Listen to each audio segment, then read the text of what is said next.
Tosin Sunny. See you again. See you and welcome to the platform Nigeria. God bless you and bye.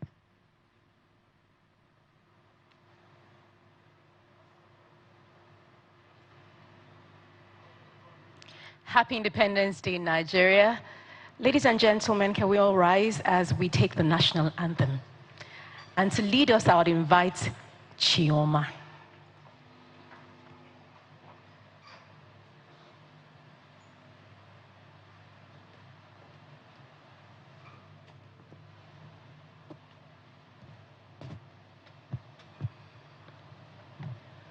Nigeria, we hail thee, our own dear native land. Through tribe and tongue may differ, in brotherhood we stand. Nigerian soul and proud to serve our sovereign motherland. Our flag shall be a symbol that truth and justice reign. In peace or battle honored, and this we count as gain. To hand unto our children a banner without stain. O God of all creation, grant this our one request. Help us to build a nation where no man is oppressed. And so with peace and plenty, Nigeria may be blessed. Thank you. A round of applause for her. For all of us who are still learning it, let's applaud ourselves. You may be seated, please. Happy Independence Day, Nigeria. Please wish someone beside you a happy Independence Day. Do it joyfully, with all the patriotic juice and nerve you can muster this beautiful morning. Welcome once again to the platform. My name is Ngozi Akinyele, and it's an honor once again to anchor this edition of the platform Nigeria. We are live at the Covenant Place, Igomu, right beside the iconic National Arts Theatre. But how many of us have visited the National Arts Theatre recently? You have to visit. You have to go there. You'll be proud to be Nigerian. And you see, that transformation project exemplifies the infinite possibilities that can unfold when the private and public sector come together, collaborate for sustainable development in Nigeria.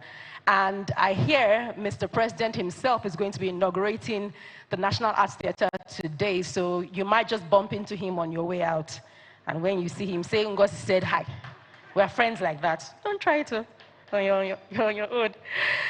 Okay, so speaking about public and private sector partnerships, and public sector and private sector generally working together for the good of Nigeria, today we have a distinguished set of speakers who are drawn from the public and the private sector, who are going to be sharing with us on nation building, from national development in terms of our economic reforms, changing our narratives, Basically, we are set up today for an extraordinary conversation that is set to help all of us remember that national building is not the work for a few, it's the responsibility for us all. And you have your first responsibility this morning, which is to help us amplify the conversation that is taking place here. You would agree with me that you, as well as every Nigerian, needs to hear what we discussed today. So you can be a part of that conversation by joining online, sharing comments, insights that you'd hear today, using the hashtag Platform Nigeria 65. I'd like you to just say it after me. Hashtag Platform Nigeria 65. It's a fantastic class. A round of applause for yourselves. And so you have received a program card that has the agenda. It also has a barcode to scan. So when the time comes, you can be part of the conversation by asking questions using the hashtag. Use the hashtag and then also use the barcode, scan it, and then put in your questions. So without further ado, to set the tone for this Independence Day conversation, please join me in welcoming a man who has been described as a bridge builder between the young and the old, the private and public sector, religious and civil society spaces. He's no one else but the senior pastor of the Covenant Nation Global, the convener of the Platform Nigeria, and the convener of the Platform Africa. Please welcome Pastor Boju Oyemade.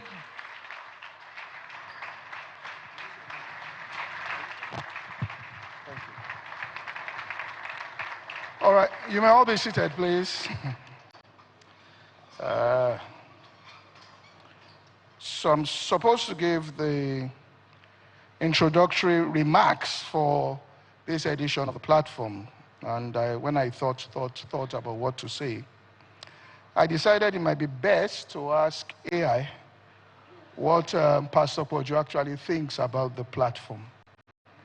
And so AI gave me my vision for the platform. And I want to read the AI version of my vision for the platform. And that will be my opening speech. We are now in the day of AI. Pastor Poju Oyemade is senior pastor, founder of the Covenant Nation in Lagos, Nigeria, hosts the platform, an apolitical annual national event forum held on Workers' Day, 1st of May, Nigerian Independence Day, 1st of October. As an extension of his ministry commitment to applying principles practically to societal and economic challenges. It was conceived in 2007 as an offshoot of seminars he had organized during his student days at the University of Lagos, and is correct.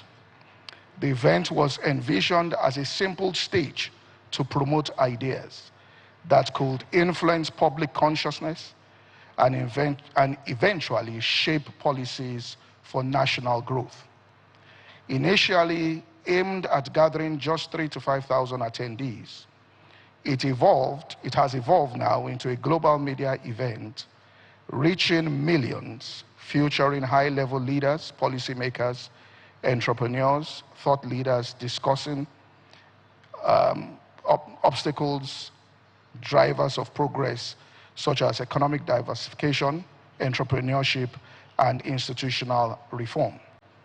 At its core, AI says the platform serves as a prophetic function of preservation for Nigeria, bridging communities with business, government, youth by democratizing entrepreneurial knowledge, fostering political awareness, and dissecting policies in real time to deepen democratic culture.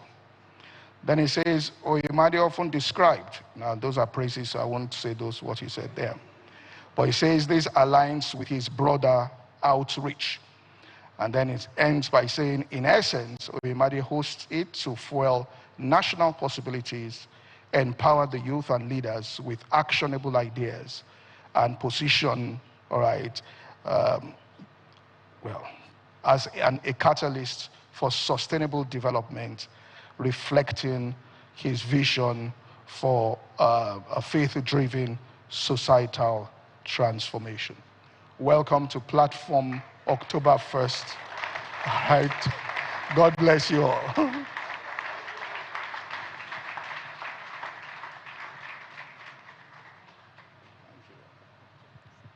A round of applause for Pastor Poju and AI for its very helpful assistance. You're welcome once again to the Platform Nigeria.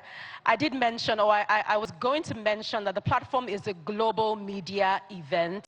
So you can also let people join the conversation, well, online, but also on television. So we're live on DSTV channel 420. We're live also on GoTV channel 48. And then on Instagram, on YouTube, on Facebook, and on X, just look for @theplatformNG. So you can join the conversation online, and you can also watch on television. Our next speaker for today is Mr. Segun Odegbami. Segun Odegbami is please, yes. The initial applause is helpful for everyone. He's a writer, journalist, administrator, and retired Nigerian footballer, regarded as one of the nation's greatest players. Nicknamed Mathematical due to his precise playing style, he studied engineering at the Polytechnic in Ibadan. During his illustrious football career from 1970 to 1984, he spent his entire football career with IICC Shooting Stars of Ibadan, earning 46 caps and scoring 23 goals for the Nigerian national team, and captained the Green Eagles to victory in the 1980 Africa Cup of Nations. Beyond the pitch, Segun has distinguished himself as a prolific writer and journalist. He holds an honorary doctorate degree in kinetics from the Federal University Oye Ekiti and launched Eagle 7 Sports Radio in 2022. His contributions to Nigerian football and society earned him the prestigious award of Member of the Order of the Niger. Ladies and gentlemen, please welcome Mr. Segun Odegbami as he returns to this edition of the platform to speak on the topic, the role of sports in global geopolitics.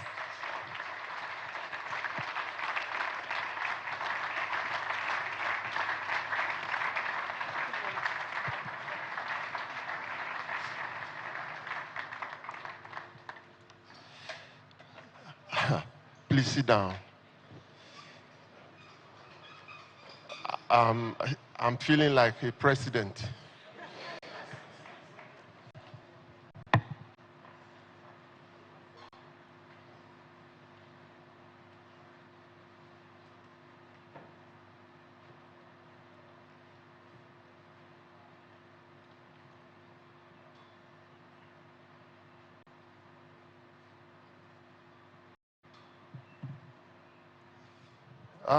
The last time I came here, I struggled. But before then, for several reasons, personal reasons, the number 7 is special to me. It is reflected in most things that I do. My birth date contains the number. And during my international footballing career, I wore the number 7 jersey. My first 2 children were born on the 7th day of May and December. And I can go on and on. It's been 7 years to the day since I came on this podium and delivered a speech. I replayed it a few days ago and could not believe that that was actually me. I recall that when I entered this hall, it was so packed that I panicked. I dumped my 25-page speech that I had spent the entire night struggling to write and foolishly decided to speak from the heart. Well, I have moved up. Now I'm going to be reading from my phone.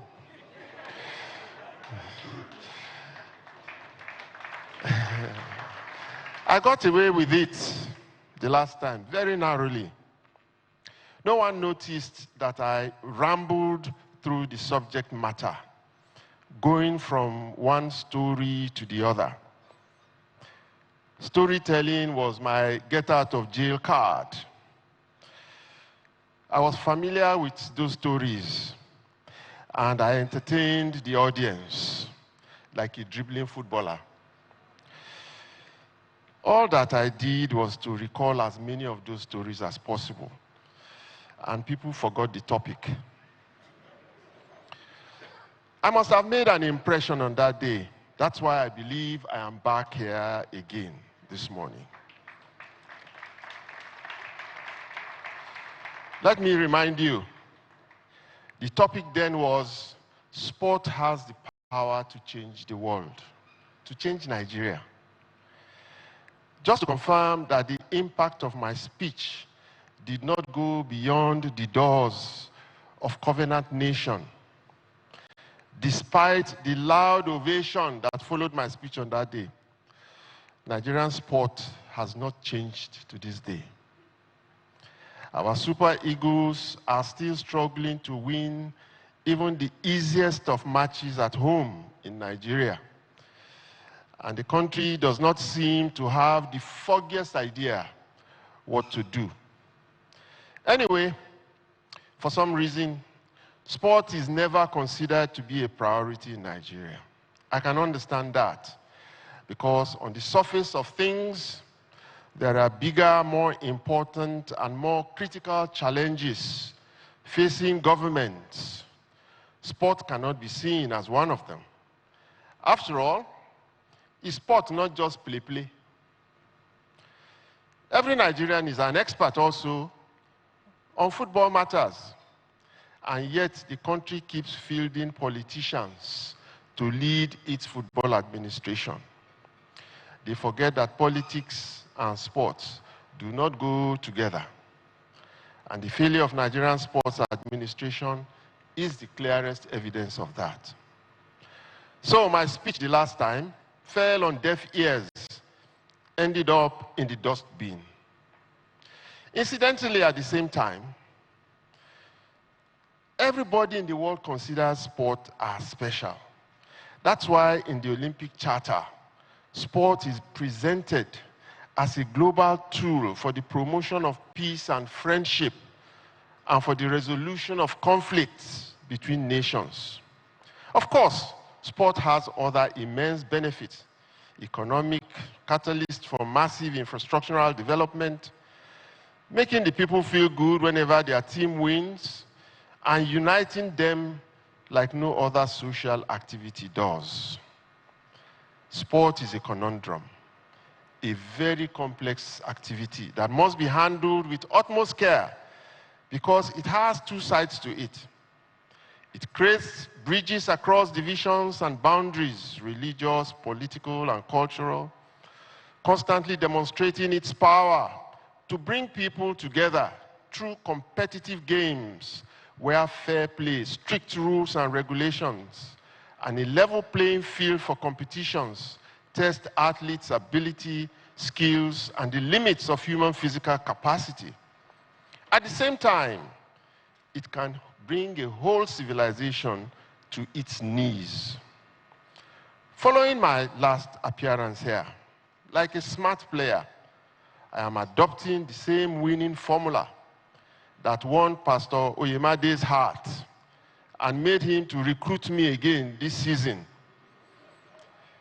In order to navigate today's topic, I will adopt that same formula. Pastor Oyemade suggested the topic of today to me as his preference. I jumped at it. When your coach fields you in a match, you don't go asking him about the system to play. He tells you. So I will not even start to pretend to be some kind of expert on the subject of the role of sports in geopolitics, global geopolitics.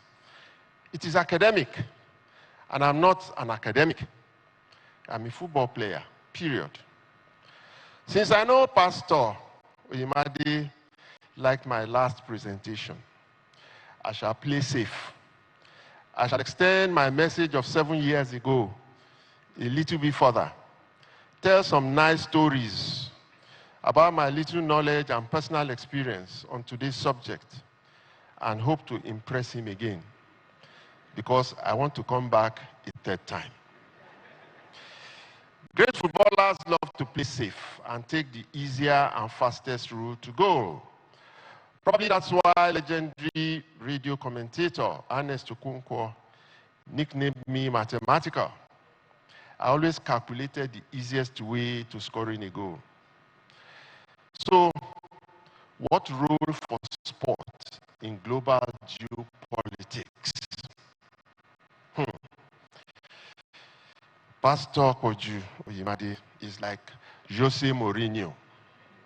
He will not just prefer a straightforward, easy topic or answer. He will like challenging topics that challenge you, like challenging matches. There must therefore be an interesting catch to his choice of this topic. So I have to navigate very carefully. I will start by going into my mathematical calculations. Politics and geopolitics must be different. Who does not know that sport runs on strict rules and regulations, and that politics run on lies and confusion?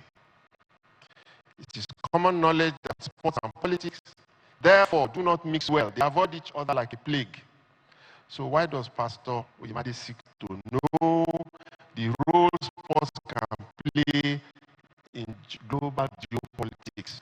It simply means that there's a thin line of difference between politics and geopolitics. I go to find out. I am right. The pastor is very clever. Geopolitics is the combination of geography and politics, the political relationship between countries. So now I understand. The world is in crisis. The world needs healing. How can sports use their power to heal the world? I immediately recall the articles in the Olympic chapter of the essence of sports. Just give me a minute because I'm reading from my phone. And it's not easy. I wish I had papers today.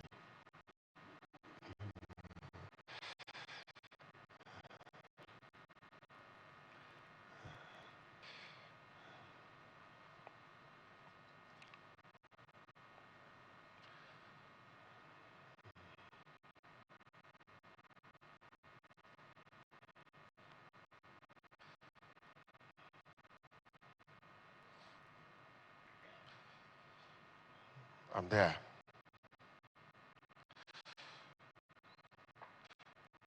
I went to my fourth Olympic Games and I did not participate because of the interference of politics.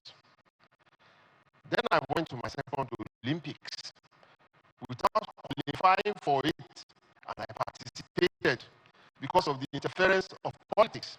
There's no role in sports for politics, but the power of politics of sports can be drawn upon to play a role in geopolitics, the political relationship between nations.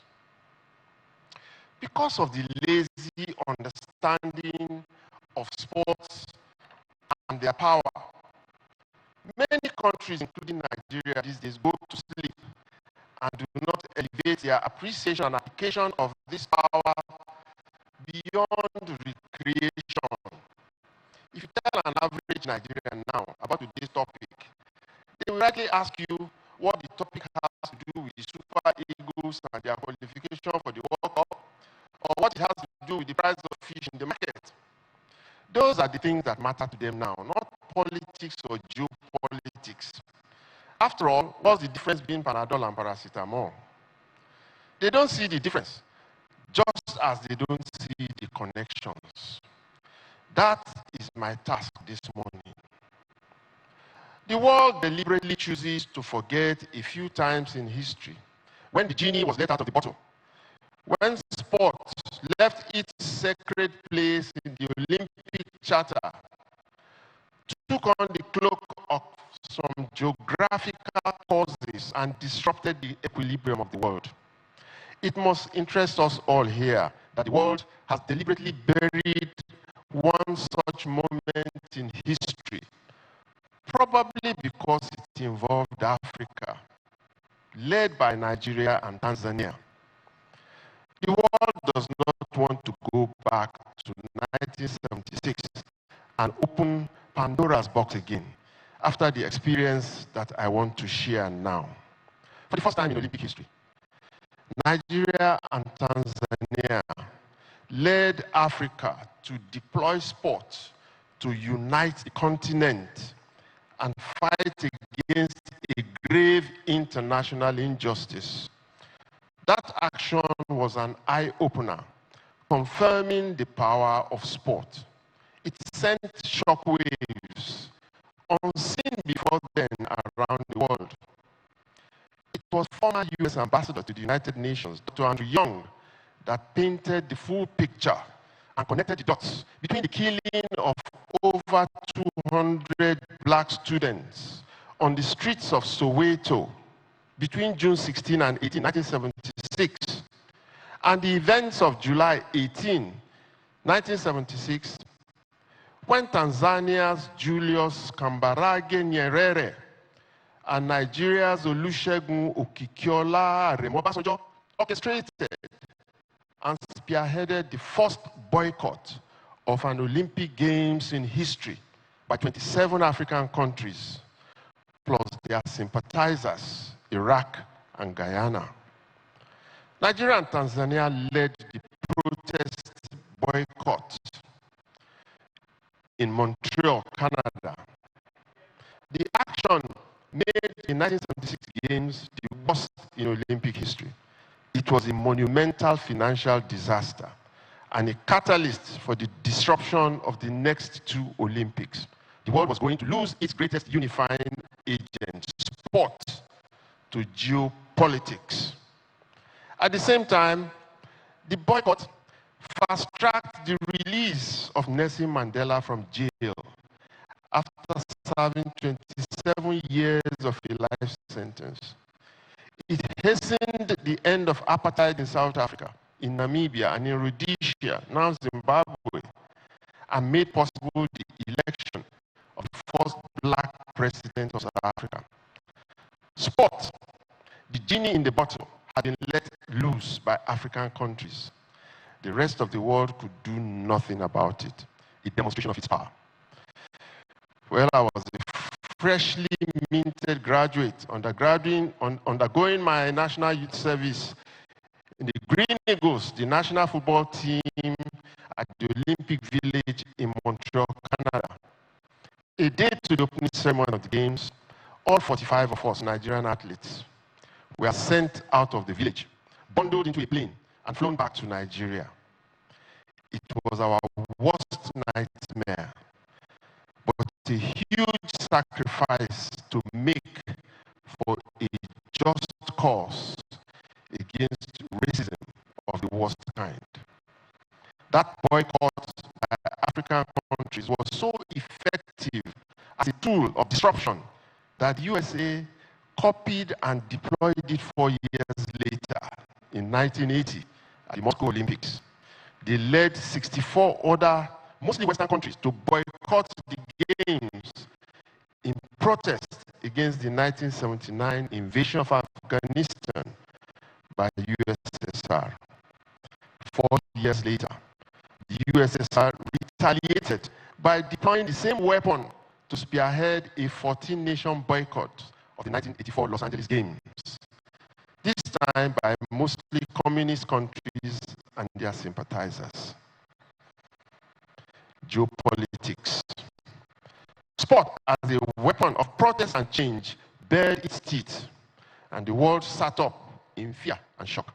Since the the world started to avoid mixing any form of politics or geopolitics, for that matter, with sport. Even beyond sport and veering into other soft power tools, 1 year later in 1977, Nigeria, the undisputed leader of the black race on earth at the time, hosted the biggest assembly of black people in history. First Act 77 happened around here in Lagos, with 58 countries of people of African descent assembling to celebrate their history, art, dance, drama, music, traditions, film, culture, and literature, with symposia by scholars from around Africa, defining and shaping the way forward in the war of civilizations. It marked a watershed in African and black history. It was clear that Africa's strategic deployment of these tools is a very effective way of joining the global conversations and extracting respect and a place on the table of negotiations. The West halted that progression by rabid propaganda and economic sanctions that halted the movement started in 1976 and 1977. First Act never held again in that scope and magnitude. The West declared it as fetish, barbaric, and a return to ancient satanic practices. There has not been any sports boycotts of the magnitude and effect of 1976 again, confirming the superpowers' appreciation of the power of sports deployed by Africans to change global political arrangements. The world is in a dangerous place right now. There are wars and conflicts everywhere: economic, social, territorial, religious, industrial, tribal, environmental, cyber, and so on. But do you observe also that in the middle of all these senseless global conflicts, the scramble for minerals and ruthless carnage all over the place, warring countries are still participating in international sports, competing against one another, and fighting to win trophies and medals? A few days ago, India and Pakistan, at war with each other for decades, with their cannons still booming and killing along their borders, were in Dubai playing against each other in the finals of the Asian Cricket Cup. Do you know that Israel, at war on several fronts in the Middle East, are still participating in the qualifiers for the 2026 World Cup? Do you know that Ukraine are also playing in the qualifiers for the same World Cup, despite their raging war with Russia? Even in our fractured ECOWAS in West Africa, all the countries are participating against one another in international competitions without any issues. In the Sudan, the Congos, the countries in the Horn of Africa, they are all participating in various international competitions and playing against each other as if sport is immune from the raging wars around them. There's something about sport that defies logic and ordinary comprehension. No one is saying it, but the voices that are calling for the ban of some countries from major international competitions at this time are few. They are isolated, and they are doing so in whispers. No one appears to want to disturb the tranquility around sport. Even the United Nations is silent, too afraid to introduce sanctions into global sports politics. The effect of such introduction is unpredictable and could be catastrophic. The power of sport is awesome and is not often and openly discussed. But it is there, simmering beneath the surface like a volcano. The USA is going to host many of the matches of the 2026 World Cup, the most prestigious and lucrative single sports event in the world, involving 48 countries. At the same time, the country is passing down laws and regulations that make entry for persons from certain countries difficult and expensive, if not impossible. Why are FIFA, the United Nations, and even the International Olympic Committee, custodians of sports, shying away from making any pronouncement against the USA? Or is it a case of power past power? Just imagine what would happen had this been another country doing this to the USA. The world would have ended. Well, I'm treading now where angels fear. I want to propose a role for sport in an imagined new world order.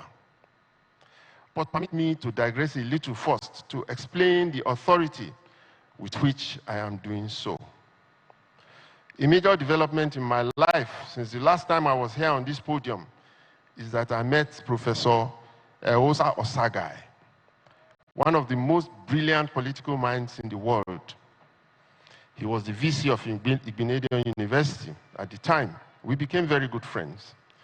Then he left Okada and was appointed the Director General of the Nigerian Institute of International Affairs, the think tank of foreign affairs and international diplomacy of the Nigerian government. For some reason, he was determined to justify my appointment of over 3 decades as sports ambassador of the Federal Republic of Nigeria, a ceremonial tag without a role or place in the diplomatic firmament. With him and his team at the NIA, I was given a platform to share my experiences and perspectives.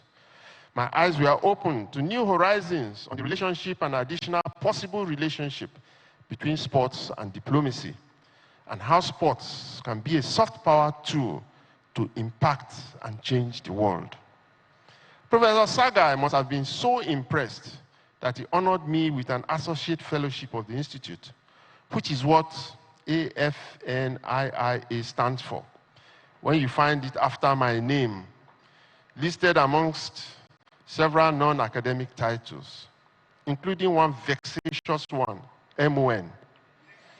The federal government in 1981 forgot to add the EY.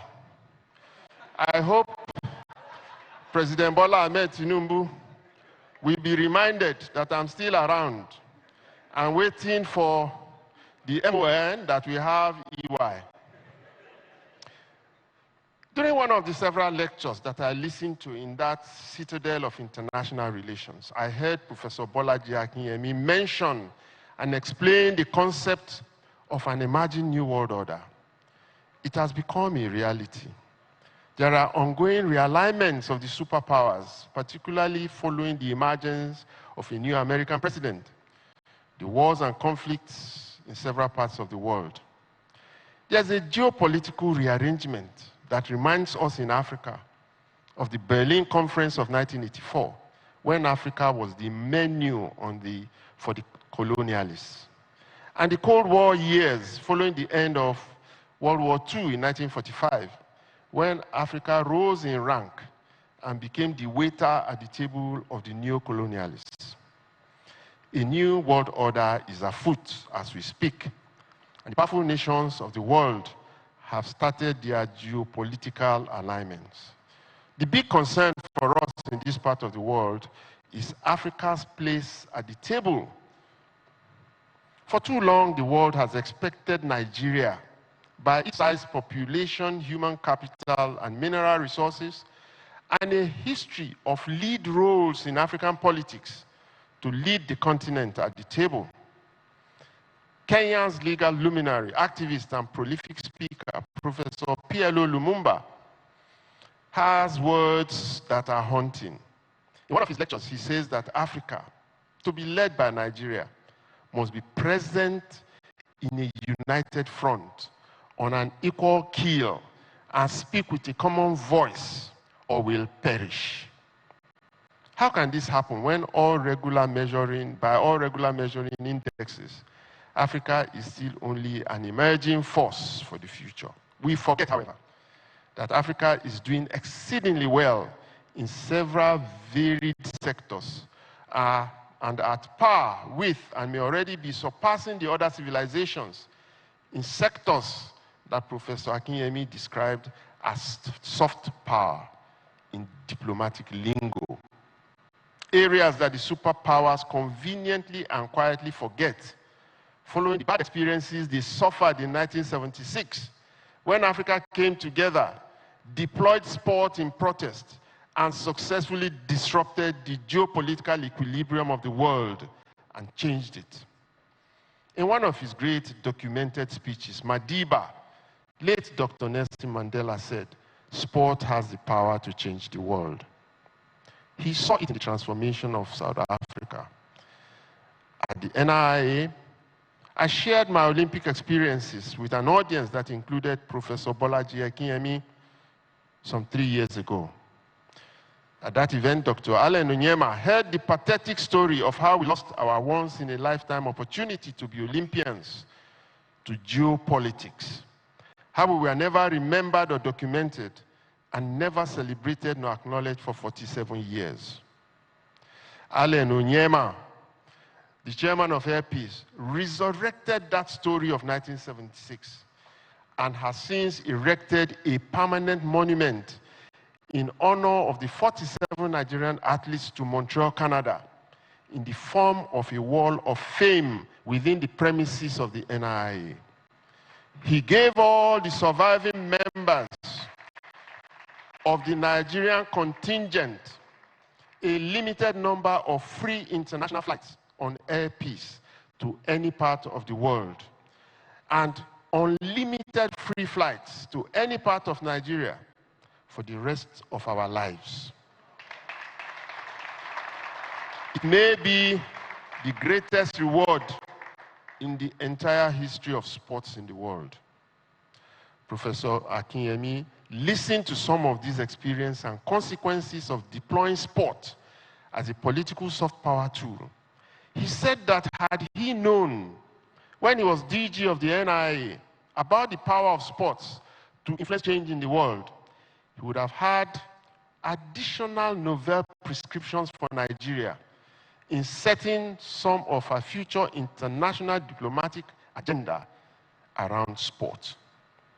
So, we have seen the capacity of sports to checkmate the geopolitical games of the superpowers and to earn Africa the respect to sit at the table of negotiations in a new world order. Africa must come as a superpower of a different kind too. A few days ago, Botswana, a small African country of less than 3 million people, went to the World Athletics Championship and in 2 unforgettable races, planted its name forever on the map of the world, winning the 400 meters event as well as the 4x400 meters relay ahead of USA and the other superpowers. Another African country, Kenya, came second on the global table at the championship. A Nigerian girl is the current world record holder in the 100 meters hurdles event. She broke the world record twice on the same day some 2 years ago. Toby Amushon is still Africa's beacon. There are several other Africans across the continent excelling in sports and dominating the world. These are no mean achievements. They are Africa's investment in the over $2 trillion global sports economy. Just imagine for a second that Nigeria's Super Eagles qualify for the World Cup. And Nigerians are debarred from attending by some regulations designed to achieve narrow geopolitical agenda by one of the host countries. This will be contrary to the obligation of every hosting country to fans from around the world, particularly for a country that qualifies. Were that to happen, would anyone question what sport has to do with geopolitics anymore? Or whether the economic benefits that the World Cup would bring to a country would not affect the price of fish in their local markets? Africa, led by Nigeria again, must be ready to revisit the tested geopolitical alliance of 1976 if the need arises, and make a global statement that at the World Cup, we must all celebrate the freedom and equality of all humanity. The continent must rise with one voice and in one accord to confront such injustice at the table of civilizations in this emerging new world order. Now, my dangerous thought. It is very important for the Super Eagles to qualify for the 2026 World Cup so that Africa can have a voice. So over to you, Victor Osimhen, Lukman Ademola, Troost William Ekong, Nwabili, Tolu Arokodare, Simon Moses, Olaino, Tobi Amushan, Anthony Joshua, Ese Brume, and the rest of them. I thank you very much.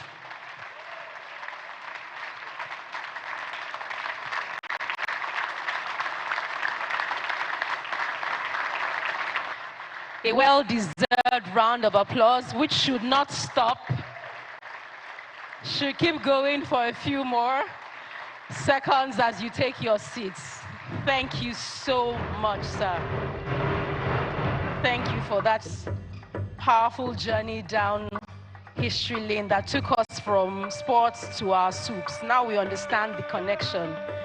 And if you didn't catch the progression from his networking here at the platform to people now having free flights, you know, through the generous contribution of the chairman of Airpeace, please just say hi to somebody beside you. Say, I'm glad you came today. And for those who are watching us online, it's okay, but come next time. You might meet somebody who's going to open doors, not just for you, but for several other deserving people, like we've heard today. How powerful. Another round of applause for him, please.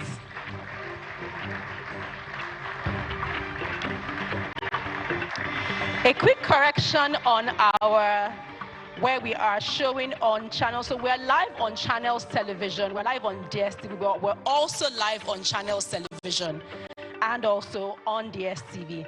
And again, the hashtag is the platform Nigeria 65. Now we move on to our next speaker, who is Mrs. Ndidi Muneli. Ndidi Okonkwo Muneli is a Nigerian entrepreneur and expert on African agriculture, nutrition, philanthropy, and social innovation. In April 2024, Ndidi was appointed CEO of the One Campaign, bringing over 25 years of international development experience into this global leadership role. Her career began at McKinsey & Company after gaining her MBA from Harvard Business School. She returned to Nigeria in the year 2000 to serve as the pioneer executive director of the Fate Foundation. She went on to found Leap Africa and African Food Change Makers and co-founded Sahel Consulting Agriculture and Nutrition Limited and Ace Foods Processing and Distribution Limited. Her impact has been globally acknowledged. She's a Schwab Fellow, a young global leader of the World Economic Forum, an Eisenhower Fellow, and a recipient of Harvard Business School's Distinguished Alumni Award. She serves on the boards of Rockefeller Foundation and Stanbic IBTC Group. She's a TED speaker, published author on entrepreneurship and social innovation in Africa. Beyond her professional achievements, Ndidi is a devoted wife and mother, and I understand has very recently concluded her PhD at the University of Cape Town and will be graduating next year. So please join me as I introduce her as Dr. Ndidi Muneli for her first speech at the platform.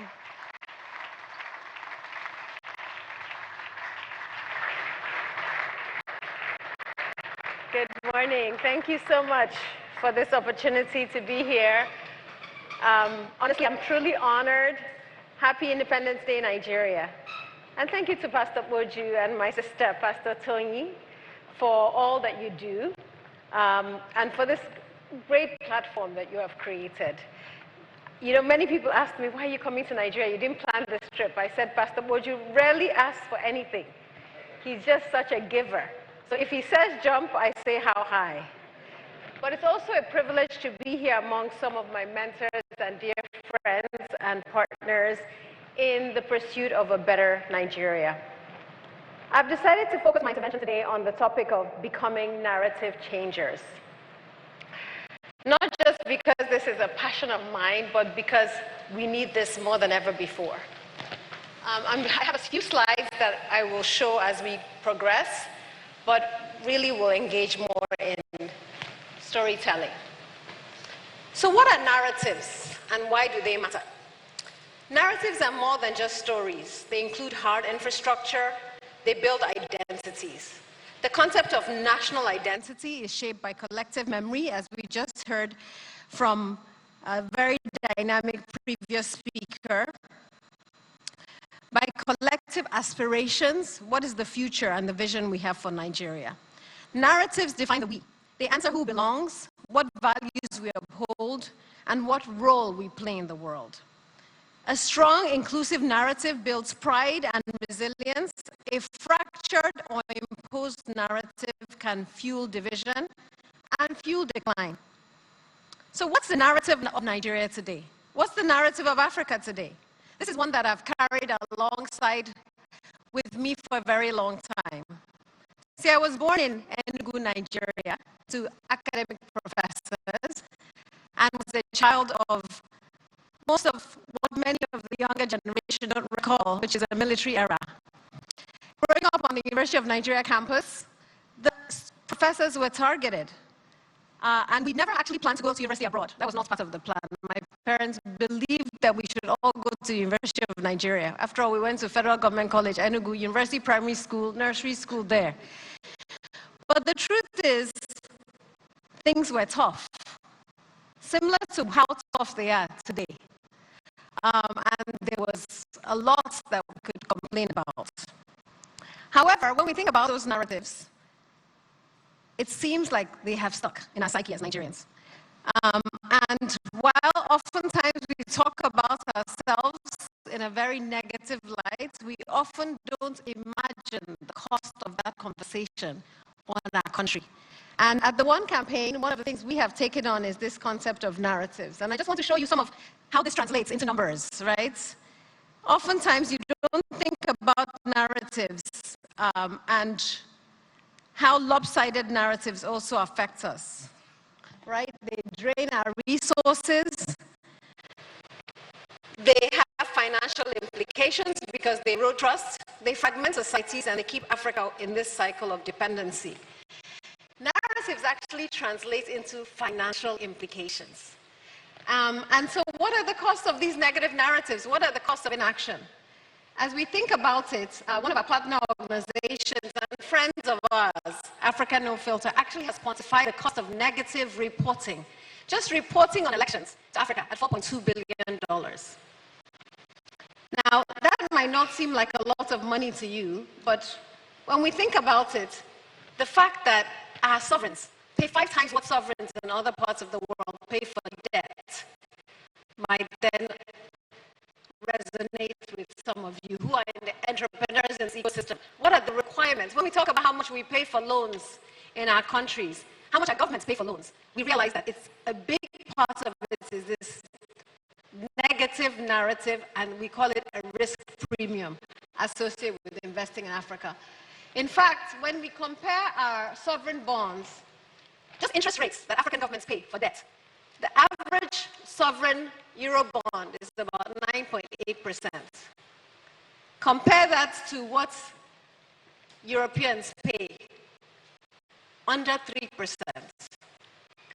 That's why about 30 African countries are in debt distress because of the cost of debt. Now, is the risk in Nigeria higher than the risk in name any country in Latin America? Or name a country in the Middle East, or name a country in South Asia? Many of these countries actually would be at the same risk premium. However, ours is even more pronounced. And as I've spent time with governments and I've spent time with rating agencies like the S&P 500, Moody's, etc., they say they not only look at data shared from our country, but they also interview people to say, what is your perspective of your country? What do you think the future of the country holds? And more than often, what do Nigerians say? What do other Africans say? Do we say the future is bright? Oftentimes we don't. We say the future is dim, right? So oftentimes it's like a family. How many of you can say, well, my sister did this, my brother did this? When you go outside your family, do you say bad things about your family? Rarely. But in our context, the opposite is often the case. Now, what do I want you to take away from this talk? I want you to become narrative changers. I want you to watch not only what you say, how you say it, but also how you change your narratives in the public domain. Because this is not only a burden for us in this generation, it's a burden our children will carry unless we get it right. These debts are still being negotiated today. This risk premium is one we carry. It affects the cost of doing business in our countries. It affects infrastructure costs in our countries. It affects the loan that our countries continue to take. And debt is not bad, but debt negotiated at a rate that is way more exaggerated than it needs to be is unfair and is unacceptable. So there are some steps we must take. The first is that we must become narrative changers. And to do this, you have to change your mindset. Now, this is personal for me because I was not always a narrative changer. I actually was one of those people who grew up in the Andrew era. Andrew, I'm checking out. If you're my age, you know what I'm talking about. There was a guy called Andrew, and there was a commercial they used to show on NTA where Andrew was leaving the country, and someone pulled him back and said, Andrew, Nigeria is your country. You have no other one. We must stay here and salvage it together. If you remember that, raise your hand. You're dating yourself. Very few in the audience. Also, New York singing the song Nigeria Go Survive, right? Or the popular one, another jingle, me, I love my country, I love my land and people, everything is there for Nigeria. Make we join hands to make Nigeria better. I like her. Do you remember that song? Some of us do. However, many of us were checking out. I mentioned that I checked out at 16. And when I was leaving, I actually did not plan to come back. Why? Because our professor's salaries had not been paid for months.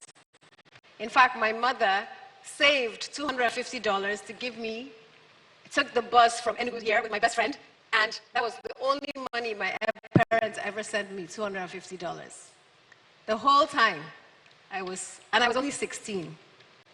In fact, by 17, I started sending money home because they were not paying professors.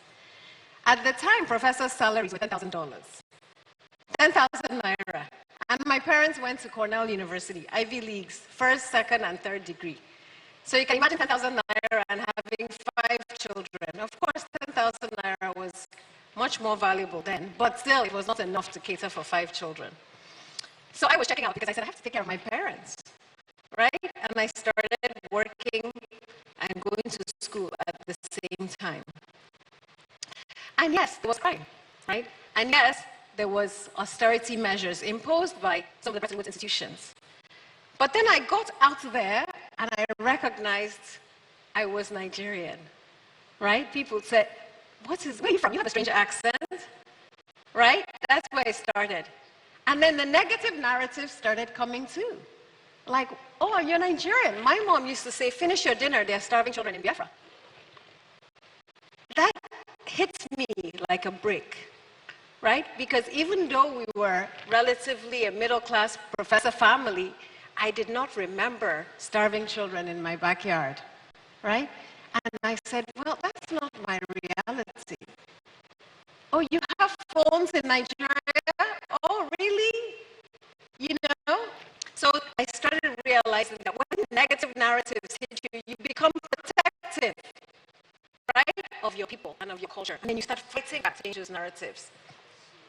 I still remember as I built my confidence about my country and I learned more about the history of my people that I also became critical of some of the political leadership. And I went on a global conference once where I actually challenged some of our political leaders in public.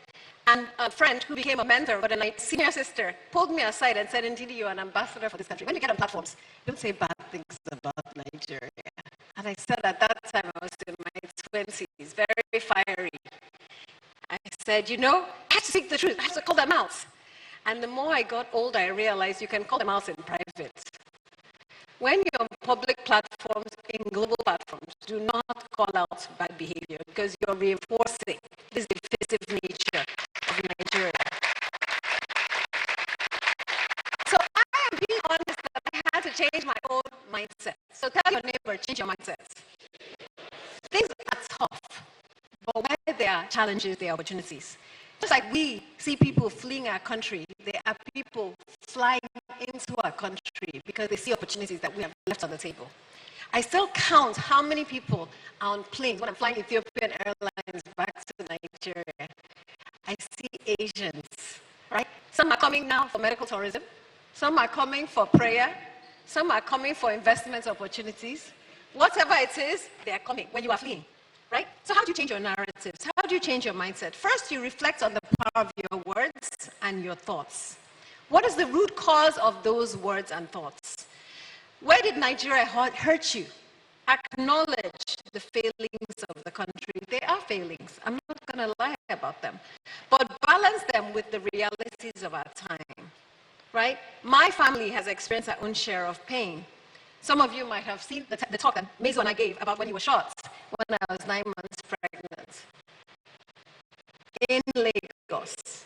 It was not an easy decision to go through that and return again. But God used that painful experience to actually birth 4 businesses that you saw when we were being introduced. And those businesses are making a difference in Nigeria. They're thriving. They're paying our children's school fees at home and abroad. And they show that when you give this country an opportunity, you can excel. Ace Foods is producing the best spices and snacks from Nigeria to the world. And when we started this company, many people said, why don't you just import and repackage? And we said, we have the best soils in Africa. We have the best spices in Africa. Why can't we produce for Africa and for the world? Today, Ace Foods is doing that. Not only is it creating jobs, providing a warm meal and health insurance, but we are not even running it. We have a dynamic, proudly Nigerian team running it and doing excellent work. Sahel Consulting, Sahel Capital, and African Food Change Makers. So I'm saying, I know Nigeria has hurt some of you, right? And some of us. But you can heal from it. There is no country that has not hurt its people. Second, challenge your stereotypes about yourself, about others. What do you scorn and what do you celebrate? What values do you have and what values do you live by? When I started Leap Africa, I was 28 years old, and I started with one of our programs focused on patriotism. Imagine going around Nigeria teaching young people about patriotism.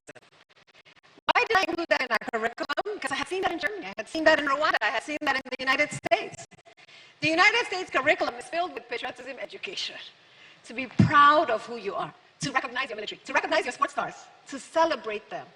If you go to an athletic event in the United States, it is all about patriotism. So I started a curriculum on patriotism, teaching people about our Constitution, why they should care their rights and responsibilities, and why we're more united when we can be more united when we trust each other. And I remember taking a class one day myself after the curriculum was developed, and we always asked, what stereotypes do you have about other Nigerians? I heard it all.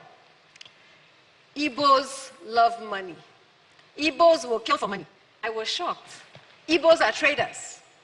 That was one I heard here in this part of the world. And I was quite alarmed. Number one, growing up, I didn't know any trader. I grew up in the University of Nigeria, Enugu campus. We had intellectuals, right?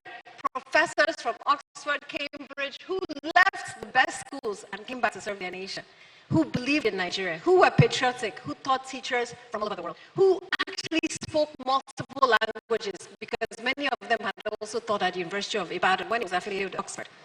My next door neighbor was an Igbo man from Onitsha, married to a Yoruba woman. So we grew up in a detribalized Nigeria. Many campuses across Nigeria were like that. And I went to Federal Government College in Enugu. So imagine hearing that Igbos are traders and will do anything for money. So I challenged the young lady and I said, I'm Igbo, proudly Igbo, by the way. I speak Igbo. Not all Igbos are love money. I have a non-profit. Look at how much I'm getting paid. She said, but you're different. You're half white. We have to challenge those stereotypes. When we talk about other ethnicities, our children listen. What are they learning from us? Think about some of the best teachers you had in school. What were their ethnicity? Or when you've gone to the hospital, the best doctors, did you care whether they were Igbo, Yoruba, Hausa, or Efik? Didn't you just want the best doctor? Or when you get on a plane in Nigeria, are you praying for the best pilot, or you say, I want a Yoruba pilot? I mean, let us challenge our stereotypes. Ultimately, merit, integrity, and excellence has no hiding place. It does not matter where you are from in Nigeria, what your ethnicity is, if you deliver excellent work. In all the companies Lizo and I have started, I can tell you, integrity has and excellence are the deciding factor. We do not care whether you're Yoruba, Igbo, Hausa, Efik. Come to the table with your best self. So challenge your neighbor. Say, your neighbor, change your mindset. To change your mindset and become a narrative changer, you also have to take a global perspective. Oftentimes, we criticize our country. We say Nigeria is so this, so that. I'm not even going to use those words. But corruption is universal. Where there are no systems or structures, corruption thrives. Right? Fraud is universal. Where there are no systems and structures, where there is no punishment, it thrives. Trust me, people pay their tickets now in the United States because you get a picture, an email that says, you've just run a red light. Here is a picture of your car and the time. Challenge it if you can with alternative facts. If you don't pay by this date, it's $100 now. If you don't pay by next week, it'll be $200. Will you pay? The next time they catch you on the road, how much will it be? $200. Next time they'll take your car and impound many. But we don't know our history, we don't know our culture, and we don't know that schools are naming their fields after our people, right? And doing that Center for Memories just opened my eyes to the brilliance. Our first exhibition was Igbo contributions to Nigeria at the world. And I specifically put that as the first exhibition because I felt it was so important for our children to know our contributions to Nigeria and the world. We have a Center for Memories here in Lagos. J.K. Randall has started, right? We need Center for Memories across the country, celebrating our history and our culture. Now, it's really important that we also remember what is good and educate ourselves about what is good. I think I'm going forward, right? Or backward, sorry. There are lots of good stories to share. So many have talked about Chris O'Hiri, but what about our booming creative industry? I don't know if you've seen the slides. Our Grammy Award winners. We love Afrobeats. In fact, I was in South Africa the other day talking to a young Zimbabwean girl, and she was like, I'm not proud to be Zimbabwean, but being Nigerian is a flex. I was like, wow. I said, why? Why is it a flex? Because when I lived in South Africa over 20 years ago, people said, don't say you're Nigerian, don't say you're Nigerian, say you're American. Now, it is a flex to say I'm Nigerian. Why? Because of Afrobeats, because of fashion, because of our designers, because of our artists, because Afrobeat music is the #1 music in many, many parts of Africa and many parts of the world. Because we have the youngest population, our young people are so dynamic, so intelligent, so brilliant, and that they're the workforce for the future. I always joke that if Nigerians decided not to work, the NHS in the UK would shut down. Many, many hospital systems around the United States would shut down. That makes me proud. It makes me proud. Just on Sunday, one of my daughters in DC adopted many children who have come from Nigeria to go to school, had to go to the ER. Her doctor was Nigerian. I said, keep making us proud, right? That's a flex, right? Am I using the right language? It's a flex. And guess what? Data has just come out by the Giving Pledge and many others saying that Nigerians are the most generous people in the world. That's a flex. So we actually give. 72% of Nigerians give. It doesn't matter the amount we give. We give to each other. We give during times of loss. We give during times of joy. If you've ever gone through a loss of a loved one, the way that people gather around you is unprecedented. That makes me proud. My brother was born in Enugu, the whole of Enugu came to our house, 4 girls and 1 boy, right? Came to celebrate. The times of joy, people celebrate. We're generous. There are lots of things that we can be proud of as Nigerians. But we have to do better, right? And this is where you have to change your ecosystem. I actually think that every single person should walk into their place of work and demonstrate excellence and say, I'm a narrative changer. Imagine arriving in Nigeria and the customs officer says to you, welcome home. You know, when I was on a board in India, and Godrej is one of the oldest companies in India, phenomenal company, values-driven company. And I remember landing in India, and the customs officer said, why are you here, or immigration officer? I said, I'm here for a board meeting with Godrej. And he said to me, oh, I think Godrej is such an amazing company. Should I buy more stock? And I said, the immigration officer knows about this company and wants to ask me for my professional advice on stocks. I said, the day I arrive in Nigeria and they're not asking me, Madam, bless me. Madam, you look good today, bless me. Or stand aside, what did you bring for us? Right? Instead of saying, welcome home, and oh, what do you do? Oh, you're in this? Oh, should I invest? You understand? Does that show a change in mindset? A narrative changer? Yes. I love that our schools all over Nigeria celebrate Independence Day and children dress up. But I challenge you to do the same thing in your companies. And we started at Sahel. We actually celebrate National Day. We bring our costumes, our culture, our history, and we share with each other the best things about where we're from, but also the best thing, and we learn from each other. It's such a beautiful thing to celebrate. There's diversity, there's culture, and there's unity. We also have to ensure that we celebrate our diaspora and make it easy for our diaspora. And this also means that we have to put ambassadors in our G7 countries. I said I won't talk about this, but I have to. We need ambassadors placed in our G7 countries. It makes my job representing Africa easier. And we need the best of Nigeria representing us at the highest levels. Okay? We need to ensure that our embassies are welcoming to Nigerians and non-Nigerians alike. People should not wait for months for their passports. Our embassies should serve as places to learn about trade and investment and culture and partnership with Nigeria. This is really important.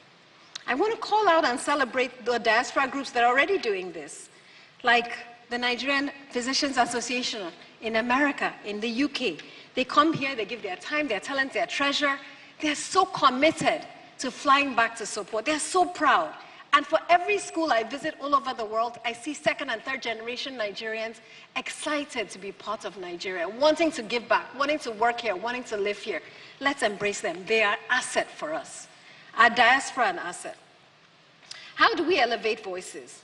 It's a long game. Changing narratives is not easy, but we can do it, starting with one person at a time, one ecosystem at a time. And then number 3, we have to change narratives by celebrating and changing narratives in the global ecosystem. I've talked about yourself first, your sphere of influence, and now the global ecosystem.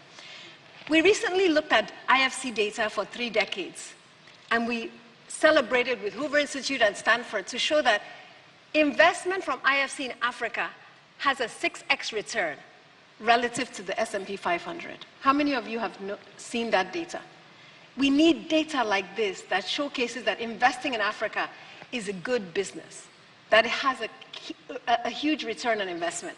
Changing narratives on the ecosystem means that we have to leverage every opportunity we have to celebrate what is good about Africa. Through African Food Change Makers and my work with Sahel Consulting, we had the opportunity to partner with Goalkeepers and Bill Gates. And when they asked me to curate a section on agriculture, I said, can we have some key influencers make some food, African food, on a global stage? And we had Bill Gates making fonio, which is acha, with Chef Pierre Thiem and some other celebrities. This was amazing. The first time, and I had to ask Bill Gates, when was the last time you cooked? And he said, it's been a long time. But having us curate such events was fantastic. Similarly, we've elevated jollof. How many of you love jollof? But guess what? Nigerian jollof, is it Ghanaian jollof, is it Senegalese jollof? So we actually created jollof wars. We have jollof cooking competitions. And for the first time, people are learning, what is jollof? Why should I know about jollof? Which one is better? And that competition is helping us elevate Nigerian food and change narratives of Africa from being a hungry child to a successful female entrepreneur, to saying that we have no food, to saying we have the best food in the world. We've also started telling positive stories, elevating cola nuts. I talked about this the last time I was here. How many people love Coca-Cola? Or no Coca-Cola? You don't have to love it. Coca-Cola was made with cola nut from West Africa. That's why it's called Coca-Cola. Many people don't know that, right? Or that okra is an Igbo word, and that when you use that word, you speak my language. I say that everywhere, right? I'm so proud, it's my flex. And that continues. So as we think about the greatest contributions, we change our ecosystem. Now think about this one. Africa No Filter has taken on this campaign, which I love, saying that the maps we have in the world do not represent our continent. That actually they are false maps. And the African Union has taken on their campaign. That actually the true size of Africa is actually fully misrepresented. That you can put China in Africa, you can put the United States in Africa, France, Spain, Italy, Germany, Peru, India, and you still have space. We need to redraw those maps. And that is a campaign that Moki, who is a Nigerian running Africa No Filter, has taken on. And it's one that makes me so proud and one that I'm excited to support. Similarly, this is the first year Africa is leading the G20. The first year. One campaign fought for Africa to host the G20 and for African Union to have a seat at the G20. And we've taken on the cost of capital at this G20. I've been to South Africa twice already. Our team has taken on the fact that we need fair financing for Africa and that we must redress this issue of a risk premium on Africa. And the South African government has adopted it as a campaign issue. So continue to fight with us so that we can get fairer financing on this continent. We've also decided to leverage Africa Day across the G7, where we celebrate the return on investment for partnering with Africa. And I encourage you to join with us. We're changing the narrative saying Africa is not risk, Africa is a return, right? That yes, there's risk, but you can hedge risk.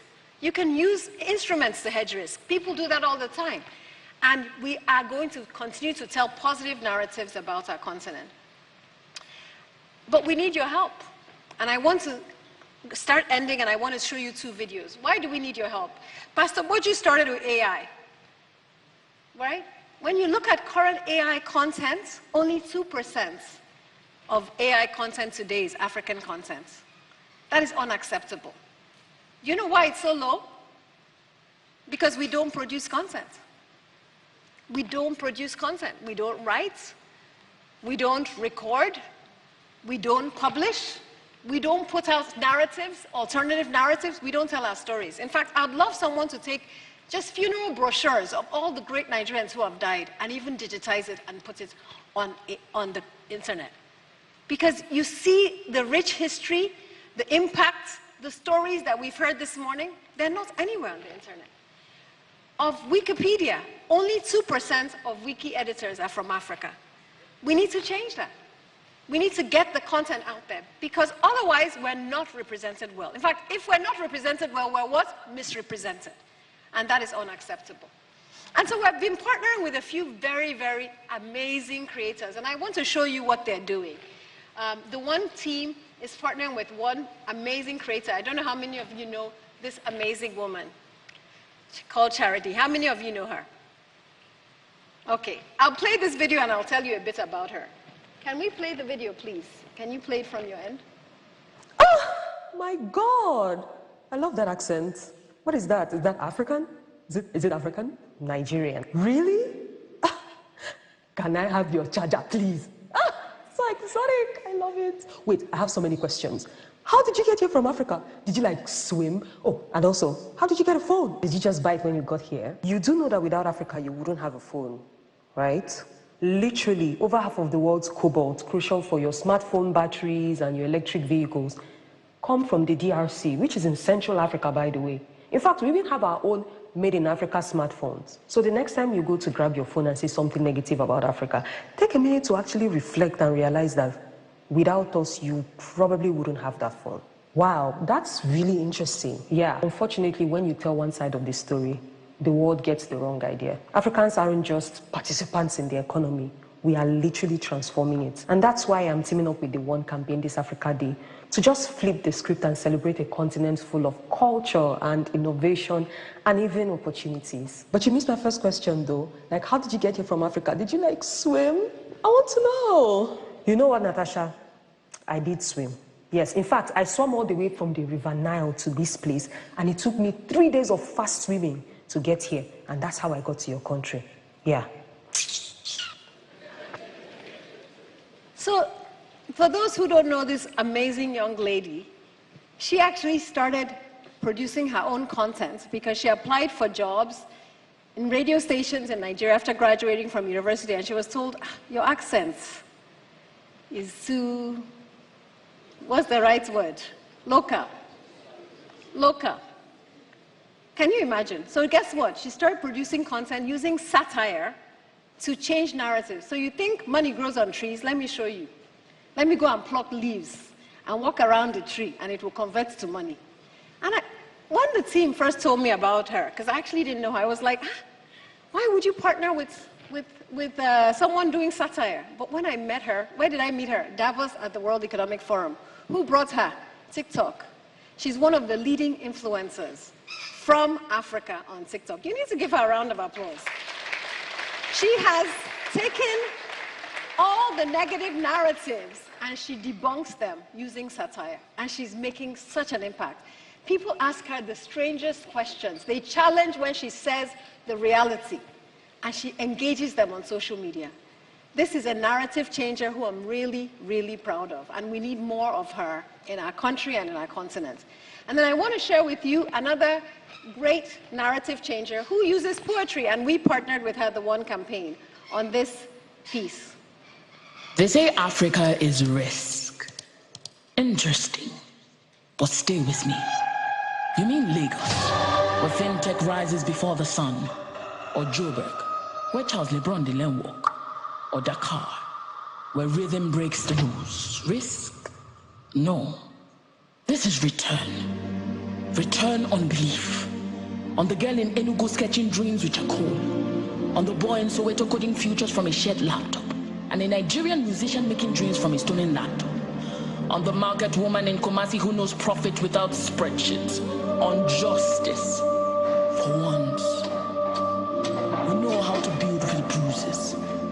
Remix scarcity into rhythm. We stretch coins into companies, our sweat, blood, and bodies. We take what the world throws away and say, not so fast, Abiku. We reinvent. You still don't get it. This is not aid. This is alignment. You don't donate to us, you partner, or you get left behind. Because the continent moves quietly, powerfully, unapologetically. So your hesitation is your loss. Because what we call hustle, you call the innovation 20 years later. We are not waiting for green lights. We are building roads on red. We are not fragile. We are anti-fragile. Our wounds became weapons. Our delays became data. Our waiting made us wise. Africa doesn't need your charity. Africa is your clarity. On where the future breathes. On where the world resets. On where value multiplies like cassava after rain. So if you fear risk, don't come. But if you're looking for a return, on imagination, on resilience, on tomorrow, welcome. Welcome to Africa.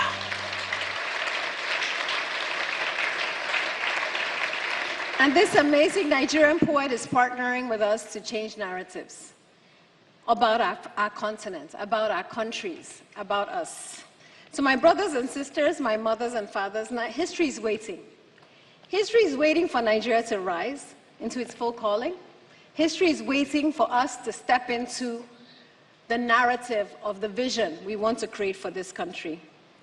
One rooted in our complexity as a people, in our dynamism, in our innovation, in our future. A future that we deserve, a future we must build for our children. So as Nigeria marks its 25th birthday today, 65th birthday today, I reflect And I'm just going to end with two quotes. The first one is actually by someone I really celebrate, Christopher Collady. And he once told a story. He said, I grew up singing the song, Jesus Loves Me. This I know. And I said, one day, he said, I asked Jesus, you loved me so much. Why did you make me Nigerian? You could have made me Swiss. You could have made me German, whatever. And Jesus said, I made you Nigerian because I need you for such a time like this. It wasn't a mistake that you were born Nigerian, that you have Nigeria in your blood, that you were set apart to transform this nation. And we hear this message from Pastor Oju every Sunday.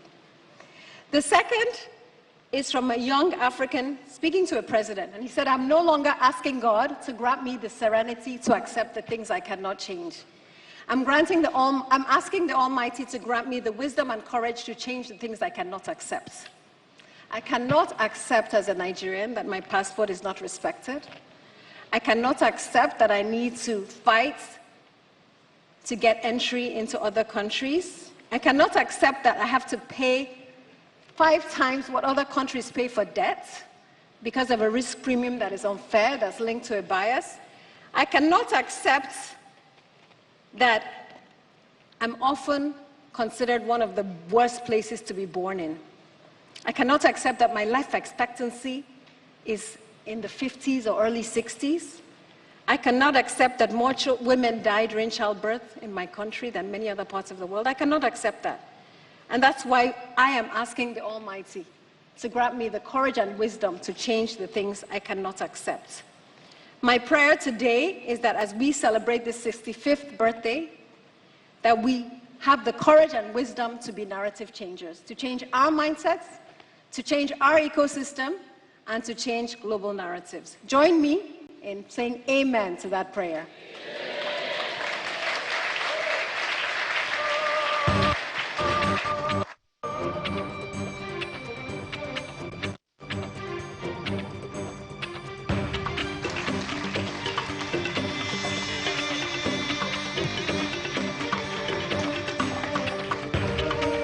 I have never done, you may be seated, I have never done this in the history of platform since 2007.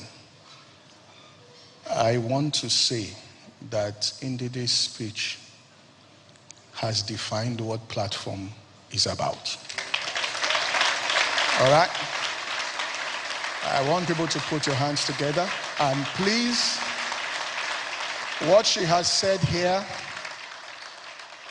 all right, should be caught up and spread around this country. It took courage to give that speech. That is powerful. God bless you.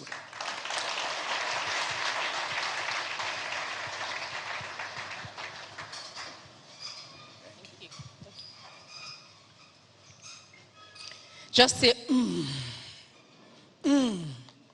I actually was going to say that she really truly captured the spirit of platform, and we're very grateful for that contribution this morning. Just a few announcements. As we have reiterated, we are live on television. I see more people have joined us here. And you can please also join on Channels TV. We're live on Channels TV and also on DSTV channel 196. Channels Television and DSTV channel 196. There's going to be a Q&A at the end of all the contributions, so please, there's a QR code on your program, and also, I believe, will come up on the screen at some point. Just scan the QR code, and then you can type in your questions in readiness for that exchange, which is going to truly be transformational. Our next speaker is Mr. Leke Alder. I heard yes, so. Yes, so.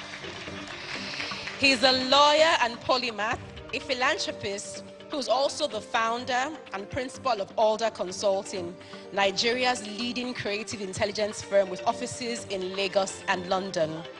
He is credited with introducing branding as a discipline to Nigeria and wrote the blueprint for Nigeria's Heart of Africa Image Management Program, serving as the chief consultant to the federal government on the project. Through the Leke Alder Foundation, his photographs and furniture designs have raised millions of naira for 9 orphanages, impacting over 120,000 lives. He has served on the board of the Nigeria Extractive Industries Transparency Initiative and on the steering committee for the World Economic Forum on Africa. He has also been a panelist at the annual Africa Business Conferences of Harvard, Wharton, and Kellogg. Leke Alder is happily married to Morenike with children. He'll be speaking to us on an interesting topic which we're all curious to understand, the anatomy of a nation. Please join me as I welcome to the platform Mr. Leke Alder.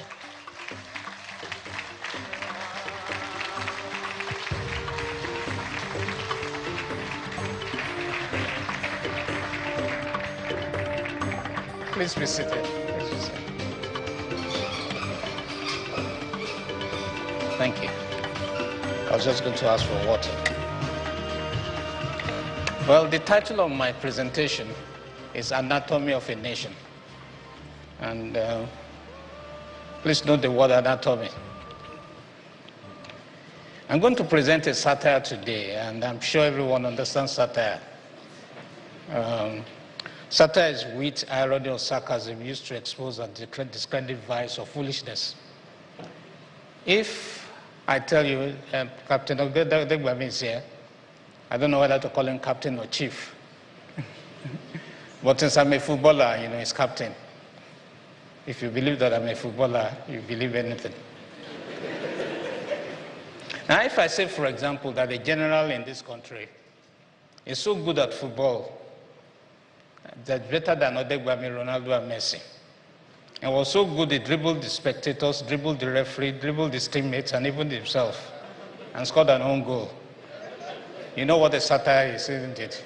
Okay, so I'm safe to start with a satire. Okay. Now, in my younger days, I traveled a lot. I traveled the world to take photographs all around the world to raise money for the exhibition, for an exhibition which I held every year, to raise money for the 9 orphanages we supported. And one of the most interesting places I traveled to is Bilbao. Okay. Now, there's not much about Bilbao. You can walk up the entire length of Bilbao in 20-25 minutes. I remember when I was in the hotel and I asked for a taxi to go and to go to the museum. They just laughed at me and said, please walk there. It took me only 15 minutes. But Bilbao has an asset, and that's the Guggenheim Museum. It's an incredible piece of architecture. It was designed by Frank Gehry, an American architect. It's what we call a deconstructivist. And if you've never been to Bilbao in Spain, I encourage you to go there. It's incredible. It will inspire you. But by far the most interesting place I've ever been to is a country called Garinja. They say that's a flip in the name. It should have been named Ijagari, but Garinja sounds better. Ijagari is a reference to class warfare over economic resources. For those who don't know, Gari is a granulated cassava staple with an underappreciated capacity to bloat the stomach. Garinja politicians like to serve it during elections because it creates the impression that people are well-fed, even if they're suffering from kwashiorkor. They used to call it palliative, but now it's been reclassified as stomach infrastructure. But the elites don't take Gari, they take rice, jollof rice. You'll see the relevance of that later, but suffice today that the poor can't afford rice. Now, the ideology of the Republic of Garinja has an it's interesting. It's fully homegrown. Some people have communist ideology, some people have socialist ideology, some people have capitalist ideology, but the ideology is what defines the economy that you have. If it's a capitalist economy, you're encouraging private ownership of capital and assets. If it's communist, then the government owns everything. If it's socialist, you can't make up your mind whether the government owns or whether the individual owns. But Garinja doesn't run any of those ideologies.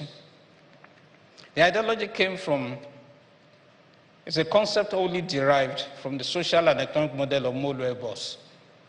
These bosses used to be ply Lagos, but they've been banned. They are weapons of mass destruction.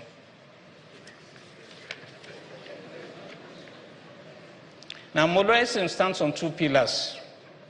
Anything goes, and all things are possible. These tenets have transformative powers. It even produced a man who can stop an aeroplane on a tarmac.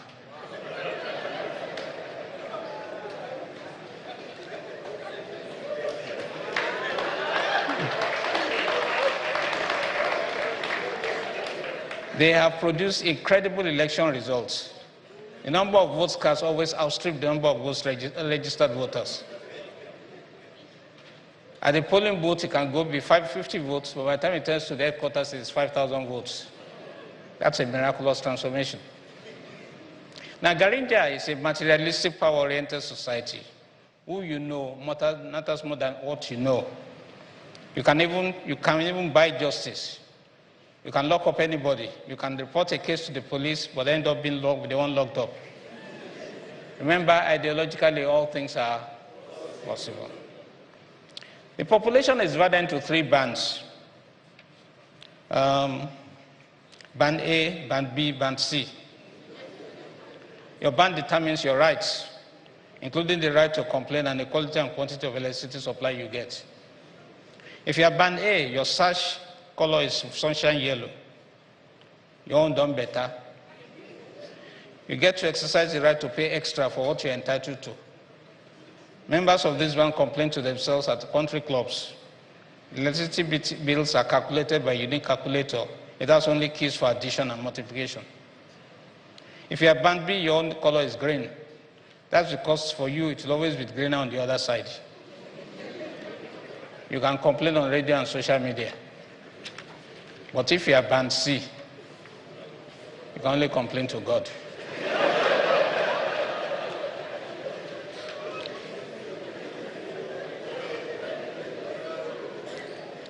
Now, the tour company that I booked offered the tour of the 5 wonders of Garinja. They are located in the capital city of Kuyemi. I can't comprehend. It's called Kuyemi because a humongous amount was spent to build it, yet it does not have one singular global architectural icon. The stadium was said to have cost as much as the tallest building in the world, the Burj Khalifa. These are the 5 wonders. Wonder number 1, intelligent fire. They demonstrated how this works when we visited. The fire entered the building, climbed the stairs to the 15th floor, walked down a corridor, ignored several offices, and burnt only the accounts department of the parastatal. Prophet Elijah is known for calling fire from heaven, but his skill is no match for intelligent fire. The second wonder is the miraculous estate. 753 duplexes miraculously built themselves in the capital city. No one has shown any means of ownership. The third wonder is miraculous transmutation. The money stolen from a government parastatal simply turned into a goat. The goat is still at the police station. The fourth wonder is the national airline. It was launched with great fanfare in a foreign land with borrowed plane. A lot of money was spent on branding the project, but the plane was painted Garinja liveries. It has since disappeared, flew out by itself. There's a space of the plane exhibit at the National Museum. The exhibit simply says, abracadabra. The more you look, the less you see. The note encourages you to use your imagination to see the plane. The fifth wonder is the National Assembly building. The architecture is incredible. It has a huge glass dome. There are no windows whatsoever, so the legislators can't see outside or hear what's going on in the streets. It is a perfect echo chamber, the architect boasted. The assembly members can only look up to the heavens through the glass dome.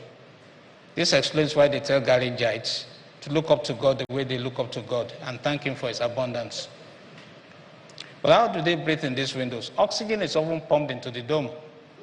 However, at high levels, it has a side effect. It affects memory. That is why many legislators forget where they came from. Incidentally, when I asked how much the legislators earned, nobody seemed to know. Not even the accountant of the National Assembly. But I was told that the National Assembly has robust debates and has introduced key legislation. So robust are the debates that the senator once brought 2 of his wives to the floor of the chambers to reinforce a point he was making. They were his PowerPoint presentation. The most notable bill passed by the National Assembly is the National amity, transcendent adulation, symbiotic hospitality accreditation bill. It goes by the acronym Natasha. Now, it's been hailed as the mother of all legislation. I Googled Natasha to learn more about the bill, but the Google kept up bringing out the face of a woman. Now, the other bill the National Assembly is considering is a bill sponsored by the youths to change the national anthem yet again. They want something that reflects the values of the Garinja as exemplified by our legislators. It's rather revolutionary and contemporary, though I must say the first two lines appear to be creative realization. Look at the wording.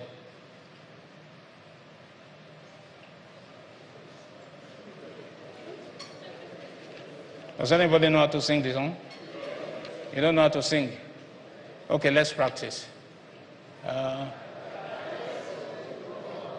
No, wait. Let's practice properly. From here to there is C. This middle is B, and from there to there is A. So you take turns singing, so the A people will sing the first line, the B people will sing the second and third line, and the D people will sing the fourth line. So let's start. You guys sing well now. Are you hungry?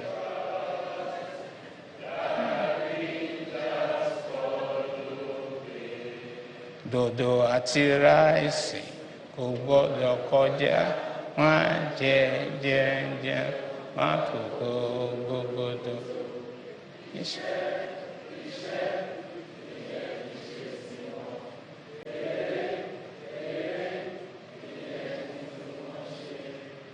Dodo atira isi kubodo koja wa je ma kubodo. Congrats. Now, I spent some time thinking about the fundamental challenges of Garinja. Why is there an unreasonable number of poor people despite abundance of Gari? Why is the democracy not deep? Now, there are a few things that Garinja needs to pay attention to. The first is the rule of law. It has limited jurisdiction. It's only applicable to the masses. There's no justice in the land. Rule of law must replace law of rule. The country must be strong on policing, especially crimes that batter the image of the nation and deprive the masses of welfare. Needless to say, there's a need for police reform. I'm not talking about changing of police uniform. There's a need for a strategic revamp of the image of the country. A passport ought to enhance the citizens, not subtract from them on international borders. The Garinja passport subtracts. Number 3, in the field of education, we no longer teach children values. When a society is power and money-oriented, but lacking in moral values, and immorality pestilence will arise. That disaster will erode trust in that society, affect commerce and the cost of capital. You can't build a nation without values. It is a contradiction in terms. There's a need to revamp the educational curriculum in schools in response to present challenges. Linkages between the universities and the venture capital industry must be fostered. There's a need to create a platform on the stock exchange for young tech companies so investors can cash out. It will incentivize venture capitalists. Colleges of technology must be colleges of technology. MIT is a college of technology. Why is it incomparable to Yaba College of Technology? What are they doing that Garinja is not doing? Enterprise development is critical. It should be two-tiered. Tier 1 is for basic training of entrepreneurs. Tier 2 is for those who are focused on businesses that will create jobs and employ at least 20 people. 1 million of those will create 20 million jobs. Government must not only have the capacity to hire all the people, government doesn't have the capacity to hire all the people in the job market. Only the private sector can significantly reduce that number. There's democracy but no representative governance. Political office holders must be answerable to the people, not the other way around. In order to correct this anomaly, there must be electoral reform. There's a need to eliminate waste. Spending an inordinate amount of money, at the polling booth must be discouraged. It's a poor productivity. Why can't people vote by phone? As at May 2025, the tele density of Garinja is 79.65%. That's almost 80%. The people pretty much do everything with phone. They send money to the village by phone, book appointments by phone, do remote meetings by phone, buy concert tickets by phone, choose menu by restaurant by phone, set up shops and business by phone, publish books by phone, read religious texts by phone, attend church on phone by phone, do medical diagnosis by phone. They connect and date each other by phone. They pay taxes by phone. They even pay God by phone. If we truly want representative democracy, it is the way to go. Instead of spending 8 or 9 hours to vote, it can be done in 3 minutes. In the present system, you have to carry your bed and pillow to the polling booth. Voting by phone is a much cheaper system. No printing of ballot paper, no logistics, no deployment of hundreds of thousands of electoral officers, just technology. We can even see the result in real time, same way we see the number of likes or posts on X or Facebook. How about rural areas? We can start with the cities. Not that the rural areas don't know how to use phones anyway. They do. They collect money by phone. For effective coverage, you can approach Starlink, or for special class-like coverage for the rural areas. Most facilitated the communication at the start of the Ukraine-Russia war. It just moved a few satellites. What if the system is hacked? That's a data security issue. There are technological solutions to solve it. And anyway, the current system is being hacked too. It's hijacked by hoodlums. Ballot boxes are destroyed or stuffed in and ballot papers are burnt. There's a constant threat of violence. Why not give the people the option of voting from the safety of their homes? Technology makes the tracing, the rigging easier, and breaches can be alarmed. We do a test run first, and then localize it. For security measures must be embedded in mobile voting. It must be end-to-end verification. Voters must be able to verify that their ballots have been accurately cast and then counted. Number 2, there must be multi-factor and biometric authentication. Number 3, the system must be transparent and auditable. It must be open source to secure experts and to security experts and election officials. And even citizens can verify the software is secure. Number 4, the votes must be air-gapped, that is taken offline as election officials by election officials so that they cannot be compromised on the internet while still being counted. Encryption technology must be deployed. The digital ballot must be printed and counted like other ballots. Now, my son is a design engineer, and I troubled him for this lecture. I said, can you simulate voting by phone for me? Just give me a rough draft of how long it will take to vote by phone. Now, for this, you have to, to use your imagination. Let's imagine that there are 4 gubernatorial candidates in the election. Madam Sisi Oge Hamdallah Tolowo Kere of Tiwantiwa Gbogbero Party, TGP. The motto is togetherness is the key to the kingdom. Everyone is welcome.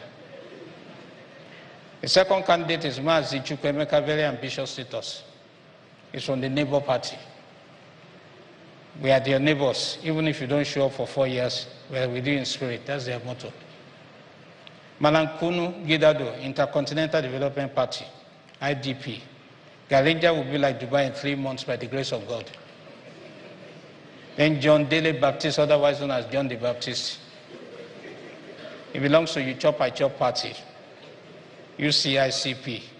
And this is their motto. We're not greedy. We believe in turn by turn. We even serve puff-puff. Now, this is what my son came up with. Can we play a short video? The following is a demonstration of how citizens of Garinja can vote for their preferred candidate. When the user lands on the homepage, they can choose between English, Yoruba, Hausa, or Igbo. If the user chooses Yoruba, they are taken to a page where they can see the text has been translated to Yoruba. If the user goes back and chooses Hausa, they will also see that the text has been translated to Hausa. For the purposes of this demonstration, we are going to use English. On the onboarding page, we see that this platform is a secure and transparent voting platform for the people of Garinja. It enables simple voting, and by the end of it, the user will get verified results based on the votes that have been given so far. We shall continue for the demonstration. The next page shows where the user enters their PVC and their phone number. For the purposes of this demonstration, we are going to enter a fake PVC number and a fake phone number.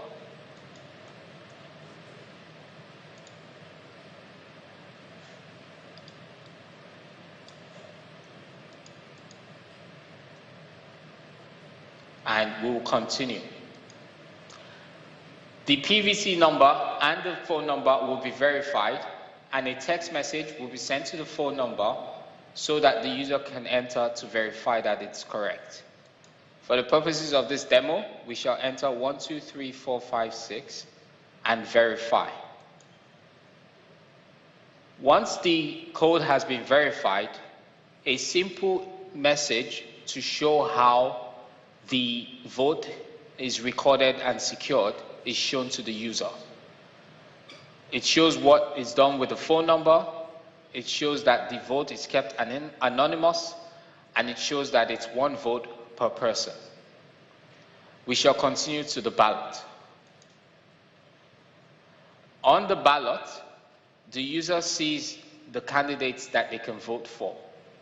We have John the Baptist for UCICP, Madam Sisi Oge for TGP. We have Malam Kunu for IDP and Mazi Chukwuemeka for NP. For the purposes of this demo, I will be choosing Madam Sisi Oge. And I will cast my vote. Once I've casted my vote, I will see that it has been successfully done, and then I'm told what would happen next. In the similar vein, I can also see the live results. And as we can see, Madam Sisi Oge is currently in the lead with 365 votes, and John the Baptist is currently last with 156 votes.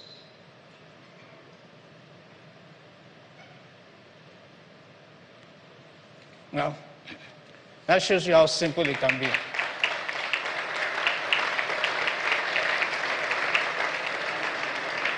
Now, if we want the youth to take power, you give them technology. And some people will tell you it's not possible. It is possible. The question we have to ask ourselves is, what will Dubai do? And what will China do?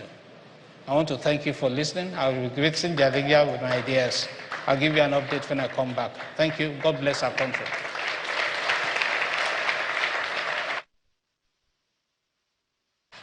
Another round of applause, please. As we all try to imagine where the server of that vote will be hosted. Please, you may be seated.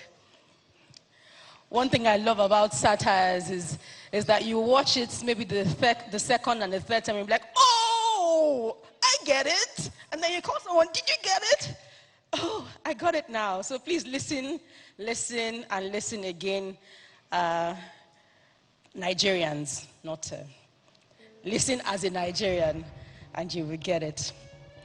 Once again, I know there's a lot to share online and there's a lot to amplify. So please go ahead and do so on your favorite social media platforms as you share your comments, your insights, your pictures on the amazing backdrops we have here as we leave the live venue using the hashtag Platform Nigeria 65. Hashtag Platform Nigeria 65. Again, we are still live on Channels Television, on DSTV channel 196, and of course on YouTube, on Facebook, and on Instagram. Our next speaker is Dr. Yemi Kale. He's a globally respected economist with more than 25 years of experience shaping Africa's economic, trade, and development agenda. He currently serves as the Group Chief Economist and Managing Director of Research trade intelligence at Afrexim Bank, providing intellectual leadership across more than 50 African countries.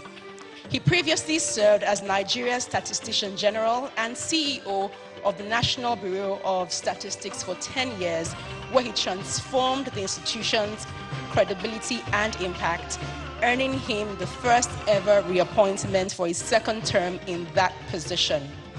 Dr. Kale holds a first-class degree in economics from Addis Ababa University and a PhD in economics from the London School of Economics.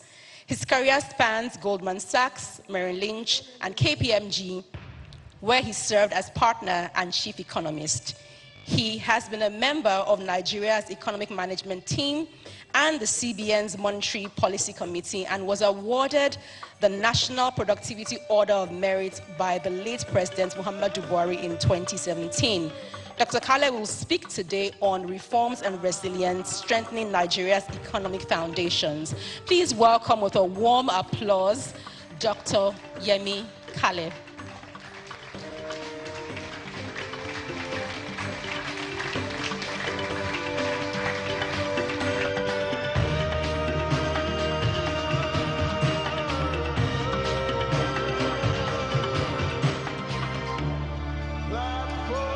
Good morning, ladies and gentlemen. First, I would like to express my heartfelt gratitude to Pastor Poju and the Covenant Nation for the honor of inviting me to speak at such a distinguished gathering as the platform, and in company of such a great array of speakers. So in 6 days, on October 7th exactly, I'll be celebrating my 50th birthday. Thank you.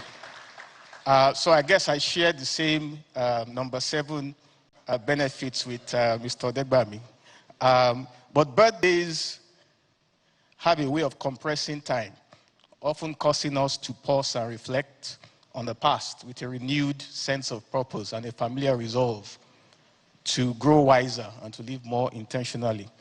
Today, October 1 is not just a personal milestone, as we know, it's our country's Independence Day. And like any individual birthday, it is a collective moment to reflect on how far we have come as a nation and also to envision the future we are working to create. But it also calls for an honest assessment. What have we learned? What must change? And where do we want to be when we reach the next milestone?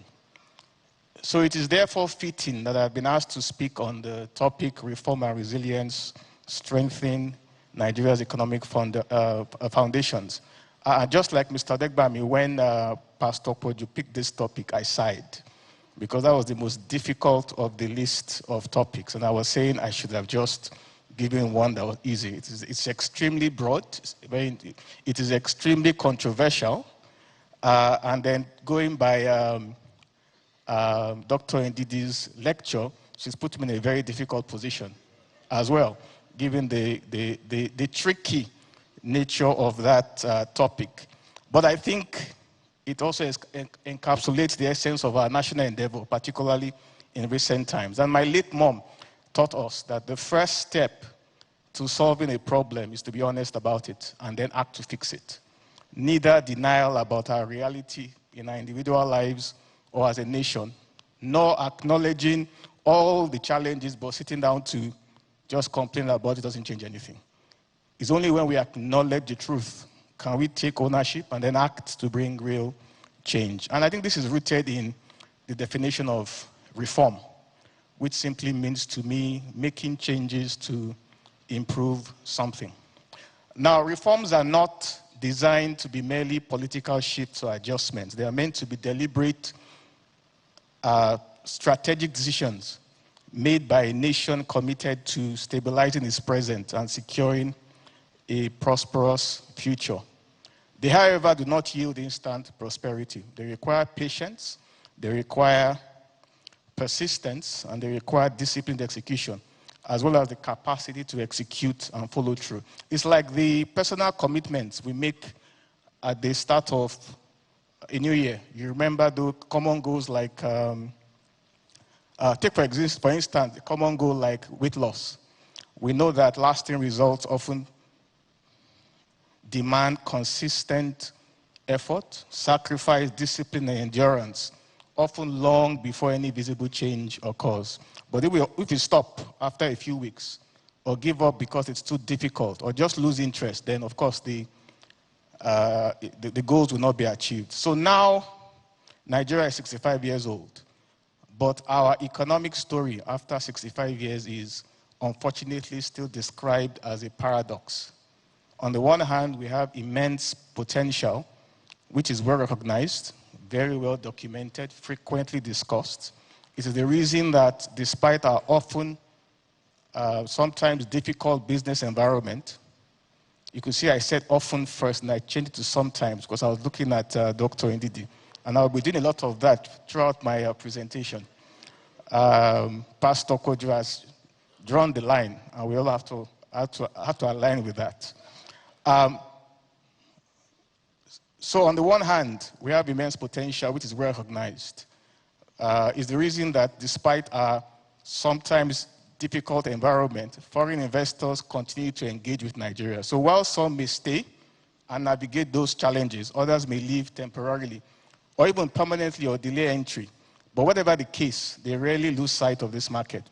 They monitor us closely, waiting for the right opportunity or timing to return or invest, because they understand if Nigeria can get just a few fundamentals right, this is a market of immense scale and opportunity, and it's one that they just can't ignore. Take our demographics, for example. The population estimated at about 223 million, of which over 70% are reportedly under the age of 30. This means Nigeria possesses one of the largest reservoirs of youthful energy, creativity, and ambition anywhere in the world. Demographers call this a potential demographic dividend, which, if properly harnessed, could fuel one of the fastest economic transformations of this century. However, if neglected, it could become a demographic burden, fueling unemployment, social unrest, and out-migration. Consider also our natural resource wealth and geography. We are richly endowed with huge oil and gas reserves, vast agricultural land, and strategic minerals like lithium, rare earth metals, and many others that are shaping and will shape the industries of the future, from electric vehicles to advanced electronics. Our 922,000 square kilometers of territory includes some of Africa's most fertile farmlands. Our coastline and favorable climate position us as a natural logistics and trade hub for the African Continental Free Trade Area, whose market spans some 1.4 billion people. And yet, alongside this abundance, lies a country whose productivity still remains below potential. Our global competitiveness is still fragile, and inclusive growth has been elusive. So 65 years after independence, the gap between our extraordinary endowments and our actual economic and social outcomes is still very, very wide. However, when we strip this paradox down, the issue converges on one point: capacity. Nigeria's resources and demographic dynamism by themselves do not generate prosperity. Our immense potential means very little without the institutional and economic systems and capacity to realize it. So the central question is not whether Nigeria has potential, we clearly do, but whether we can build and sustain the institutional, infrastructural, and human capacity to translate that potential into tangible progress. Meeting this challenge, however, demands more than incremental policy tweaks. It requires intentional, economic-wide reforms, including strengthening public institutions, investing in transformative infrastructure, and designing financial and industrial ecosystems that convert our raw endowments into jobs, innovation, and globally competitive industries. It requires genuine inclusion and an unwavering commitment to doing the right things for the right reasons at the right time and in the right way. Only through such disciplined execution can Nigeria convert its exceptional promise into shared prosperity, ensuring that our country's youthful population and natural wealth becomes engines of sustained growth rather than sources of unfulfilled aspiration. So we have introduced a series of challenging and painful reforms recently, but which to me are absolutely necessary and beyond dispute. And I believe there is really no credible alternative. I also believe that if they're executed with consistency and integrity, they represent the essential first steps in turning Nigeria's long acknowledged potential into real, broadly shared prosperity, felt not only in statistics and speeches, but in the daily lives of our people. The challenge, however, is to ensure that the path of reform is as painless, humane, and well-sequenced as possible. But too often in Nigeria, this has been overlooked or maybe poorly implemented, resulting in what I think are avoidable hardships. So the responsibility of government is not to avoid these reforms, it has to be done, but to sustain them while urgently cushioning their impact by improving social protections so that the journey towards transformation is both economically sound and socially just. So over the next hour or so, I would argue that well thought out and well sequenced reforms are essential not only to stabilize Nigeria's economy in the short term, but also to future-proof it for generations to come. Drawing on lessons from our own history and from comparable nations that have successfully transformed their economies, I would outline how Nigeria, through credible reforms, can strengthen its foundations, build resilience, and achieve truly inclusive prosperity. In doing this, I will examine some of the reforms underway, why they matter, what has been achieved, what we have fallen short, where we are falling short, and what must come next. Above all, I want to underscore resilience, how the difficult decisions we make now can fortify Nigeria against future shocks and lay the groundwork for long-term prosperity. Reform anywhere in the world is never easy. It demands vision, it demands sacrifice, it demands disciplined execution. But as I hope to show today, well thought out and steadfast reform is the surest path to a more stable, prosperous, and self-reliant Nigeria. So on this 61st anniversary of our independence, my message is actually one of hope, but not just hope in itself, but hope firmly anchored in action. So like I already stated, Nigeria is a nation with immense potential that has yet to be fully realized. Between 2015 and 2024, for example, our real GDP growth lightly stagnated and per capita income contracted, eroding living standards. During this period, millions of Nigerians were pushed into poverty, squeezed by persistent high inflation, rising unemployment and underemployment, even as 3 to 5 million young people entered the labor market annually while job creation lagged. Now, because job creation had consistently lagged labor force growth in the absence of effective unemployment-related social protections, it began to push many young people into low-skill, low-pay work, and also triggered a steady and troubling brain drain as some of our brightest minds and most capable hands started seeking opportunities abroad. This deterioration, however, extended well beyond income. Core social and economic indicators also weakened across board. For instance, the Human Capital Index, which is a measure of the future productivity of today's children, remains among the lowest in the world, with the most recent index suggesting that a child born in Nigeria in 2020 can expect to reach only about 36% of his or her productive potential, given current education and health outcomes. Today, roughly 40% of Nigerians, some 89 million people are estimated to live below the poverty line.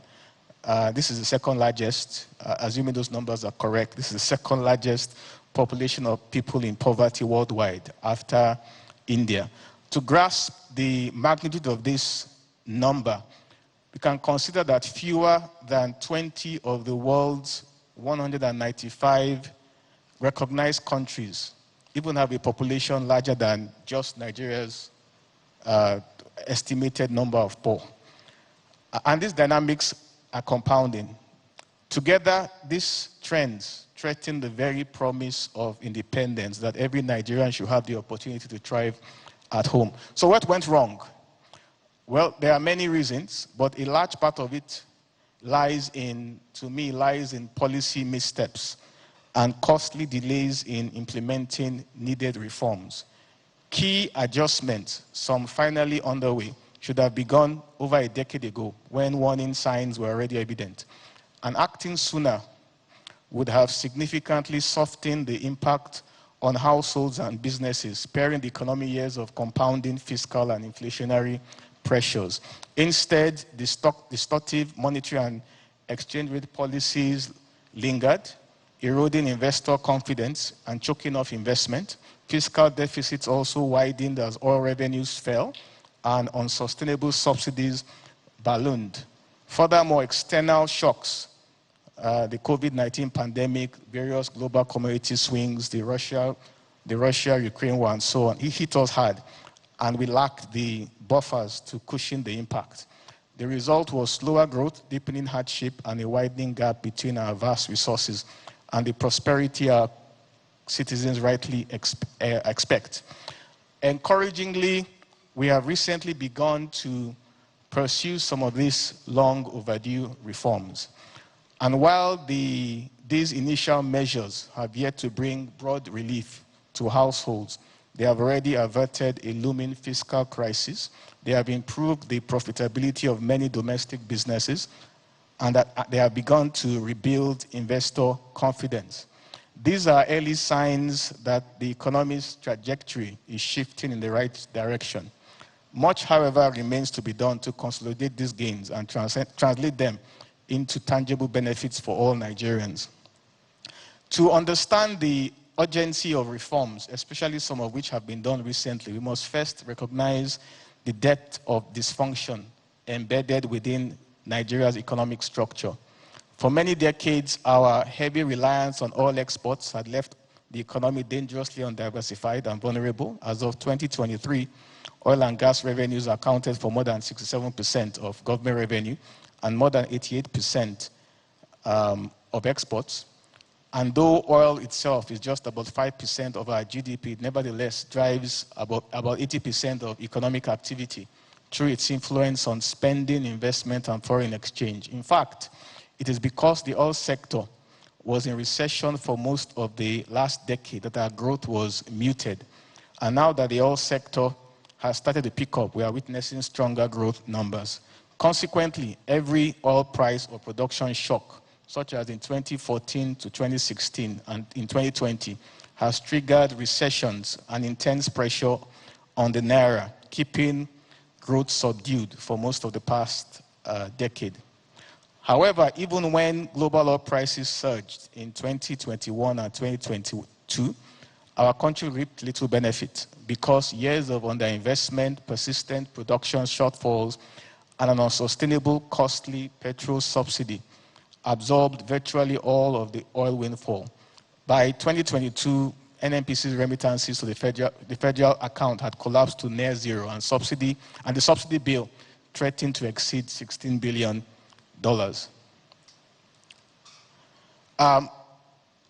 At the same time, foreign exchange policy at the time compounded the problem. Multiple exchange rate windows and an overvalued official rate discouraged investment and spurred rent seeking, while dollar shortages started to strangle businesses. Meanwhile, deficit monetization by the central bank drove inflation to double digits well before subsidies were lifted or exchange rates adjusted. By early 2023, mounting debt services costs and shrinking revenues had brought the country to the brink of a fiscal and balance of payments crisis. These macroeconomic stresses translated into real hardship for majority of the population, inflation near 25%, eroding wages and pushing an estimated 7 million more people into poverty in 2022 alone. As food and transport costs soared, as insecurity and climate-related disasters increased, such as the floods in 2022, all conspire to deepen our vulnerability. Now, I'm not recounting all of this to spoil the celebratory mood of our independence. Rather, it is to underscore the reality that our old economic playbook had become unsustainable. By 2023, Nigeria stood at a fiscal cliff, and decisive action became necessary. We could no longer afford to kick the can down the road. The cost of inaction was spiraling out of control, and something had to give. So over the past 16 months, we have embarked on what I believe are significant economic reforms, all aimed at addressing precisely some of these structural challenges. Now, several commentators have used the words bold or courageous to describe the reforms that were introduced. And depending on your vantage point, you may agree or disagree. However, I always tend to hesitate to describe them as simply acts of boldness or courage, because to be honest, there was nothing else we could do at that point. It was a decision we are forced into, and that's why, if you remember, during the last elections, virtually every political party insisted that what we did actually needed to be done. To me, bold to me would be taking a risky path out of several less risky and equally viable options. But when your policy choices shrink to a single credible route, what appears as bravery at its core is an acceptance of necessity. So it was more like we were at a crossroad and picked the right route, as opposed to, you might say, perceptive action from a list of various possible and credible options. But then again, we did have the option of capitulation, which we did not pick. So I guess it still needed an act of resolve, an act of determination, and the courage to face the reality, without which we may not even be celebrating our 65th anniversary as a nation today. So the first of these reforms, as we all know, was the removal of petrol subsidy. Few policy decisions in Nigeria's history has been as fiercely debated as the removal of petrol subsidy. For decades, subsidies were portrayed as some form of social security and a shield protecting ordinary citizens from global oil price swings. In reality, they created a fiscal burden that simply drained colossal sums, often more than we spent on health and education combined. Then it created market distortions, artificially low fuel prices acting like a magnet, pulling fuel across our borders into neighboring countries, often leading to supply gaps domestically. So smuggling, corruption, and inefficiency became entrenched, undermining domestic supply and distorting incentives for investment in the energy sector. It also created equity concerns. Evidence showed that wealthier households who owned more cars and consumed more fuel captured the lion's share of the benefits. Meanwhile, the poorer households who spend a larger proportion of their income on transport and energy often stood in long queues or paid higher black market prices. So instead of leveling the playing field, the subsidy simply deepened inequality. So ending this practice was a needed act of national discipline and fiscal realism. The immediate consequences were undeniably painful. Transport fares rose, inflation spiked. However, some of the long-term gains are already becoming visible. The budget deficit has narrowed, opening up the possibility to redirect billions of naira to productive investments. Equally important were the structural benefits from eliminating the subsidy. With the end of cheap fuel arbitrage, smuggling to neighboring countries is far less lucrative, and I believe over time, the domestic market will stabilize and incentives will shift towards investment in infrastructure, power, and social services. So this reform was not just about balancing the books. It was about freeing Nigeria from a cycle of dependency and vulnerability. But like I said, it was painful, but necessary. And I still believe that the government could have done a slightly better job addressing the short-term pains with better targeted support rather than just waiting for it to pass and asking Nigerians to bear it. I think that was probably one of the major weaknesses of the entire system. A second key reform was the unification of, as we know, and the liberalization of Nigeria's foreign exchange market. For many years, we operated under a tangle of multiple exchange rates and administrative allocations. This opaque system created wide gaps between the official rate, which was about 450 naira to the dollar at the time, and the parallel rate, which was about 700 or so dollars to naira at the time. And only a privileged few could even access the cheaper official rate, while most businesses and households paid far more. This system encouraged corruption and rent-seeking, discouraged genuine exporters and investors, distorted price signals, and invited speculative attacks on the naira. So in June 2023, the central bank ended this multiple exchange rate system, letting the naira float at a single market base rate. This move immediately improved transparency and price discovery. It curtailed the arbitrage opportunities and signaled to the world that Nigeria's commitment to the world to a more open, rules-based FX regime. As a result, the official rate quickly converged with the parallel market rate at the time 750 to 800 naira to the dollar, eliminating the long-standing premium that had plagued the system. And though the naira has weakened further to about 1,500 naira to the dollar today, the currency's real effective exchange rate is now arguably the most competitive in decades. In practical terms, Nigeria is no longer selling scarce dollars at subsidized prices, while exporters are no longer penalized by an overvalued currency. As a result, investors are taking note, and their response have been encouraging. For example, foreign exchange reserves have increased over time. The verified FX backlogs have been largely cleared, and our reserves currently has crossed over $42 billion, which is a 3-year high. For businesses, this new system is also transformative. They no longer have to waste energy lobbying for scarce official FX allocations, and instead they can focus on productivity and competitiveness.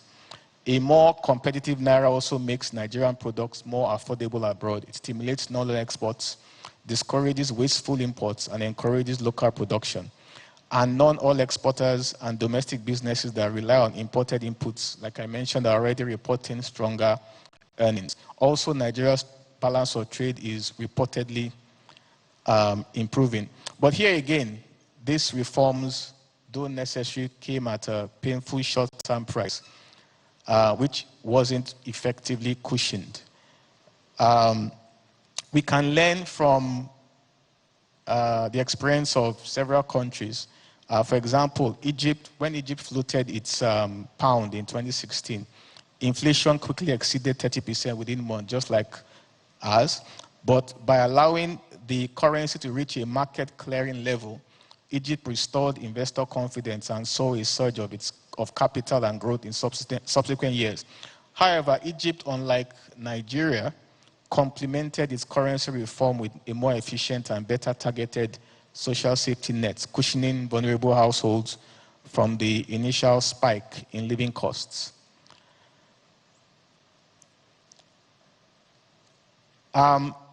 Importantly for Nigeria, the more transparent FX regime has attracted a surge of foreign portfolio inflows, which helps stabilize the naira in the short term. But foreign direct investment, critical for job creation and industrial capacity, will take longer to rebound as investors test the staying power of the reforms, especially given Nigeria's long history of policy reversals. Also, monetary policy adds another layer of complexity.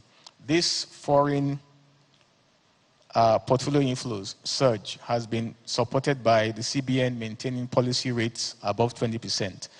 But while this strategy supports short-term liquidity and reserve accumulation, it also discourages long-term foreign direct investment, as potential investors will favor short-term high returns in government securities compared to productive investments. I mean, they would say if I can almost guarantee 20% plus return on investment from government securities, why would I take the risk of pursuing longer-term foreign direct investment that might not even get me as high a return as the government securities in the first place, but I'll have to take a greater risk. So the result is a trade-off between short-term liquidity stability and long-term capital formation. However, I believe that as inflation gradually eases, the CBN would shift its focus from foreign portfolio inflows towards attracting foreign direct investments. They will lower rates, hopefully, in a carefully sequenced manner. In this regard, timing is very crucial. Cut too soon, and inflationary pressure could resurface. But if you wait too long, domestic investment and critical foreign direct investment for industrialization and job creation will remain crowded out. Alongside these headline structural reforms, Nigeria also needed reforms to restore monetary and fiscal discipline, which are also essential anchors of lasting stability. For much of the previous decade, monetary policy oscillated between tightening to fight inflation and loosening to spur growth, often undermined by large quasi-fiscal interventions. However, CBN has now reasserted price stability, which is its core mandate. The monetary policy rate was initially raised to 27.5%, which is one of the steepest on record, while open market operations were streamlined to mop up excess liquidity. And importantly, these actions were accompanied by clearer communication with regular policy reports, forward guidance, and transparent explanations of the inflation outlook. Again, the results are now visible. Headline inflation, which averaged about 25 to 30% in 2023-2024, has begun to ease towards the low 20s, and food inflation, while still elevated, is slowing. Now, these gains are not merely statistical. Every percentage point of disinflation protects the real value of salaries, of pensions, and savings, and reduces uncertainty for investors who must plan projects years in advance. And I believe that if we stay the course, inflation could fall to around 14% by the end of 2026, all things remaining constant. However, between now and then, the hardship on households will continue. But the lesson here, again, is clear. Reform is like curing a fever. You must endure some discomfort as the medicine takes effect. But the alternative of letting the fever rage just because the pill is bitter or the injection is too painful is far worse. A second equally important lesson here is that, which I've highlighted already, is that like some peer countries, we should match reforms with a targeted and effective social cushion to protect the most vulnerable citizens. So once again, the key is not just introducing necessary reforms, that was done, or even the important political will to see them through, that wasn't lacking. But reforms must also be carefully planned and thoughtfully implemented so that structural change is matched by social protection and long-term public confidence. No discussion of reform in Nigeria is complete without addressing the need for energy reform. Reliable, affordable power is the foundation of industrialization, job creation, and national competitiveness. In recent years, reforms in oil and gas and electricity have gained momentum, yet much remains to be done. A striking example is the Dangote refinery. which began operations and exported its first gasoline cargoes in 2025. When fully integrated into the domestic supply chains, it promises to cut dependence on imported refined products, save foreign exchange, and stabilize fuel prices. However, operational challenges still persist, which need to be resolved, including labor issues, reliable feedstock supply, transparent pricing formulas, and clear currency settlement mechanisms to ensure that it consistently serves the domestic market. The broader challenge is to achieve energy security without reverting to hidden subsidies or encouraging monopolistic practices which can materialize if competition safeguards, regulatory capacity, and market sequencing are weak. This underscores the need for complementary policies such as strong antitrust oversight, transparent pricing, and incentives for new entrants to prevent a well-intentioned reform from reproducing the very problems it's set to solve. Electricity pricing reforms follow a similar logic. Historically, tariffs had been set far below cost-reflective levels, leading to chronic losses, leading to deteriorating infrastructure and insufficient supply.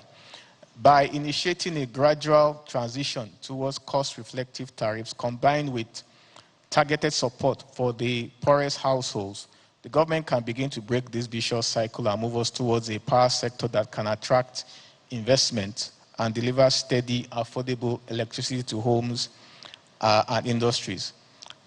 However, decades of underinvestment, weak governance, and misaligned tariffs have left us barely a fraction of the electricity needed to power modern industry.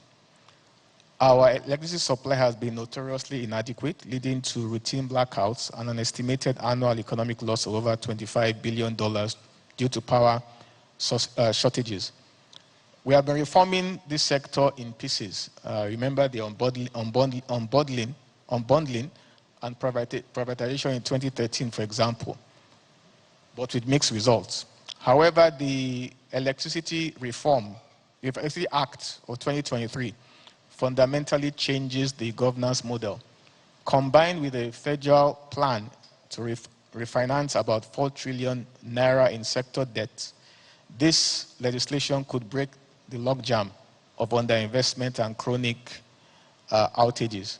The act devolves power sector regulation from the federal government to the states, allowing each of Nigeria's 36 states to create and regulate their own electricity markets. In essence, it breaks the old centralized monopoly and opens the door for states to partner with private investors to generate, transmit, and distribute power locally.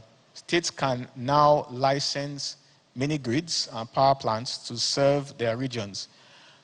Now, this reform was driven by the realization that the prior model wasn't working. Even after privatization, the national regulator kept electricity tariffs artificially low, dissuading investments and leaving the power companies insolvent. However, now under the new acts, like I said, states can chart their own path, perhaps inviting private firms to build generation specifically for industrial clusters or urban centers, setting cost-reflective tariffs with local buy-in and bypassing some of the inefficiencies that plague the national grid. And already, several states have either enacted or drafted laws to create their electricity markets. This, to me, is a bold structural shift, and if well implemented, it could unleash competition and innovation in the power sector. Of course, challenges still exist. Not all states currently have the capacity or resources to regulate electricity effectively, and coordination will be needed as power doesn't respect state borders. But we can draw lessons from other countries like India and Kenya, which also decentralized aspects of electricity governance. The federal government will have to support states in this journey through technical assistance and perhaps regional cooperation frameworks, and ensure that we don't simply replace a federal monopoly with 36 mini monopolies. But still, the principle of the reform is sound. Decentralize, liberalize, and let there be light. So these reforms, these examples of reforms, like I said, are gradually yielding measurable stabilization. But we also need to understand that behind the improving macroeconomic fundamentals lies the daily reality of Nigerian households, which, if we are not careful, are capable of reversing every progress or gain if the reform-induced hardships push people to their limits. Like I mentioned, poverty still remains stubbornly high. Food insecurity is still a problem. Unemployment and underemployment is widespread. And for most families, progress is measured not in GDP figures or fiscal deficits, but in the price of gari, the reality of electricity, and their children's job prospects. However, without keeping faith in reforms and moving from stabilization, which we generally have now, to structural transformation and deeper change, Nigeria risks another 65 years of low growth, high inequality, and persistent fiscal stress. But if we remain focused and keep faith with reforms, we will gradually remove the remaining binding constraints that have prevented us from realizing our potential. In the meantime, like I mentioned, the pain will be real, and it's the responsibility of government to minimize the impact.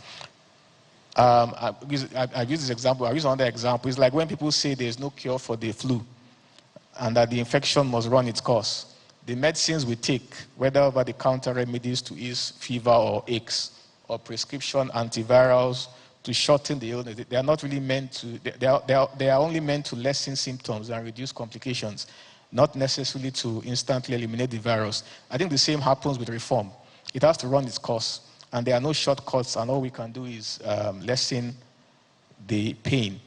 This experience with reform I described is not unique to Nigeria. Economic history shows that structural reform often follows a J-curve: short-term pain, long-term gain. Think of India's early 1990s liberalization, or Indonesia's post-Asian crisis reform. Nigeria stands at a similar inflection point. So staying the course is essential if we are to climb the upward slope of durable prosperity. That being said, while I speak of the transformative potential of reforms, I need to be clear that not all reforms are necessarily good reforms. What I'm speaking about here is good reforms. Some changes are labeled reform, but are poorly conceived or fundamentally harmful. A reform can fail not only in execution, but at the design stage because of faulty economics, because of narrow political motives, or inadequate consultation. Reforms that ignore economic fundamentals or sound evidence, or that mainly aim to win short-term political favor, belong to this category. Consider, for example, the massive untargeted fertilizer subsidies in Nigeria during the 1980s. Instead of intended to boost farm output, they encouraged waste and corruption, but never really raised productivity in a sustainable way. Also, reforms in name only can be equally damaging. In Eastern Europe, during the 1990s, several privatization drives were presented as liberalization and modernization, but in practice, they merely transferred state assets to politically connected insiders, replacing public monopolies with private sector ones and leaving true competition largely absent. Timing and sequencing are equally critical. Removing subsidies before inflation is contained or before safety nets are in place can sharply increase poverty and social tension. Inconsistent policy signals, weak regulatory enforcement, and entrenched vested interest can further erode credibility, reducing investor confidence and leaving reforms only partially implemented. Social and political dynamics also add layers of risk. Structural changes inevitably create winners and losers. Without effective communication, without compensation mechanisms, and participatory dialogue, those who bear the early costs such as consumers facing higher prices or workers in declining industries may resist through protests, strikes, or political pushback. So a reform intended to open markets can even unintentionally create new concentrations of power if a single firm or group gains dominant control. Finally, reforms need continuous monitoring and adaptive management. Without robust data systems, early warning indicators, and a mandate to adjust course, small implementation glitches can escalate into crisis. So in short, even technically sound reforms succeed only when backed by sound design, strong institutions, political commitment, and continuous feedback. Lasting change requires not just the courage to begin a reform, but the discipline to manage it over time and the flexibility to correct course when reality diverges from expectations. So what are the key areas of structural reform we need to either start or keep faith with till completed so as to move from current macroeconomic stabilization into durable and inclusive prosperity? In answering this, 4 interlocking reform domains stand out as pillars of long-term resilience. The first is energy needed to power growth. Energy remains the backbone of industrialization, job creation, and social progress. So reform in this sector is therefore existential for growth. And while recent legislation has been introduced to tackle these challenges, these laws on paper must translate into real-world outcomes. The second priority area is infrastructure and connectivity. A resilient economy must be well connected, both internally across regions and externally to global markets.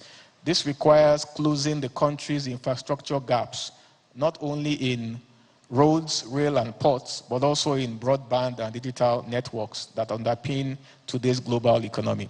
Take agriculture, for example.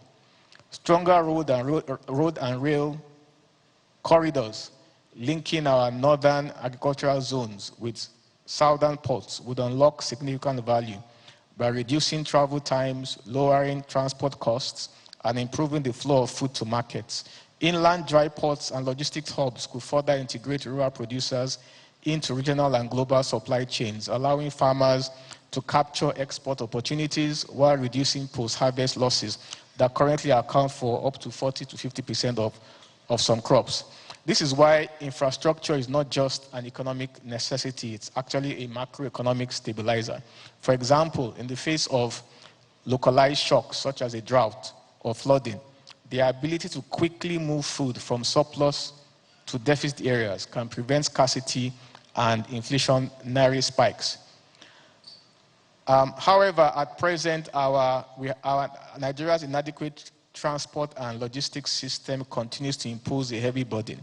Logistics costs represent 30 to 40% of the final consumer price of some staples, meaning inefficiencies in movement are directly passed on to households. And this has profound implications for macroeconomic management, and it highlights why inflation in Nigeria is not purely a monetary phenomenon. A large share of inflationary pressure comes from structural bottlenecks, particularly cost-push drivers such as transport, energy, and logistics. Monetary tightening can only address demand pull inflation. That's the excess cash chasing limited goods. So initially, you will see interest rates increases begin to slow down inflation, if you check the history of Nigeria, until it gets to a point when inflation gets stuck and may even reverse. At this point, the excess cash has been absorbed and inflation is largely cost push. So simply raising policy rates beyond that does very little. It simply just adds to financing costs, raising production and distribution expense, and ironically, may even end up pushing inflation even higher instead of lowering it. In such circumstances, monetary policy has reached its limits. So knowing when to pause is as important as knowing when to tighten. The key is to distinguish the proportions of demand pull versus cost push inflation. This is why reforms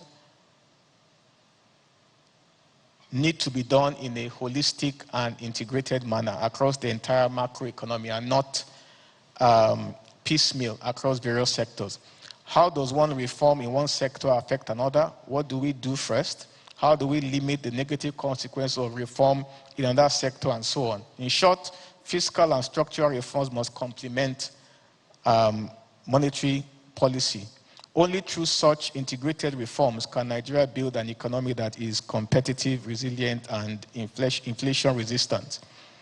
I was going to give several examples of how many countries in Africa had conducted their reforms, but I would, in the interest of time, I would skip all of that. The central point here is that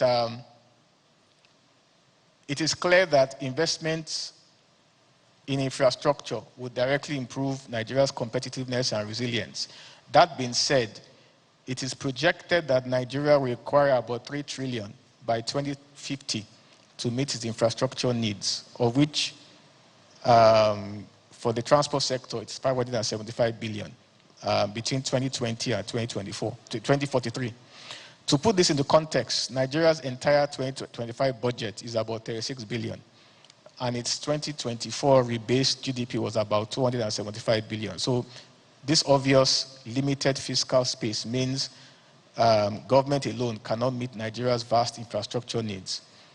Accordingly, public-private partnerships are key. We heard the example of the National Theatre earlier today. In addition, Nigeria should consider institutionalizing a dedicated infrastructure financing mechanism. For example, a portion of savings from the fuel subsidy removal could be systematically ring-fenced for high-impact transport and logistic investments. Embedding this commitment into the national budgeting process and potentially into legislation would not only provide predictable funding for infrastructure, but also help rebuild trust with citizens who have borne the immediate burden of the subsidy removal. Infrastructure investment will also extend to, like I mentioned, to energy and gas pipelines. One specific initiative worth noting is the development of gas pipeline infrastructure and thermal power plants, leveraging our natural gas reserves. Similarly, investments in renewable energy, solar mini-grids for rural areas, for instance, will also enhance resilience by diversifying our energy sources and reaching those of the national grid. The story of Nigeria's telecoms sector is probably the clearest proof of what good reform can achieve. In 1960, we had fewer than 20,000 telephone lines for about 40 million people. By 2001, about 4 decades of monopoly under the then NITEL, we still had only 400,000 lines. Then came liberalization, private GSM operators were licensed, the market opened, and within 5 years, lines soared to over 10 million. Today, Nigeria has over 220 million active mobile subscriptions. Telecoms now contributes about 16% of GDP compared to less than 1% then, and serves as the backbone of a vibrant digital economy, powering fintech, e-commerce, and millions of jobs. This is what happens when thorough, well thought out and implemented reforms open sectors, helps to enforce competition, and leads to investment in modern infrastructure. The challenge before us is to replicate this success in other sectors, power, petroleum, and in particular mining, which are areas where Nigeria has vast potential still untapped, and which can create a lot of industries, exports, and jobs on a transformative scale. Beyond sector-specific changes, we also must improve the overall business environment so that the private sector can drive growth and diversification. This means cutting red tape, enforcing contracts, protecting property rights, and rooting out corruption in how businesses interface with government. While we have made some progress on the back of reforms like simplifying startup procedures and digitizing processes, that reform momentum needs to continue. Trade policy also needs reform. Our frequent use of export bans, high tariffs, and even border closures as in 2019, discourages competitiveness and often entrenches hardship. While these measures have been often justified as protecting local industries or of safeguarding domestic supply, in practice, they have merely encouraged smuggling, raised consumer prices, reduced supply chain efficiency, and limited Nigeria's integration into regional and global value chains. The AfCFTA offers a chance to become a continental production hub, but success requires further reforms to lower trade barriers, easier customs and ports, and stronger competition policy to prevent monopolies and keep prices down. And this reform is particularly urgent, given the backdrop of escalating global trade wars and shifting supply chains. While disruptions in global trade present challenges, they also create unprecedented opportunities for Nigeria. Nigeria's size, location, and market potential mean it could become a preferred substitute for global firms looking to diversify sourcing and manufacturing away from traditional hubs. But to seize that moment, Nigeria must project itself as open, reliable, and a competitive trade partner within Africa under the AfCFTA and beyond as part of global supply networks. If executed well, such trade reform could transform Nigeria into a continental production powerhouse, generating jobs, lowering prices, and strengthening resilience against external shocks. Security is equally under priority area for resilience. Without peace, investment flees. Growth must also be people-centered. Nigeria's current low human capital index shows why education and healthcare are vital. The Student Loan Act 2023 and cash transfers, including a 5 billion naira relief package for each state to offset fuel price shocks, are steps in the right direction towards a stronger social safety net. And we should consider using a portion of the savings from subsidy removal to deepen such programs and make them more efficient, so that reforms share burdens fairly. Job creation also hinges on private enterprise. Government can help through skills training, SME support, and sectoral reforms. The Nigeria Startup 2022 illustrates how targeted policy can spur tech jobs, modernizing agriculture with credit and irrigation,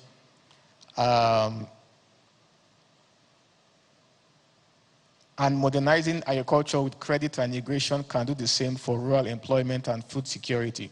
Finally, inclusive growth must reach every region. Without shared opportunities, inequality and unrest will erode stability.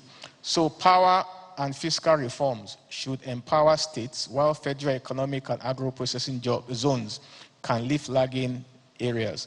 Pairing pro-business reforms with robust safety nets and regional inclusion would make prosperity broad-based and durable. Now we have established the importance of reforms and discussed what has to be done and what left needs to be done. We might ask, would it actually pay off? Are we sure we are on the right path? And it's a valid question, especially when people are feeling the immediate pinch of higher fuel prices or a weaker currency. However, history offers a resounding yes. Good reforms do pay off, and sometimes spectacularly, if sustained and done in the right way and for the right reasons. And throughout my remarks, I've given a few examples.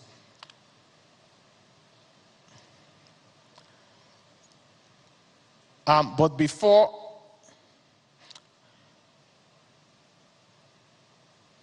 the overarching takeaway from those examples I gave is what I have said throughout my address, that good and bold reforms often entail short-term sacrifices, but they often bring long-term dividends. Countries that bit the bullet, whether it was India opening its economy, Indonesia cutting subsidies, or Nigeria itself removing telecoms from government hands, ended up far better off. Those that delay tough decisions usually find the problems only worsen.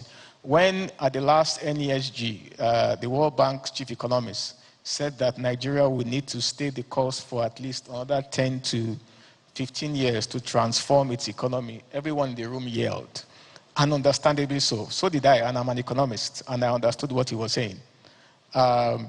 10 to 15 years under the current strain, you are telling Nigerians to wait for another 10 to 15 years. It's difficult to swallow. But I now thought about it. What's the alternative? Business as usual is definitely not an option. But if we make and sustain the right reforms now, by Nigeria's 75th or 80th independence, we may or may not be celebrating an economy that is vastly more prosperous and stable. But if we continue the way we were, we will definitely be headed to disaster. In economics, there's a theory called game theory. Under game theory, we are taught that the worst choice a player can make, I'm sure our well-experienced football champion understands what I'm saying. Game theory says that the worst choice a player can make is to cling to a strategy that guarantees failure, even when riskier alternatives exist. This is precisely the dilemma before us. If we refuse to reform, the outcome is certain. Economic collapse, fiscal instability, declining competitiveness. We know where we are going if we don't reform. But if we choose to reform, the path is uncertain. Yes, it carries risks and comes with pain, but it also carries the possibility of growth, prosperity, and resilience. So it's like saying, if you go down this road, you are going to disaster. But if you go into if you use this other way, you have the possibility of going into disaster, but there's also the possibility that it might actually work out for you. Now, if you are faced with those two choices, it's better to take the risk. Because at the end of the day, if it ends up in disaster, you are no better off than if you continue the way you are going. But there's a possibility that you might actually fix the problem and improve your country. Essentially, game theory is telling us that when one option leads only to disaster, while other offers even a chance of success, the rational choice is clear. We must reform, but not blindly, but strategically with credible commitments, safeguards, and the courage to take the harder path today so that tomorrow may hold opportunities instead of decline. Before I conclude, let me turn briefly to the question of how we manage the present transition. Please give me another 5 more minutes.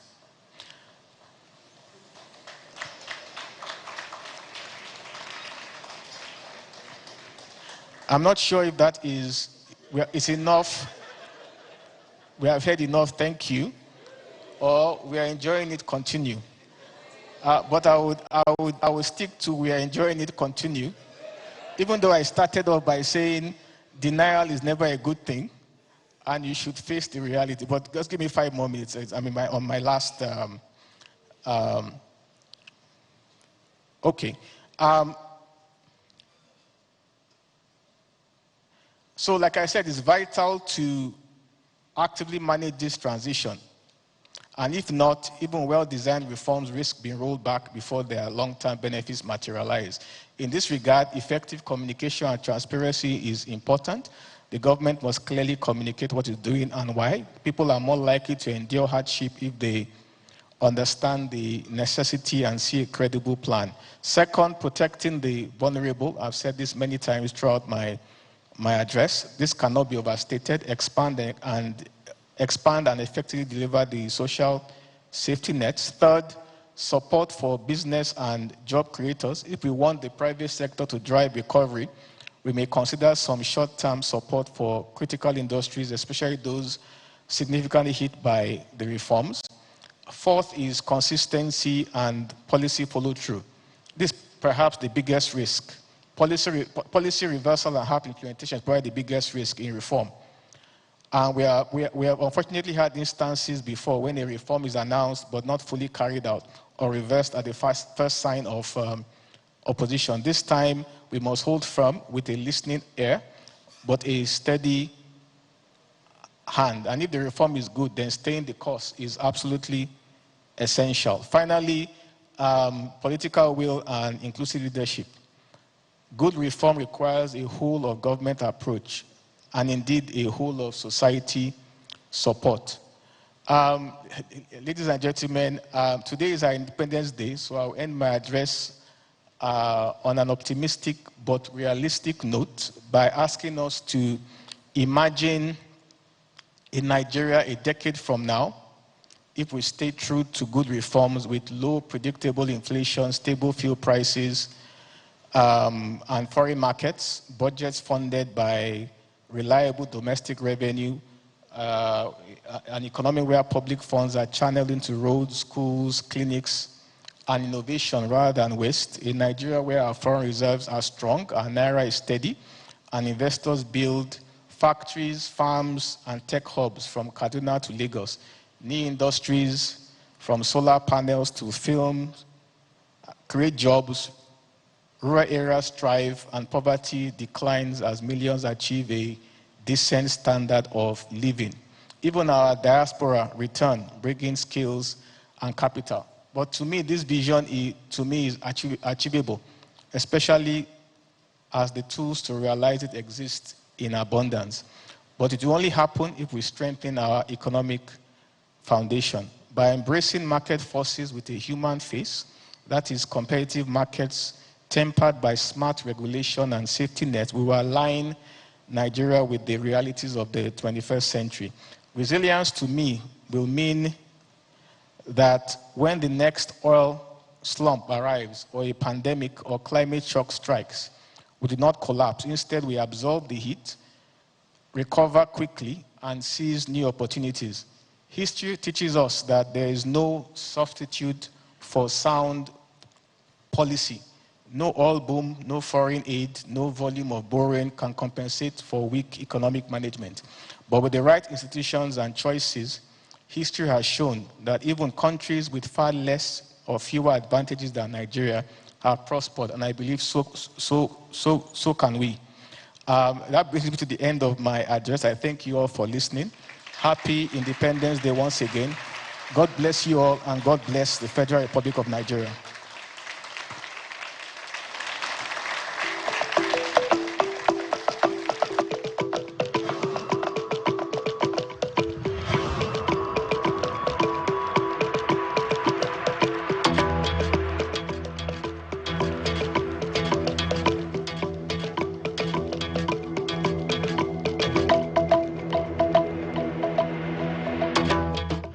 My name is Adedokun Oluwafisayo, and I will be your tour guide.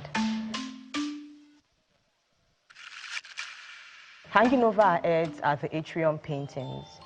In 2011, Olusegun Obasanjo organized an art competition themed Unity and Diversity. It was open to all Nigerian youth. Over 1,000 entries came in, but they picked just the best 64 to beautify the library.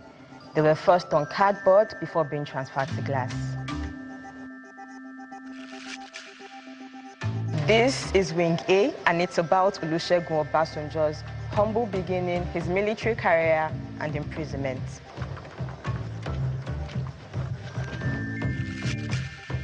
You will now see a recreation of the cell Olusegun Obasanjo stayed in Yola prison, and it is nicknamed Cell 333. Everything here, from the falling ceiling, the faded paint on the wall, the tinted glass, and even the utensils are the exact things he used in prison. The only luxury he had is that fridge that was given to him by his friend, Lamido of Adamawa.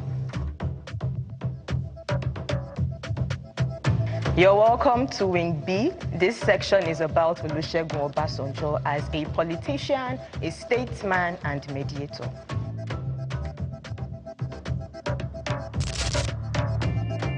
This is the recreation of the Aso Rock office. Olusegun Obasanjo is the first democratic president to use the Aso Rock Villa, and this chair is one of the ones Baba used in office. Behind here is the Nigerian flag and the flag of the Commander-in-Chief of the Armed Forces.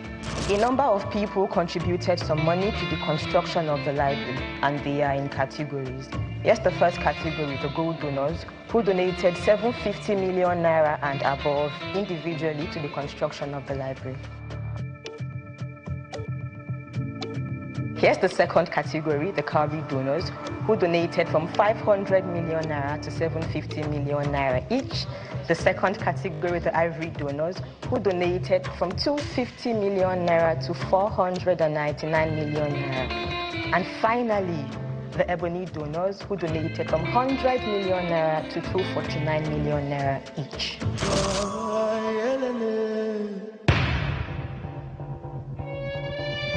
This is Olusegun Obasanjo Presidential Library, located in the heart of Abeokuta, and we are rebuilding our nation.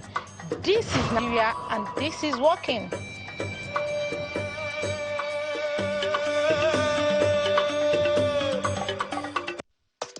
Passengers are to seats on the allocated seat only. Moving around the cabin is not allowed except to use the convenience which is located at the rear of each coach. For waste disposal, kindly use the waste bin located at the rear of each coach. Please sit back and enjoy your trip. Thank you for choosing to travel with us. Nigeria is more than headlines. It is a nation of stories, of resilience, of progress. Across Abeokuta and Lagos, the railway stations connect lives and dreams. With modern facilities, easy ticketing, and smooth transport, they open doors to opportunity, efficiency, and progress. At the Olusegun Obasanjo Presidential Library in Abeokuta, history meets innovation. Its beautiful structure and rich interior preserve the lessons of yesterday while inspiring leaders of tomorrow.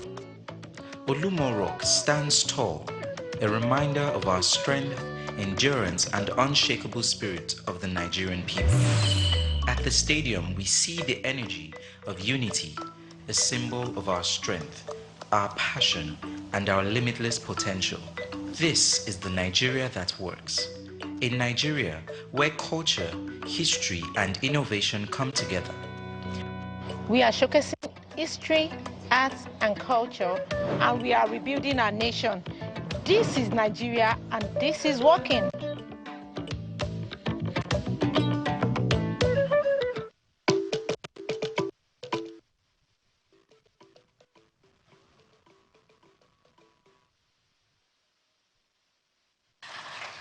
If there's no other takeaway that I'm sure we all have, is the fact that there are endless possibilities in various dimensions. Thank you so much to our last speaker, Dr. Kale. There's healthy banter online that you need to share that presentation, please. People are asking for the presentation to be shared. And on behalf of all economics students and graduates and management consultants like myself, I want to say thank you so much for making all that data available to us through your work at the MBS. Phenomenal, transformational work for our entire nation. Thank you. So our next speaker is Dr. Joe Abba, AKA, I have some faithful platformers here, but I don't know if he's going to go by his alternate persona here. So let's just stick with Dr. Abba, who is an internationally recognized expert in governance, institutional reforms, political economy analysis, and change management. Between the year 2013 and 2017, Dr. Abba served as the Director General of the Bureau of Public Service Reforms in the Nigerian presidency.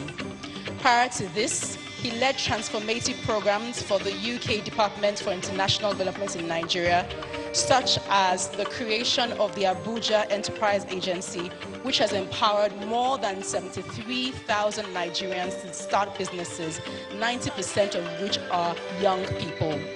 Dr. Abba holds a PhD in governance and public policy analysis from Maastricht University, with certificates from the Kennedy School of Government at Harvard and the London Business School. He is a visiting fellow of practice at Oxford University, where he joined the Blavatnik School of Government faculty in 2022, and is a visiting lecturer at Maastricht University. He is a barrister and solicitor of the Supreme Court of Nigeria and the solicitor of the Supreme Court of England and Wales. His topic for today is power shift. And for that, we would give him a powerful applause as he comes once again to the platform. You're welcome, sir.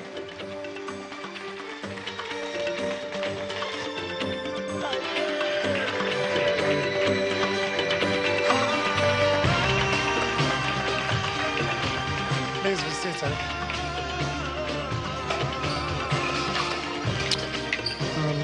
I will need a clicker.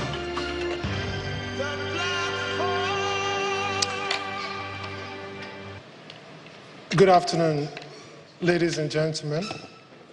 I have a presentation, and I'm waiting for the clicker so that I can quickly take us through it.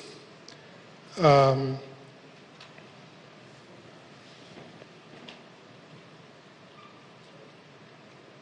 someone put up my slide, please? Okay, great. Isn't Nigeria beautiful? Next slide, please.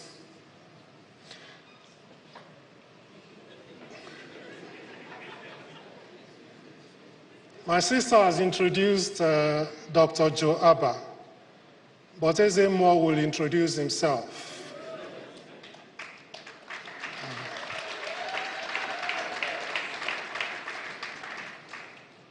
He is the mouthpiece of the gods, half man, half spirit, the wind that no trap can ensnare, the deity that you cannot worship with snaps and white fowl, but you can worship with pounds and dollars. And if my hero, mathematical Segun Odegbami, wants Nigeria to qualify for the World Cup, that will require an oil block. It's great to be back at the platform, and since the last time we were here, a number of things have changed. Our village now has a new leader, and he goes by the title Emilokon. His Lolo, his wife, and his queen is now known as Remi Lokon, which then means that the Crown Prince, Sheyi, will now be known as, I didn't say it, oh. Chaos is very easy to start. Next slide, please. And so, unlike others, I actually wasn't given a topic by Pastor Boju. He said the title is Rebuilding the Nation. And he asked me, what do you want to talk about? And so Eze Moore went into the shrine and consulted the gods and said, this topic, is it doable, rebuilding the nation? Because it suggests that the nation was initially built. Was it? And the God said, of course. Haven't you read Achebe's book, There Was a Country? Yes, there was a country. And then if he says that the topic is rebuilding the nation, it means that something has gone wrong with that building that makes it necessary to have it rebuilt. Is that the case? And the gods said, go outside and touch grass. Or just stop any Nigerian on the street and ask them whether things are working the way they should. And the third element, of course, rebuilding the nation, suggests that the nation can indeed be rebuilt. What does that mean? It means that something may have been working before that we need to bring back to make work again. And so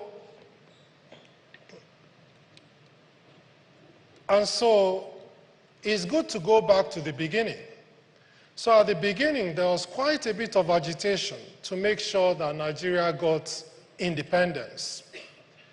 And some of our founding fathers came together to think about the kind of country we would want. So in 1960, we inherited an independent constitution that made the Queen of England the notional head of state.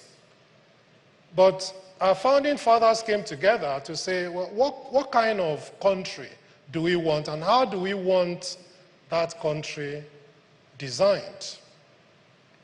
And so what they did, I'm wondering where I'm pointing to, or is my village people? Okay. So, believe it or not, this was Nigeria in 1963. You can see the cars in a queue. Oh, let me shock you even further. This was Lagos in 1963. You can see the cars all in a row, the bikes and bicycles, the pedestrians, everything was organized. Some of our young people have never seen a working Nigeria. And they are very easy to seduce by the idea that it is under military rule that Nigeria works the best. Nothing is further from the truth.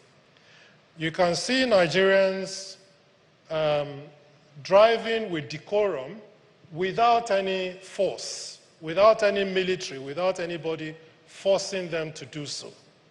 And so this is the nation that our founding fathers built, which this event is trying to get us to now rebuild.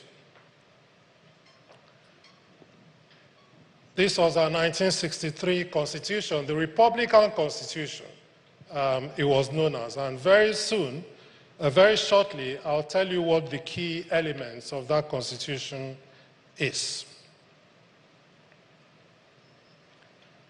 Nigeria basically had initially 3 regions: northern region, western region, eastern region.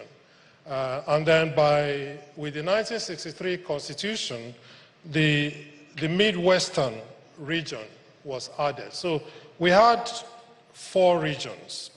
But what was in that Constitution? It basically had a British-style parliamentary system of government, where everybody in the executive is a member of parliament, and then the president, the prime minister is elected out of parliament. Believe it or not, each region had their own constitution. Okay. Each region had their own constitution. And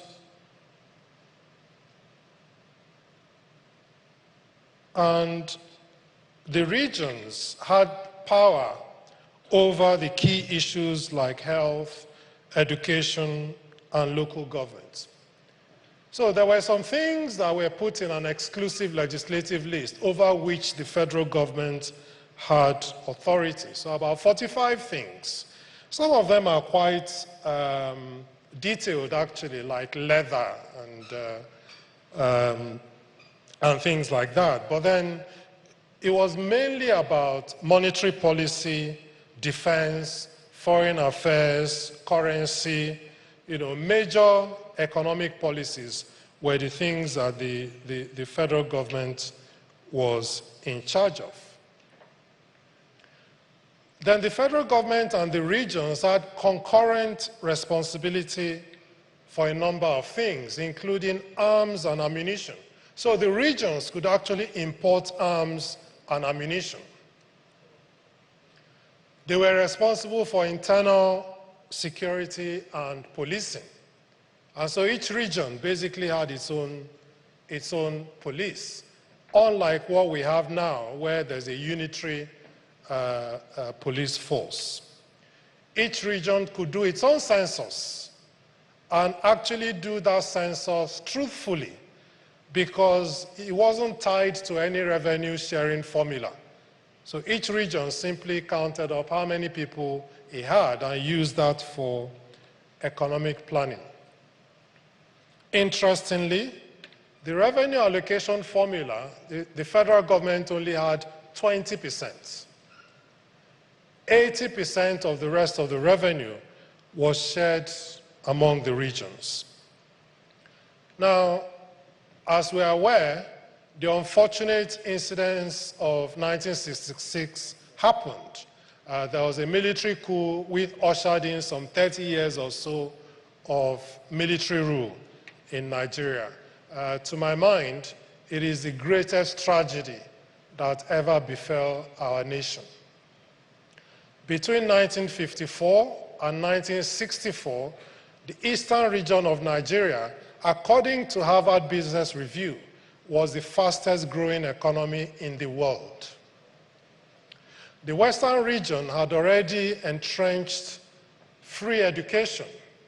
The northern region was feeding the whole country and exporting pyramids of granules and other agricultural products. The military could not work with regions because the military mindset is one of command and control, and everything needs to be unitary. And so they took away all the powers that the regions had and broke up the country into 12 states, each with military administrators, all reporting upwards to a supreme military council that controlled everything. That did away with the innovation, with the healthy competition among regions, with enterprise, with ideas. The mantra became obey before complain. And you were not allowed to think. You were basically asked to follow orders or else.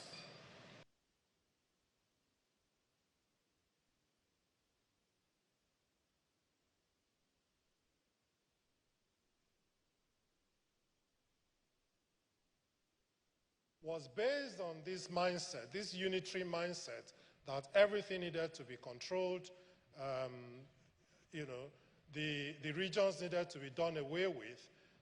By 1967, the military had created 12 states. With the 1979 Constitution, it had gone up to 19 states, which you can see on the projector now. People then competed for elections, and it brought in President Shehu Shagari and 19 state governors. But by that time, we had lost something crucial. That constitution introduced an American-style presidential system of government, which, if you think about it, actually works quite well with military mindsets. The show of power, the convoy, the largesse. I remember when I was Director General of the Bureau of Public Service Reforms, and I once complained that my office was too large. And it didn't make a lot of sense when a number of my staff had nowhere to sit. I was very quickly reminded that the office was not my own. It was the office of the Director General. And that office needed to project the power that the federal government has whenever there's any foreign visitor. And so this constitution carried on the move away from the regional structure and, like I said, created 19 states and designated Abuja as the new federal capital territory. That was also the constitution that started the naming of states and local governments in the Constitution. The effect of that is that to create any new states or create any new local government or change anything in that regard, you needed to amend the Constitution.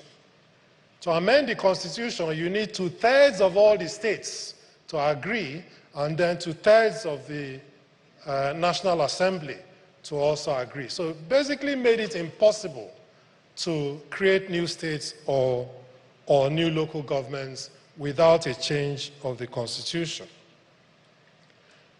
The exclusive legislative list grew from 45 in 1963 to 66 in 1979. By that, I mean that the things that only the federal government had control on grew from 45 items to 66 items in the 1979 Constitution. Importantly, the sharing formula for revenue changed dramatically. So before it was 20% to the federal government, 80% to the regions. From 1979, it was 55% to the federal, 26.5% to the 19 states, 10% for local government, and 8.5% for what they termed special projects, which is basically anything they want to do.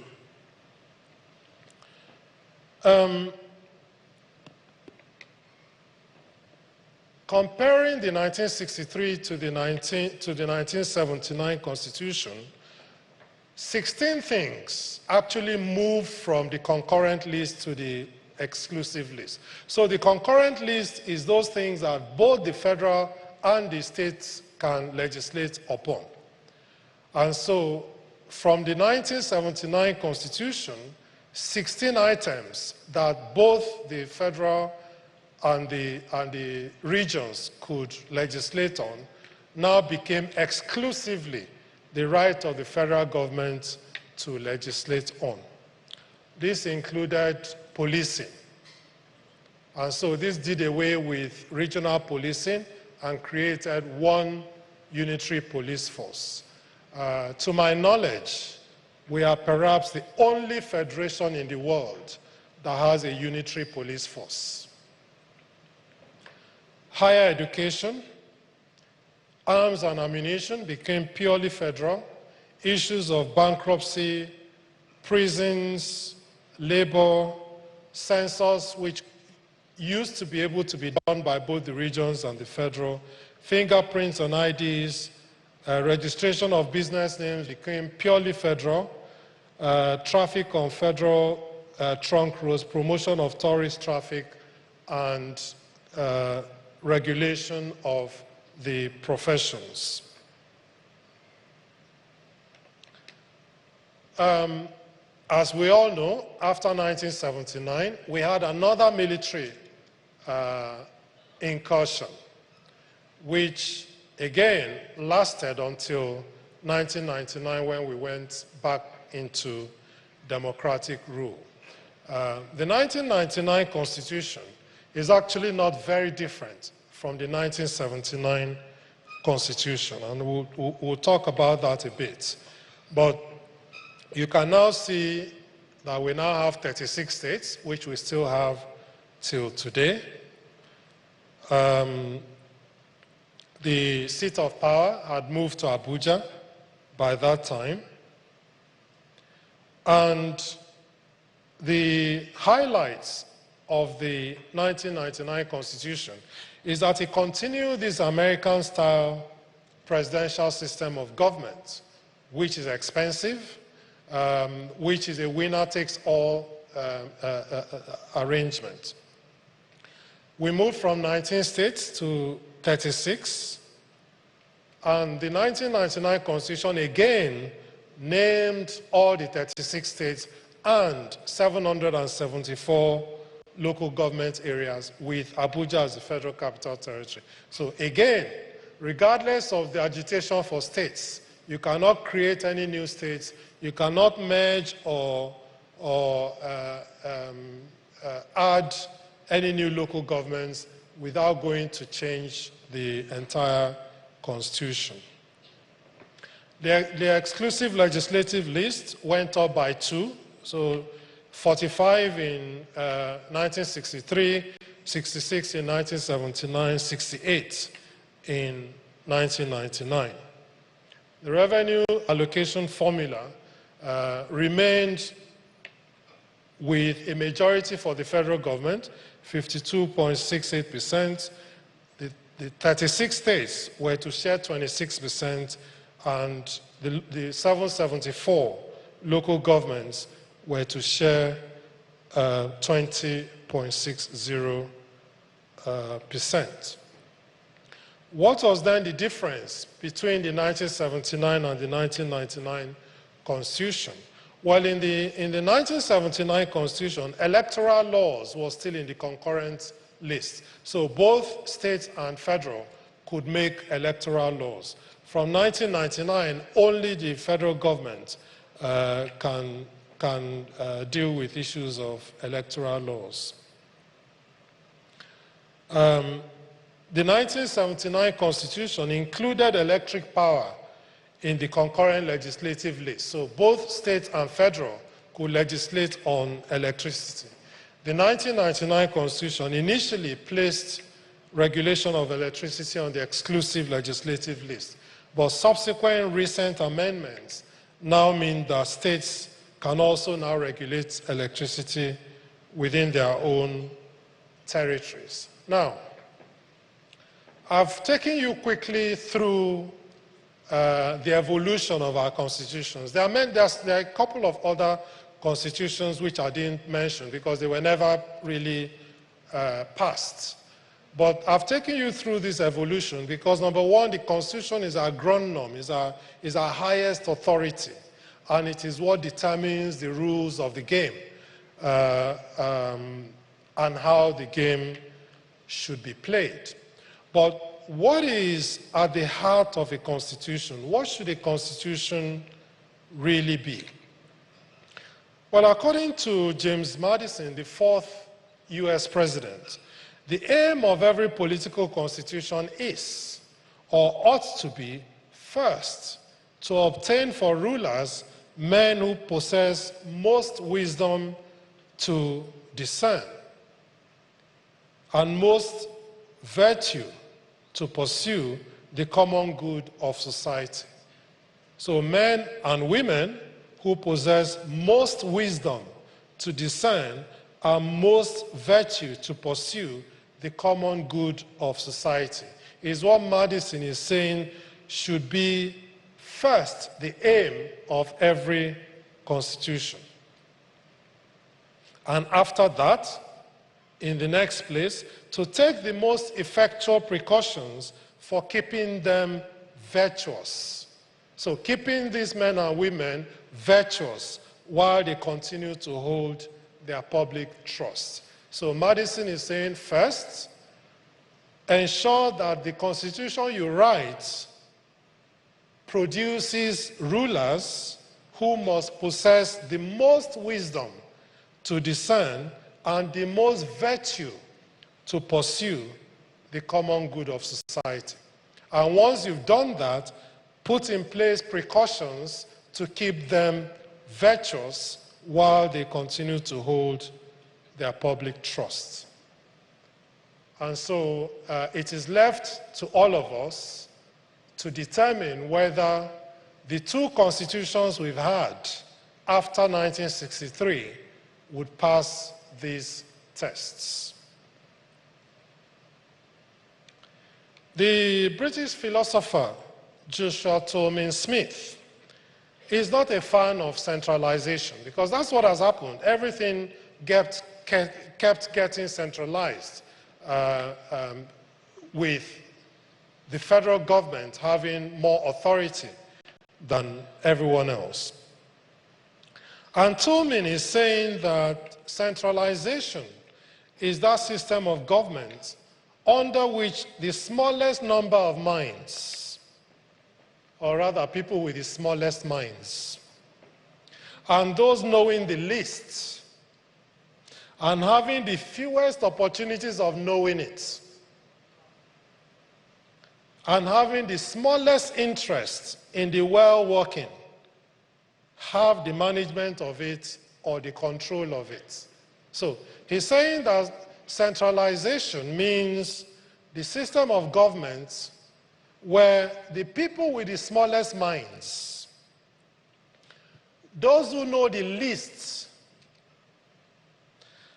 And they don't only know the least, they have the fewest opportunities of knowing more. And worst of all, they have the smallest interests in making the system work well, but are the ones that have the management or control over that system of government is what it terms centralization.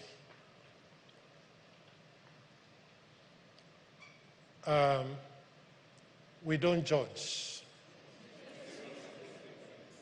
We leave you to do so. Whether what we have meets the criteria set out by James Madison or Joshua Tolman Smith. What happens when you over-centralize? And this might be a bit too small for you to see, and I apologize for that. What happens is that you have a youth majority that have never experienced a Nigeria that works. And they see coups all around West Africa and are seduced by it. And you can't blame them because democracy in Africa has hardly delivered the basics. And by the basics, we mean rule of law, we mean food, we mean security, we mean a decent education, we mean decent health care, we mean opportunities for all, a level playing field where women can compete, the young people are not discriminated against, the elderly are not discriminated against. Democracy in Africa has simply not delivered these public goods. And so, when you are born into an era where you've never seen a functioning system, it is very, very easy to be seduced by the concept of military rule.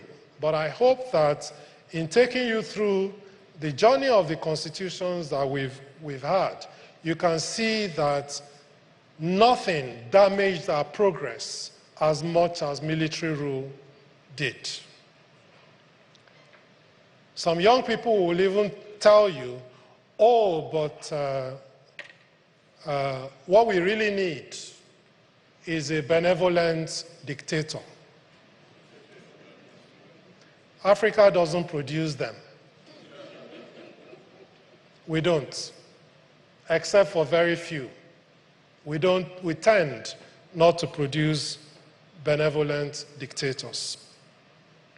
Now, while each of the regions that we had focused their economy on their competitive advantage and how they could grow the economies of their regions, grow the human capital of their regions through things like free education and free healthcare and things like that, this move to centralization instead removed any thought of entrepreneurship, any thought of production, any thought of competition.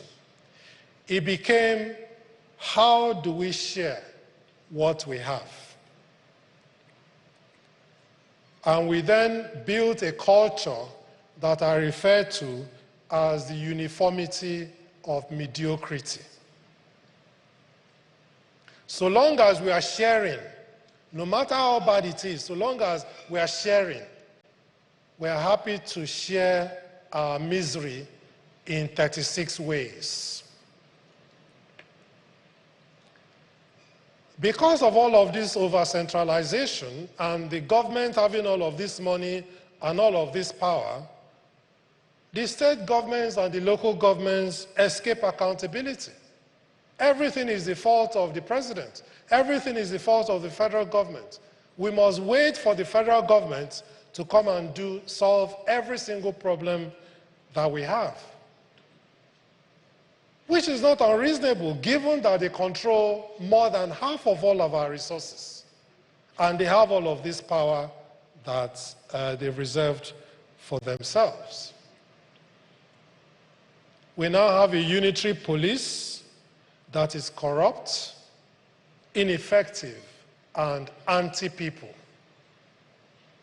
And you hear Nigerians talk about, oh, you know, we don't want state police because if we have state police, governors will abuse them. Excuse me. What is happening now? What is happening now? It is not even governors abusing the unitary police. Even individuals are able to abuse the unitary police. Somebody owes you money. You go and arrest them and lock them up. How does that work? My wife and I were at a party, at an event on, I think it was Saturday. And I was going to,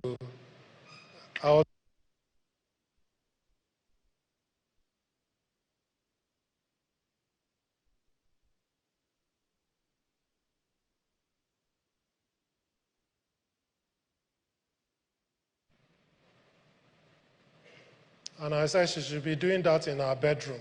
Sorry, Pastor, I didn't mean to say that. We have a security architecture in which subnational governments have responsibility without authority. So we have state governors that are so-called chief security officers of the state, but the security personnel take their orders from Abuja. We have a federal government with so much resources at its disposal that it can afford to waste it and continue to waste it.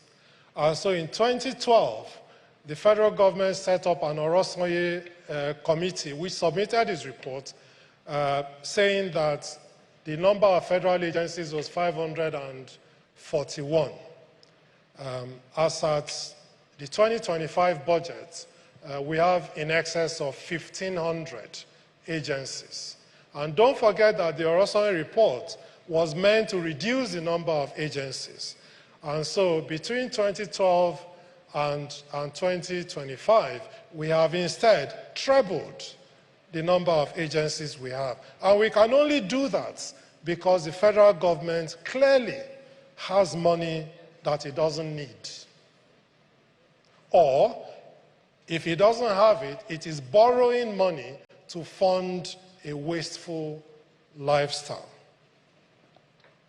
Of course, local government has been totally emasculated. We have a private sector that depends largely on federal patronage at its highest echelons. We have legislators that take the most money of any legislators in the world. You will note that I did not say earn. They take the most money of any legislator anywhere in the world, and they do it because they can.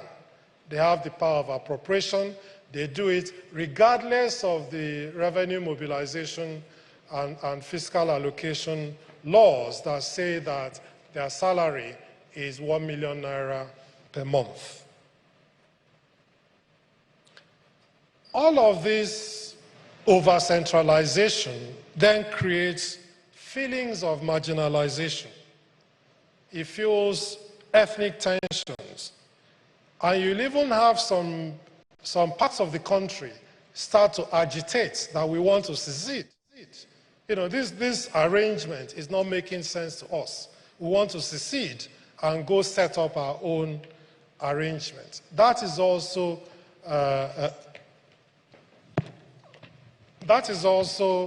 a consequence of the over-centralization.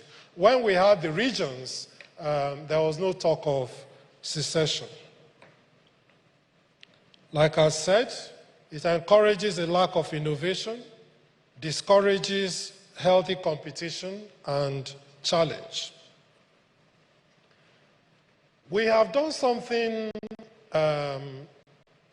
interesting recently. We have created regional development commissions in 6 geopolitical zones. They are federal government agencies that are supposed to develop the regions. Having created them since 2024, they have not received 1 kobo in funding. And so people are just there earning salaries, doing no work. And so you start to wonder whether this was merely a political gimmick or if it was indeed a genuine attempt to start to go back to zonal or regional working. And what all of this has done is create a certain powerlessness in the citizen. Because the citizen looks at all of these issues and says, okay, we need a new constitution. Where are we going to get it from? Because it's the National Assembly that needs to do it. Will the National Assembly do it? No. Because they are enjoying the fruits of the dysfunction. And so what the citizen does instead is start to hope that a Messiah would arrive with a magic wand that will solve all the problems at a go. And so for every election, we're always hoping that this one is the one where the Messiah will come and solve all our problems. And it's important to focus on elections. But as the French philosopher Jean-Jacques Rousseau once said, before examining the act by which a nation elects a king, it will be proper to examine the act by which a nation becomes a nation. For this act, being necessarily anterior to the other, is the real foundation of society. So you can keep hoping that, oh, it's going to be in the 2027 elections, or it will be in the 2031 elections. But unless you examine the act by which you became a nation, you have not addressed the foundational issues as to why the system you have is not working. So, what do we then, oh, sorry, yes. So, what do we then recommend? Oh, sorry, I lost myself for a minute. What do the gods recommend? The gods recommend a return to a decentralized structure with strong regions and a small center. A return to a revenue-sharing formula where the federal government only has 20 to 30% share and the regions have 70 to 80% share. We need to enact a new constitution that mirrors the arrangements in the 1963 constitution where we have powerful regions and a small center. But the gods recommend that we do that with the 6 geopolitical zones, which we all know and respect, but is actually not written down anywhere in our constitution. So the military recognized 6 geopolitical zones. It's actually not anywhere in our constitution. But if you look at our laws, look at issues of appointments, you'll often say, oh, you know, the members of this board must come from, there must be a representative from each of the 6 geopolitical zones. So we know it in our minds that the country is actually 6 geopolitical zones. And so the recommendation is that rather than go to the 3 or 4 regions, let's use the 6 geopolitical zones that are, you know, recognized and contiguous, and base our new arrangements on that. The zones should have their own constitutions, and within that, functions such as policing and census should be within the remit of each of the geopolitical zones. And each zone should decide the number of local governments that they want and can afford to have. We have a nonsensical situation at the moment where certain states have proportionally larger number of local governments than others, and the money, the revenue is shared according to the number of local governments you have, not according to what you produce, not according to what you contribute to the economy. The census is also a factor in revenue sharing, and that is why, again, our censuses are wildly difficult to rely upon, because everybody knows that the more you can inflate the number of people that you have, the more resources will flow to your state. That we need to change. Please go back. Some would ask, but can't we do it with constitutional amendments? My answer is no. You need a new constitution. If someone has given you rags, if it tears today, you can patch it here, but it will tear again tomorrow. The integrity of it is weakened already, and those rags will never become a brand new piece of clothing, and it will never last longer than a rag can last. Indeed, the warning would be that if you don't change those rags, one day you would have to walk naked. The second lesson is that the Messiah actually came 2,000 years ago. We don't know when he's coming back. We know right now that he's not among us. I hear that some people went to wait for rapture somewhere. He is not yet among us. And so it's not going to happen anytime soon. No, I take that back. When it will happen, nobody knows.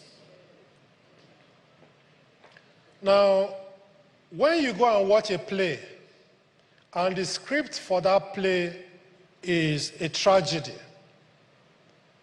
even the best actor cannot turn it into a comedy. If the script is a tragedy, it will always be played out as a tragedy. If you get the best actor with the best, the highest number of awards, they cannot turn that script into a comedy. The problem we have, according to the gods, is the script. As Achebe has said, there's nothing wrong with us. What we have is a play based on a wrong script, which we need to change. If we don't change that script, we risk losing the audience entirely. Finally,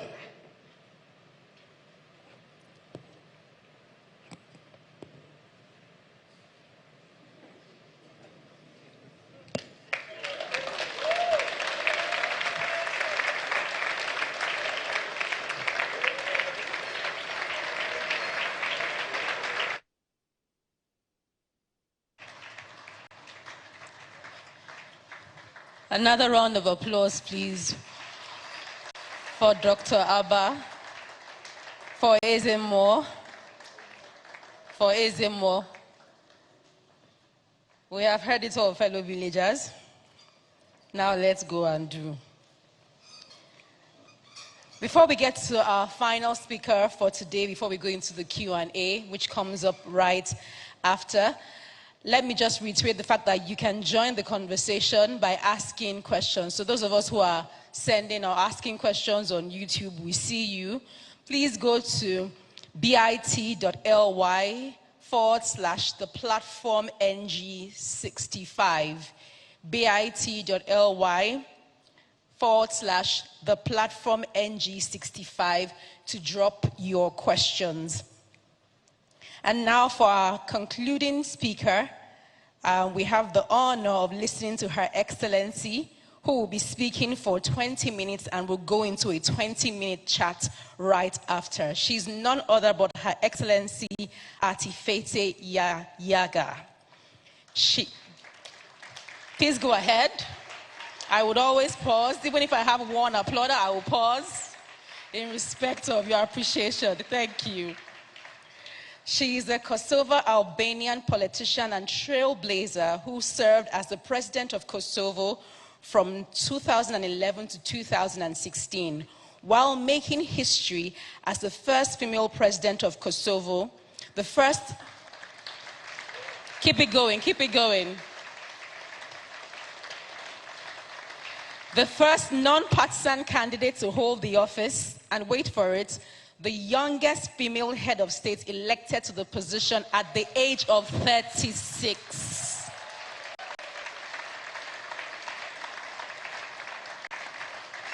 Her remarkable career began with the establishment of Kosovo Police in the year 2000, where she rose to become Deputy General Director, holding the rank of General Lieutenant Colonel, the highest rank achieved by a female officer in Southeastern Europe. President Yayaga graduated from the Faculty of Law at the University of Pristina and holds postgraduate certificates in police management and crime science from universities in the UK and the USA. She has completed professional programs at the George C. Marshall European Center for Security Studies and the FBI National Academy. Fluent in Albanian, English, and Serbian, she's married to Astrid Kuchi and resides in Pristina. Her Excellency, once again, will speak for 20 minutes and would have an opportunity to chat with her for the next 20 minutes. Please join me as we welcome Her Excellency, Atifete Yahaga, to the platform, Nigeria.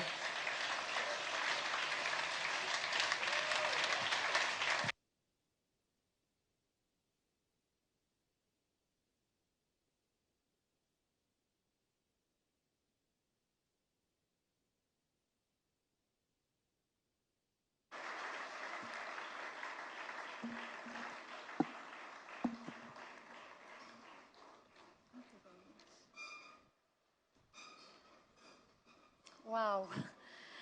Good afternoon. First of all, happy Independence Day. I'm sorry I didn't wear nothing in green, but I'm green inside my heart.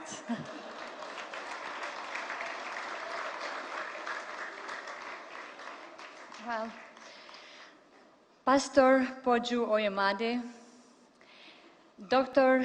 Yemi Kale, Mr. Segnen Odegahabi, Mr. Ndidi Nomeli, Mr. Lick Alder, Dr. Joe Abba. Dear ladies and gentlemen, my dear friends, it is such a privilege and a great pleasure to be here in Nigeria. What a country, what an incredible nation.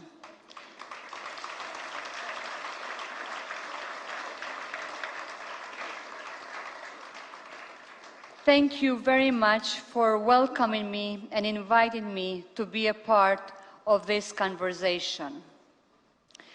I would like to thank the organizers, Pastor Oyemade, for the work that they do and for their contribution for fostering a timely and important dialogue. I would like to start by saying how much I admire the resilience and energy of people of Nigeria, of you. A country that is not just stunningly beautiful, but also proud of its rich heritage, which draws strength from its diversity. From arts to food to modern technologies, you have left a deep mark in the world's tapestry of beauty. And Nigeria's contribution to the continent and in the world are highly recognized and deeply appreciated. In fact, I believe that Nigeria has many lessons to give to other countries, and I'm humbled to come here and share the special story of my country's birth and growth, the Republic of Kosovo. When I think of Kosovo, I'm often reminded of a beautiful way that one of your amazing contributions to the world, the writer Chimamanda Ngozi Adichie, described Nigeria, her country. She said, "Nigeria is a country of stories. Everywhere you turn, there is a drama, humor, tragedy, beauty. It is impossible not to be inspired." And that is exactly how I feel about my own country, Kosovo. So, ladies and gentlemen, I stand before you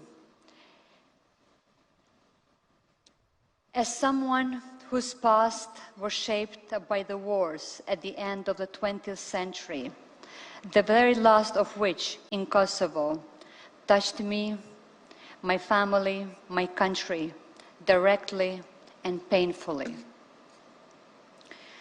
I will start with some historical context, for in today's world, context is everything.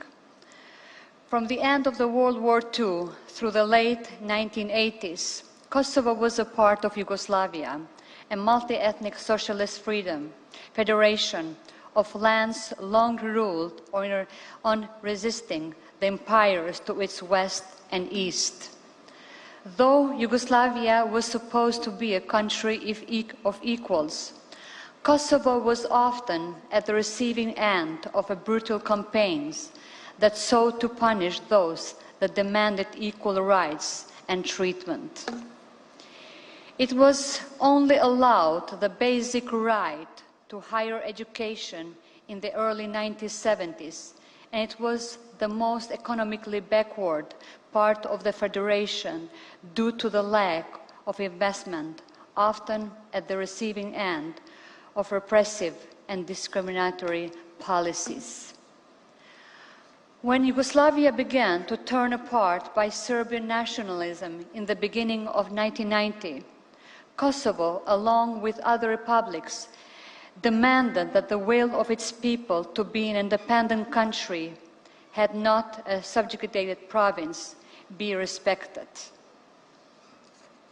Those peaceful demands occurring as the Berlin Wall had fell and Cold War ended were very much inspired by the winds of the democratic change occurring in Eastern Europe as the chain of the communism and authoritarianism were coming off. What followed were bloody crackdowns, initially in Kosovo and then in Croatia and in Bosnia, only to circle back for the final and brutal face-off in Kosovo.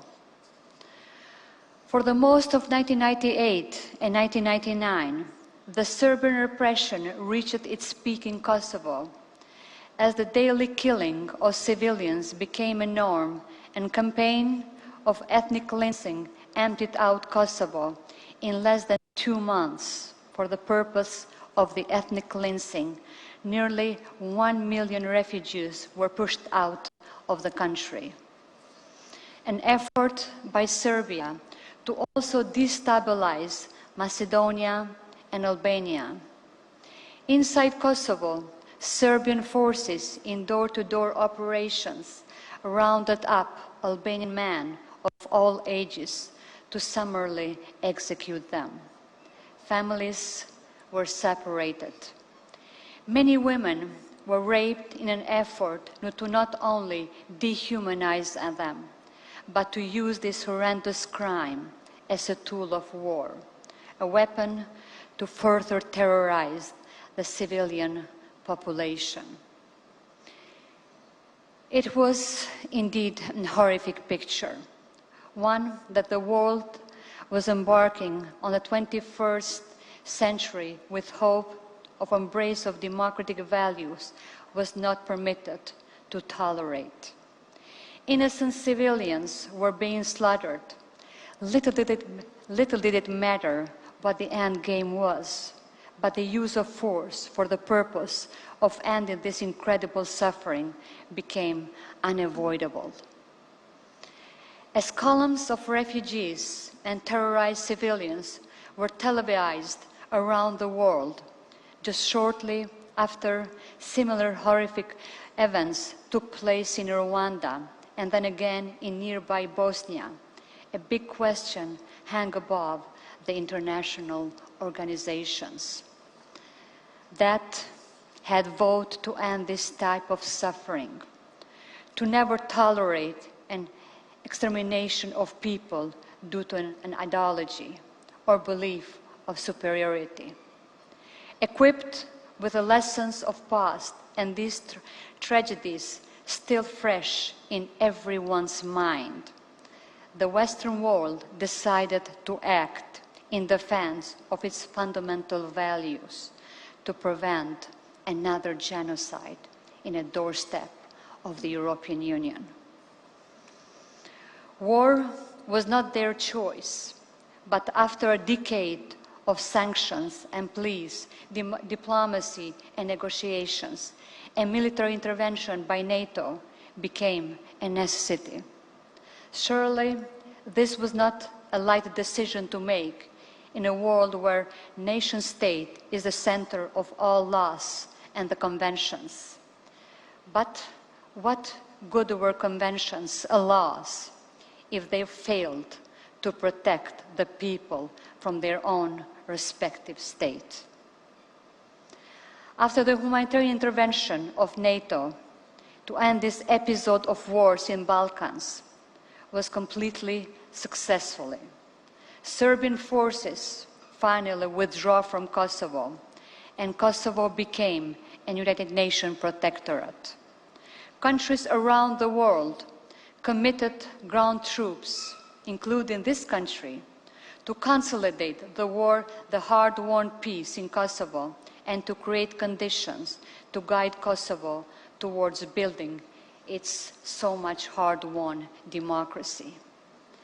About 1 million of refugees returned to their homes in the days following the end of the war, the fastest return of refugees to date. Almost all found their homes turned into rubbles, their extended families scattered in mass graves, their sons gone, their husbands missing. There were tears and there was anger. Rebuilding the physical damage and the emotional wreckage that the war had caused took time and took patience by all of us. Amid competing priorities and our strong push for independence, we had to lay a sound foundation of democratic institutions, of a free market economy. We, together with our international partners, had to transition Kosovo from a war to a peace, from authoritarianism to democracy, from state-controlled economy to capitalism. All this in climate of political limbo, where Kosovo was neither a state, as its Albanian majority demanded, nor a province, as Serbia claimed. Kosovo has made a great stride since 1999, my dear friends, but progress in Western Balkan region remains still quite fragile. So, dear friends, at the end of the conflict, we were faced with the stark choices. Where do you pick up? Where do you really start? Our entrepreneurial spirit told us we had to rebuild and to develop. Our emotions leaned on remembrance, and our vision for a free and democratic Kosovo guided our political actions. Above all, we wanted to ensure that we build the foundation for society that includes each and every one. For fair and inclusivity, to never have a place in the hearts of people of Kosovo. We had resisted exclusion and violence, and we did not want to allow the tragedies of the past to be repeated towards anyone living in our country. My generation, my dear friends, was shaped by war, but we were not going to let that define us. We also needed to build a brighter future for ourselves and those that come after us. Overcoming the individual and collective pain took perseverance and commitment from everyone. The Kosovo citizens and our international partners, friends, and allies. For me, the commitment meant joining the Kosovo police, we heard earlier. I had the honor of serving there and rose through the rank of becoming the first 5-star woman general in the entire region and by age in the entire world.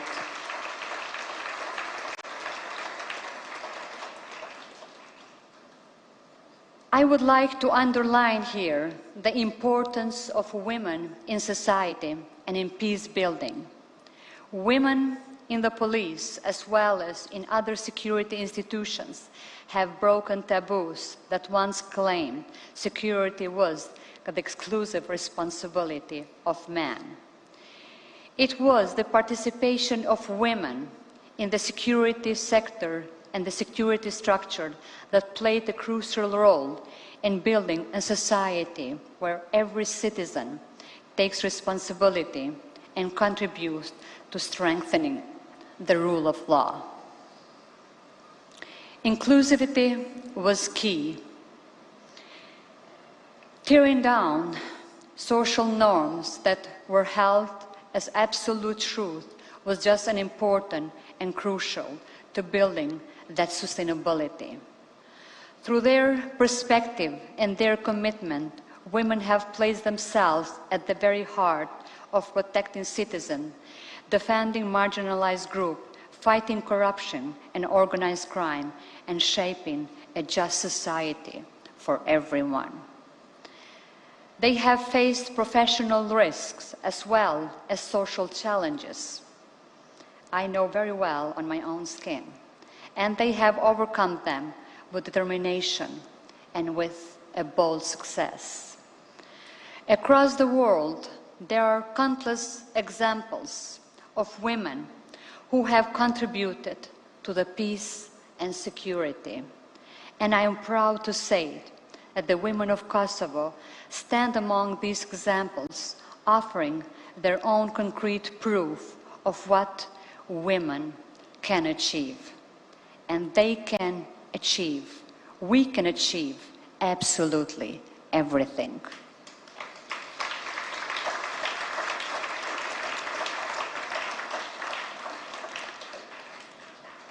So, ladies and gentlemen, in 2011, at the age of 35, I was elected the President of the Republic of Kosovo. It was the greatest honor in my life. I became the first female head of state in the entire region of the southeastern part of Europe, and by age, the youngest democratically head of state today. My mission to guide my country through a difficult time was both challenging, but at the same time rewarding. And I gave my best to really succeed. My focus as the president was always to respect and include all communities, especially those that are forgotten, suffering, or whose voices we did not hear so far. Among the many things, I am proud of two clearly stand out: lifting up and over 20,000 survivors of the war rape time who were stigmatized and ostracized, and for advocating for building bridges with minorities who considered Kosovo their home. It was a pledge we made to ourselves when, along with our international partners, we declared Kosovo an independent state. We promised to end the cycle of hatred that had consumed far too many generations. So, my dear friends, as you may all know, it is not easy to turn a page, but for that we found some larger than life inspirations coming from this continent. The focus would be on the future, without forgetting the past and while recognizing where we come from. But once my term ended back in 2016, I asked myself, what's next? Because I retired twice in my life, once as a 5-star general and second as a head of state with my 40 years of age. Life goes on, and the good thing about democracy is that it moves in cycles. So rather than deciding first what to do, I first reminded myself of what made me initially join the Kosovo police. That initial drive, my dear friends, is still with me, even today. For me, the answer was simple: service. Service to my country. Service to ideals of peace, equality, and progress for all, in particular, regardless of ethnicity, origin, race, gender, or political opinion. And that is why I founded the Haga Foundation, an NGO that is helping women and men of all ethnic groups in Kosovo. And we are working for social inclusion, for ethnic and regional reconciliation, as well as for sustainable peace. So, my dear friends, one key component of the success of the country is the health of its democracy. It is unfortunately commonplace to associate democracy simply with election cycles. In reality, democracy goes way beyond elections. It is a system in which rule of law prevails, in which everyone is equal, and in which it is the people who actually are in charge. A system with separation of powers, protection of rights and freedoms, pluralism, civic participation, accountability, and beyond everything, transparency. No wonder that democracy is sometimes nominal. In fact, we need to work actively in bringing citizens closer to decision-making, thus truly creating functioning democracies. And we are witnessing a democratic backsliding, my dear friends, in many parts of the world. And this is a concern that we ought to address. Instead of allowing to become an inspiration for the rise of autocratic leaders who have a tendency to capture institutions and to ruin the progress made, this is crucial for our collective peace and security.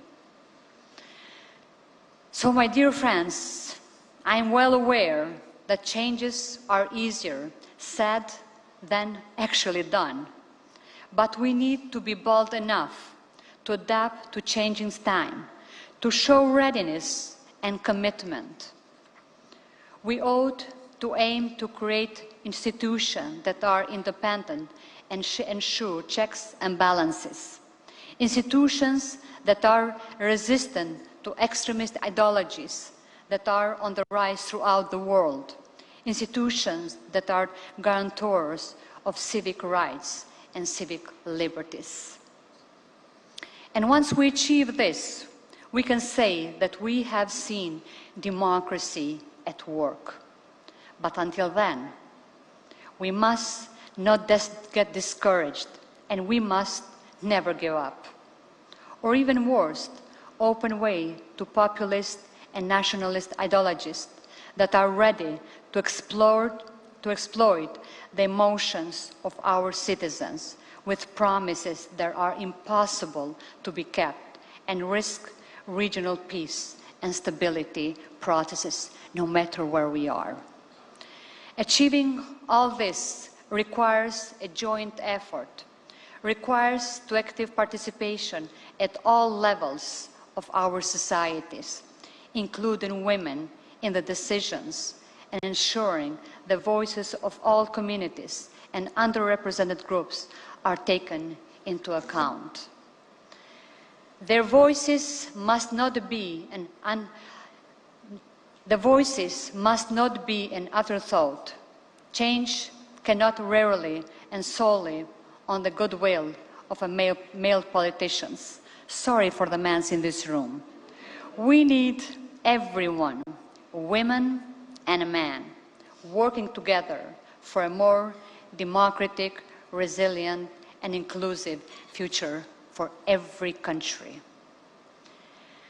So, my dear ladies and gentlemen, as a woman leader, I know that the path forward is often filled with obstacles. But those obstacles do not exist because of the lack of talent or the lack of the willpower. They exist because society has not always treated everyone equally. These successes, where we celebrate today, is built upon centuries of struggle by men and by women in communities who never give up. And today, we continue that fight to ensure that everyone is treated equally. We cannot ignore the grim reality around the world. The 21st century of promise is also a century of increasing dangers and conflicts. While governments can do and should do more to respond to the needs of their citizens, of our citizens, but also to the global peace and to the security. We should never forget that peace is not merely the absence of war. It is the presence of justice. And one way, add to equality and understanding. I am therefore proud to join you all today and to encourage each and every one of you to continue your struggle, to continue our struggle for equality and for understanding. Despite the fact that the future seems grim at the moment, I am an optimist that we will manage to navigate all the currents that have been disrupting our normal flow so far. Yes, there will be resistance. There will be a backlash by those bent on quick gains and polarization. But we shall not get discouraged because the fight for democracy will always place us in the right side of the history. And I am telling you out of my own example. Even if the path ahead feels uncertain, I believe we can and will overcome the forces that threaten our peace and threaten our progress. I will, my dear friends, stand with those always who share the values of freedom, peace, equality, progress, and understanding. And I invite each and every one of you to do the same. Long live Nigeria, long live Kosovo. Thank you.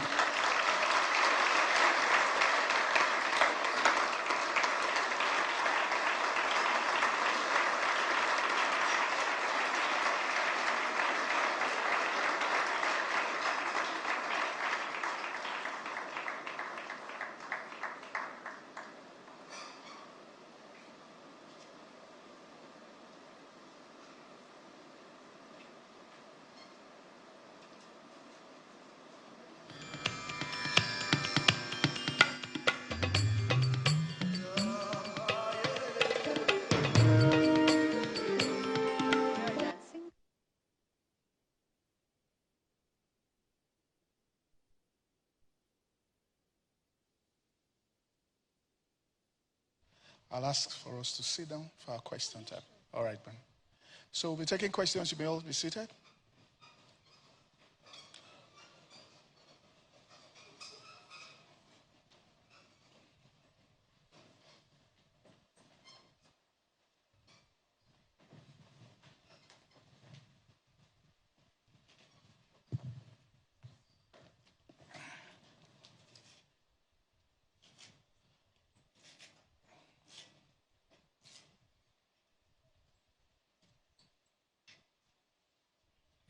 First of all, let's put our hands again together for Her Excellency for a very encouraging words of wisdom. All right, President, Kosovo's journey from conflict to statehood has been both challenging and inspiring. Looking back, what were the most critical ingredients in building a new nation, politically, economically, and socially, that other emerging states or reforming nations could learn from? Your Excellency, thank you very much. I would like also again to thank you for a very warm welcome and to thank the audience for a patient of, I think, over 40 minutes speech. That is not very easy to sit and listen.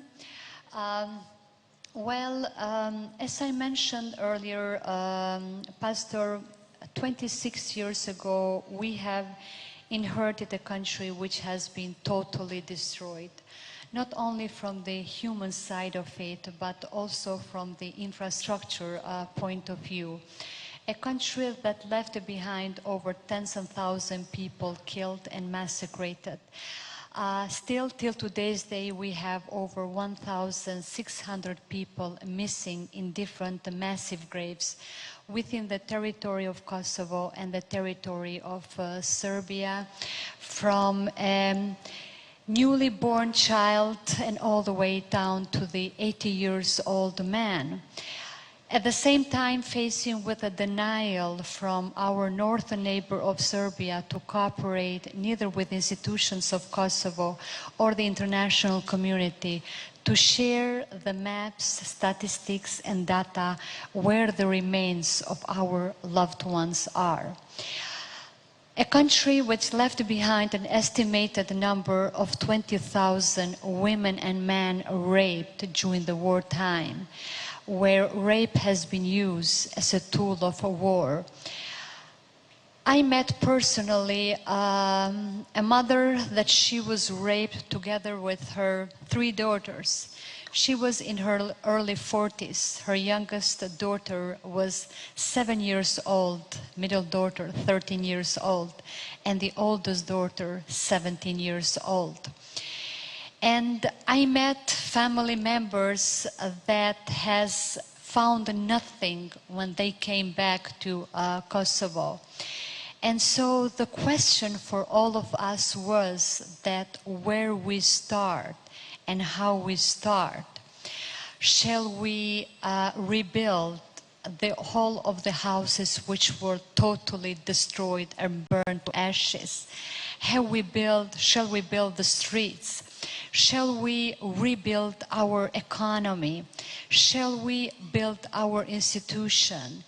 And so Kosovo has been and continues to be, Your Excellency, one of the greatest success story of the partnership and alliance between the international community and the institutions of Kosovo, because while the NATO was protecting the borders of Kosovo, we were able to start building everything from scratch, starting from the institutions. In purpose, I mentioned that I come from the uniform side of it.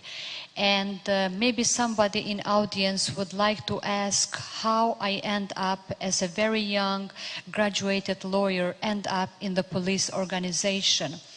Actually, I entered there for two sole purposes. First one was to help establish an institution from zero, which was an institution that once we feared, once every time we've seen during the wartime and before the war, we not only have seen the uniform which is there to rescue you, to service you, to protect you, but every time we've seen the uniform in the street, it was that we've seen beating, we've seen killing, and we've seen the imprisonment.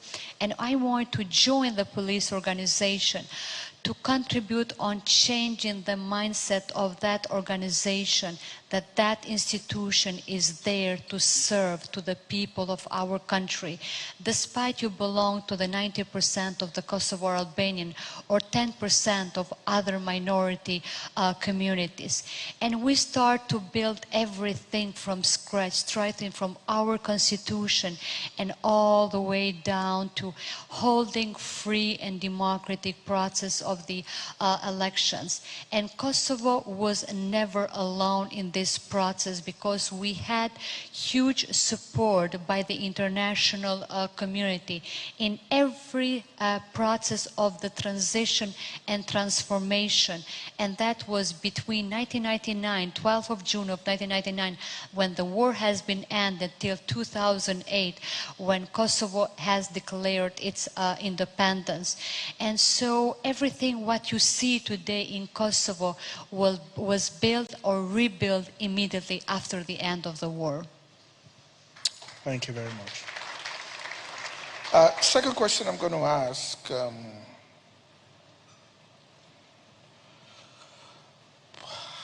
All right, this is on leadership and governance. And in the early years of Kosovo's independence, leadership and institution building, like you said, were under enormous pressure. From your experience, what strategies were most effective in creating legitimacy and functionality in government? Well, first of all, Your Excellency, I mentioned also in my remarks about the right timing to act. Many years ago, I have asked a very good friend of mine, which used to be also my mentor, God bless her soul, Secretary Albright.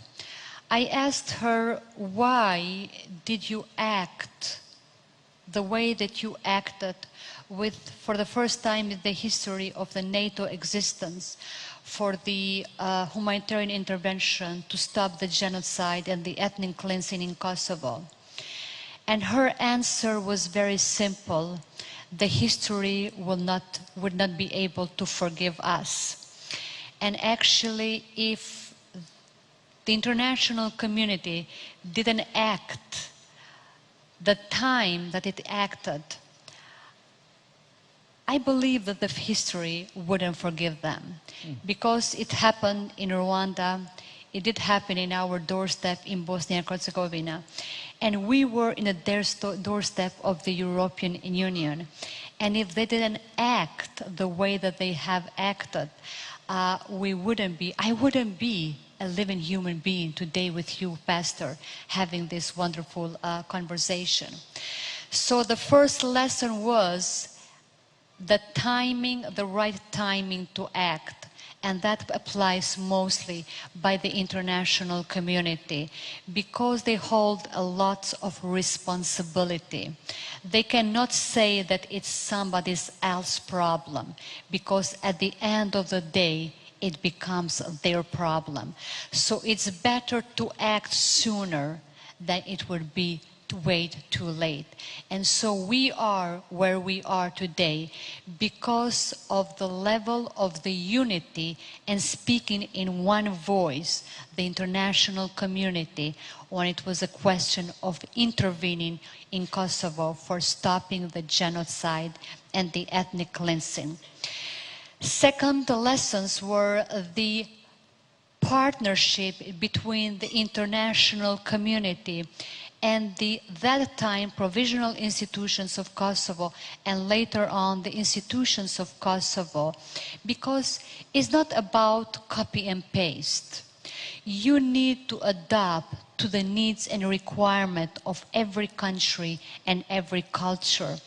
And why Kosovo today is still being considered one of the best success stories of the international community intervention was because the institutions of Kosovo were from the very beginning advised, consulted, and taken upon in the process of the state building. We might be so much apart from here to our country geographically, but even in our close neighborhood in the southeastern part of the Europe, you cannot take something, no matter how effective can be, in a very close neighborhood and just paste it in your country because there are some nuances that simply does not function. I have a very silly example to say that everywhere in the world, yes means like this and no means like that. In Bulgaria and in our neighboring country in Albania, yes means like this and no means like that. So you need to adapt to the culture context many of issues. And the third is about the ownership. Why, again, Kosovo was the best success story and the best lessons learned. I had a lot of arguments with many of the international interlocutors and the partners. Every time that was quoted, that Kosovo is the best success story of the international community. My question was, because of what? It's because of us. No, actually, it is because of the people. Why I say that? Because not every change is easy. Even for good, it's in the nature of a human being initially to resist that and to have the hesitation of adopting and making that a part of the normal norm. But people of Kosovo deserve the biggest credit and the honor for where we are today, being a post-war, post-conflict, a country for over 20 years of the transition, but still a country which is in a very clear pipeline for the Euro-Atlantic integration, for the membership of the European Union and NATO integration, because the people were open to these changes. By nature, Kosovan people are very resilient, and I've seen among Nigerians as well. And that is a national treasure that every country and every leader should use that in advantage of moving certain processes ahead.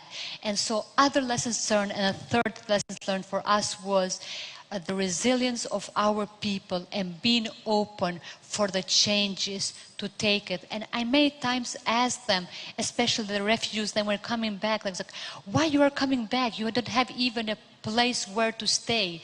It's okay, ma'am. We will put a plastic tent in our garden and we will start brick by brick building our home and building our country. So that's the way that we started. All right, the final question I'm going to take.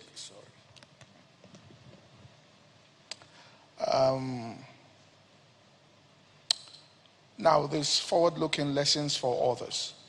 As new and fragile states around the world work to build stability and prosperity, what are the top lessons from Kosovo's nation-building journey that you believe are most relevant today?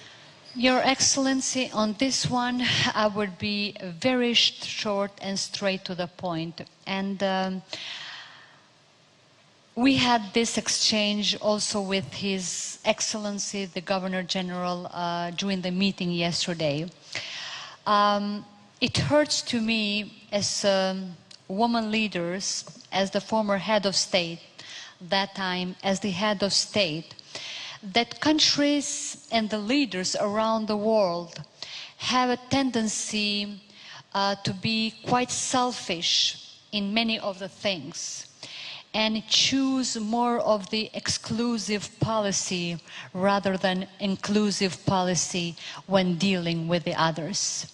Into the world that we are living today is not about your geographical position, is not how big you are, how rich you are, or where you are. At the end of the day, all of us, we are facing with the same challenges.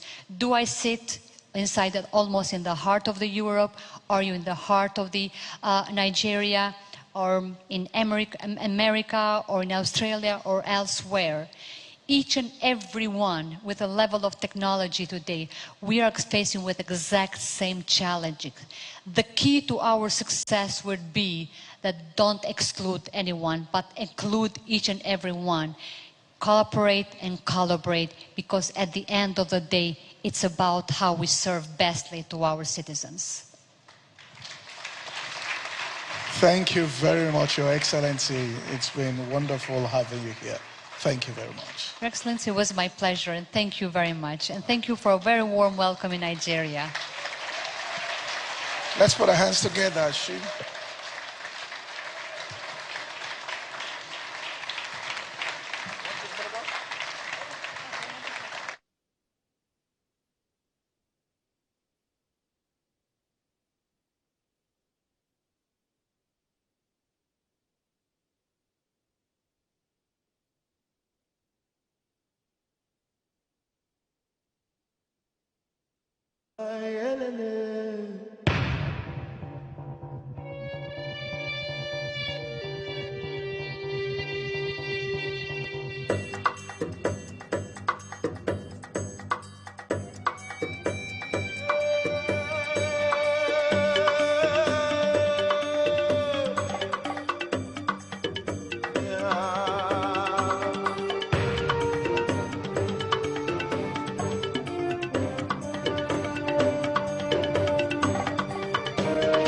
Another round of applause while we set up for the panel discussion. Thank you so much, Her Excellency, and Your Excellency, Pastor. I just had to.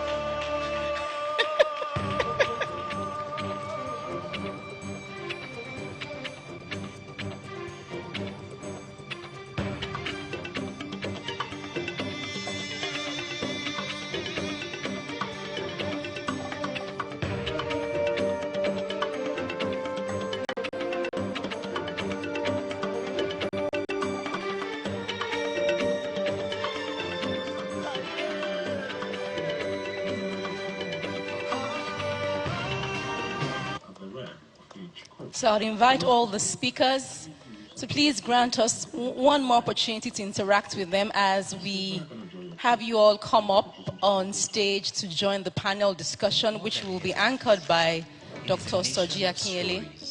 Of resilience, of progress. Across Abeokuta and Lagos, the railway stations connect lives and dreams. With modern facilities, easy ticketing, and smooth transport, they open doors to opportunity, efficiency, and progress. At the Olusegun Obasanjo Presidential Library in Abeokuta, history meets innovation. Its beautiful structure and rich interior preserve the lessons of yesterday while inspiring leaders of tomorrow.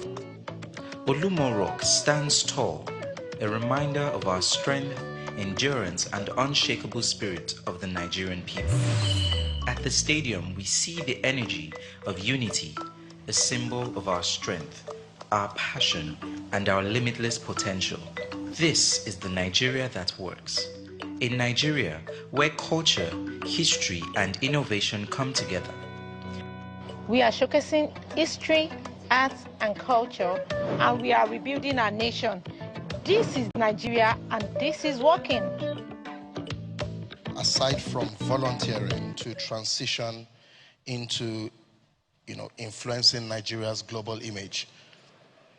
Thank you so much. And it's really an honor. Thank Thank you so much, and it's really an honor to be on this platform, but next time we have to have more women. Agreed. So I'm not holding the fort for my sisters, who are all amazing out there. I would say that for a young lawyer, I shared some data on our presence on social media, our presence in the AI space, our presence in Wiki, and I would really love to see a lot of legal content coming out of Nigeria that can shape the world. I think we heard some of that from Dr. Joe Abba today. Even our constitution and how it's evolved, the gaps in the constitution, the opportunities for development. But beyond that, business law is quite interesting, and I take an example from Professor Fabian Ajogu, SAN. He publishes a book at least once a year, if not more, because he sees that gap in content and legal knowledge, excellence coming from our context. So I would say please write, please put your thoughts out there in the public domain, and also get involved even from the context of serving on nonprofit boards, serving on for-profit boards where you can, because we do need governance and legal expertise, but we also need the rule of law entrenched in many of our institutions as they grow. So those would be my very early entry points, and I'd say stay in touch, follow, I can engage with this young person via LinkedIn. Also, please get involved in Leap Africa. That's one of the gifts to the world, and Dr. Joe Abba is a proud board member, and I'm a proud founder, and Leap would love to work with more young people who care about this nation. Thank you, that's very useful. So you can follow Dr. Ndidi Nwuneli on her LinkedIn profile. Just search for her there and follow her or connect with her on LinkedIn. Since you've tagged Dr. Joe Abba, so I'll just go straight to him. Dr. Abba, or should I say Ezemo? I think this one is one for the gods. It says, so you've literally explained that to adjust, the state structure, you need 2/3 majority across the states and also at the National Assembly. And, from your submissions, that's near impossible. Are you saying there's no other way? So for instance, this question is, how do citizens, request a constitution transformation, and how do we, hold state and local governments accountable? Is there another way? It's a very good question. Thanks very much, and thanks again for the opportunity. As they say, turkeys don't vote for Christmas. So expecting that our National Assembly would be the ones that will put this into motion is not going to happen. There are a number of ways in which it can be done. It can be made a pre-election issue. And so if we're going to vote for you in 2027 or 2031, this is what you must do. And we can have that commitment across all the leading candidates. Same way as we had the commitment to remove fuel subsidy across all the three main candidates. So that is one possibility. There's of course always civil society that again can demand that this is what we want to see, and this is what is important to us. Thirdly, is the role of the professions. And so the question to Ndidi, for instance, was about how a young lawyer could participate. I see no reason why the Nigerian Bar Association could not put up a draft constitution and put it into the public space. Because we have elite professions. There's the law, there's accountants, there's the engineers. These are supposed to be professions that are at the vanguard of thinking. And that's why when you're admitted, medicine of course, that's why when you're admitted into those professions, you're admitted on both character and learning, because you should be able to use your knowledge to advance the interests of society beyond just practicing the profession. So there's no reason why the professions cannot come together and draft a new constitution, put it into the public domain, and find a legislator who can maybe sponsor it as a private member's bill, of course, a serious president can also do this. So President Jonathan put in place a national conference. President Obasanjo pretended to put in place a constitutional conference. It didn't go anywhere. President Jonathan put in place a national conference in 2014, which actually came up with a number of very useful recommendations, except, of course, that the weird thing was that he then recommended creation of additional states. I think he recommended about 58 states, apart from the, to complement the 36 that. So, but unfortunately, he did it a year before a re-election. And so when I remember going to see President Buhari when he first came into office, all of us that were in government had to go and brief him about our work. And he said very clearly, "I'll never read that document." And we said, okay, why? And he said, oh, it was developed when students were on strike, this was on strike, that was on strike, so I'll never read it. Okay, can you do your own? Since you don't like that one, at least do your own, So it is possible that a serious president can actually start that national dialogue, which would birth a new constitution. I see. Thank you very much. Very useful. So a private member's bill, put it as part of an election mandate, across the core political parties, and then, like you said, a serious president can also take this up, as something to do. So very insightful, very useful. Right in the middle of that, you mentioned, fuel subsidy, and just as an example of a reform, or if you like, a policy that has seen, both sides. I want to come to Dr. Okale. You've been part of an economic management team, in Nigeria. I think it was in 2012, and that's the question here, that this fuel subsidy removal was mooted, but, it didn't happen in the sense. And then suddenly, say 13 years or, 12 years later, then it happens. Why didn't it happen and what changed? Was it just, maybe I should allow you to answer it. Thank you. I think first of all, there are two different, like you said, almost 10 years apart. I think at the initial stage, it wasn't well communicated. And that's one of the problems that we have with government policy. We introduce policies without really communicating with the citizens. The challenges that we had in the most recently was not as bad. It was worse than it was in 2012 at the initial instance. So you have a situation where we've got, like I mentioned in my address, we actually had gotten to a point where it was very clear to everyone that this could not continue. Earlier in 2012, people still felt that we could still manage it. It wasn't a huge hit on our budget. We were not really at a fiscal cliff. It was just more of a case of, okay, we can manage it, we can survive. But by 2024, we had got to a point where it just could not continue. And that's why, like Dr. Abbas said, everyone actually agreed that this cannot continue. So I think it was a combination of two things. One, the general public was ready for this. We understood that this had to go. The subsidy payments had gone up ridiculous by almost 300%. And as well, I think, and because of that, there has been a long conversation during the entire political cycle. People have been getting prepared. All the political parties were saying, we are going to do this. So it didn't come as a shock. But when the first one was done, it was almost like a shock. There wasn't enough communication. I think the combination of both things, we had gotten to a point where we could really we could not do anything about it.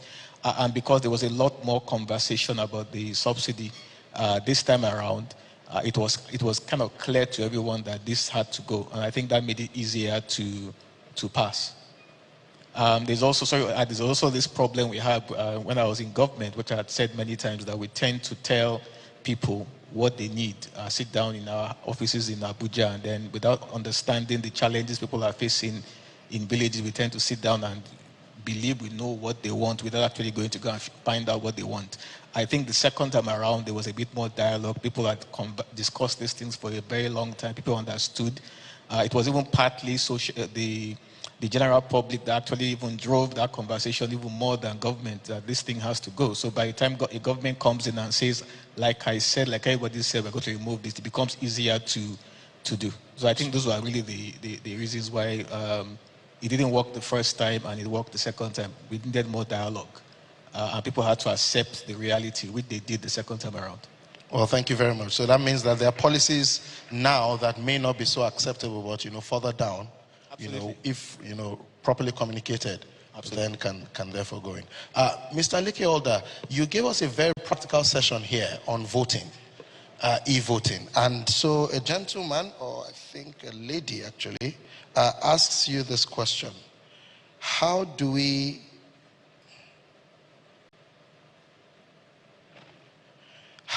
achieve this kind of election given the internet penetration and the literacy rates in Nigeria? I mean, just by that example, it feels like, it can go through. But considering penetration and even the literacy rate to be able to absorb this sophisticated level of voting. There's nothing sophisticated about it. And the tele-density of Nigeria is almost 80%. That's very high for our country. So when you come up with new ideas, the problem I'm trying to solve is this responsiveness of the elected people to the electorate. Once you vote them in, they're on their own. They're appropriating money. You don't really know nobody. How many people here know their representatives? Nobody. And the reason that is the case is because empowerment is taken away from the people. So you are discouraged from voting by spending 8 hours at the polling station. You take your pillow, you take lunch, you take dinner at the polling station. And it is feasible. How come we can do everything, even pay to God with our phone, but we can't vote with our phone? If you allow, democracy only works when intelligent people cast the votes. It's not a game of numbers.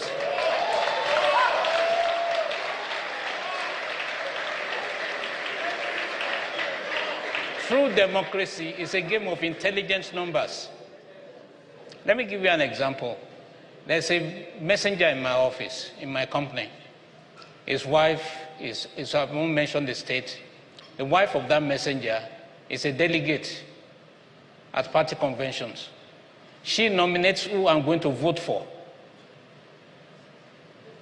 And that's how much power has been taken away from the elite.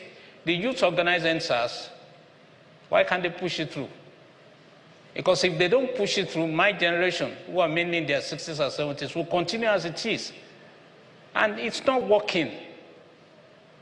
How many people are satisfied? How come Nigerians can do very well everywhere except in Nigeria? That's a very important food for thought. Definitely. The youths are empowered with technology. Bring a 2-year-old there, give him your phone. She'll figure it out. Which means there's something that the youths know that we don't know. And if technology is their forte, then they ought to push that we want to see technological votes and want to see the results live. Why can't we vote here and we are seeing the results live on screens? And just like we vote on Facebook. Right. We vote on Twitter, X, as it's called that. We vote on Instagram, and we are seeing the results. If you post something now, I can tell you have 600 likes. Instagram even gives you the number of views. And then Instagram will do analysis for you. What is wrong with transparent voting? Agreed. Thank you very much for enlightening us. Sorry, Thank you. I'm a bit, Thank you. there are some things that get you worked up. Yes. This is one of them. But on a lighter note, Mr. Older, what server is the result of that one placed on? It's in England. Okay. Mr. Odegbami, the question is for you now. From just taking your mathematical analogy, you've taken us from this number line of boycotting, as a tool of advocacy or a tool of engaging in geopolitics. Is there another side of that extreme? So we don't have to boycott, to be able to make our points. What other examples, do you have from your time that you can, show us about advocating again in geopolitics or pushing, a national or a regional agenda, but not from a position of boycotting the sports, because we want to run, we want to play the football. Thank you. Unfortunately, sport has never been important. That's the truth. And so I don't have the answer. The only answer I have is what I gave, because practically I was there. I saw it, and we all experienced the power of it. And we saw that the least activity in sport is actually the sport itself. It's like organizing the World Cup. The least activity is the football that is played. It is played over a period of 1 month, but the preparations alone take 7 years. And what it impacts cuts across the whole spectrum of life. So, I just think that we need to take sport a little bit more seriously. Look at it a little bit more, because the power in it is almost spiritual. When a goal is scored, it's just a goal. Some people are playing 22 of them and a goal is scored, and a whole country goes to the street and starts to celebrate. There's something in sports that we have to convert into something that is positive for us. Sport is health, sport is agriculture, sports is law, sports is engineering, sports is the media, sports is so much. But we are under utilizing that power. I don't know how we will do it. I saw it in Montreal, where we stopped the whole world because we just protested. The world stopped. Mandela was released from jail subsequently, and so on and so forth. Partly because people just don't want to tamper with sport. I don't have the answer, but it is something that should be researched. People should find out more. What can we do with this power that is above virtually every other power that you know of? Because everybody is involved. Everybody gets, engaged with it. People celebrate it. There's so much money in it. It is unbelievable, and what it touches cuts across everything. So, I don't have the answer. So let me ask you one that I'm certain you have the answer to. We are about to, I believe, campaign or apply for the Commonwealth Games, the Centenary Commonwealth Games. I'm correct. Can we do it? Oh, we can do it. But I don't want to offend you. I don't want to offend you. You see, the worst financial brigandage in our history, probably, is that we hosted Koja 2003. The reckless spending, unaccounted for, and nobody could ask any questions that we saw at that time, with all the promise that Koja was going to bring in so many people into the country, make this revenue, and so on and so forth. Sport is one area where nobody takes any, pays any attention to. But this time around, I am believing that with the president that we have, I'm not a politician, but I've seen that he has injected more money than any other president since 1979 in sports. And he has brought in 2 young people who have a vision that we can identify with. I hope they would expand it and do what they need to do to put in place a proper board with respected Nigerians to run it. If that is done, then there is a very, very good possibility that the Commonwealth Games could open up opportunities such as we've never had before in this country. The other side of it is that it could also end up like Koja. Okay, but we've changed our mindset. Our mindset has changed, so we can do it. I'll take your first answer for that. We can do it. Back to, should we now call you Madam Mindset Changing? But so this is for the Gen Zs, and they're asking really that, look, okay, you've said we should change our mindset and all of that, but a lot has happened. How do we actively participate in rebuilding this nation instead of just sitting on the sidelines? Thank you so much. I will answer that question, but I want to first say to Lekki, you made a statement that we do better abroad. But we have on this platform people who have made an impact here, paid their children's school fees, and built successful companies. Can you give them a round of applause? In Nigeria. So yes, it is tough, but Lekki, every time I see what you do in Nigeria and how you've built a generation of entrepreneurs, I want us to remember that there are also people you've carried along as you've grown. So I just believe that type of changing mindset, we should just provide that balanced narrative. And then linking Lekki's points to mathematicians, leveraging technology and transparency and accountability, we can ensure that the Commonwealth Games become more transparent. And the young people can demand, if the budget is going to be X, show us how you spend the money every single day. Show us the money that's coming in, show us how it's being utilized. We deserve to know as Nigerians.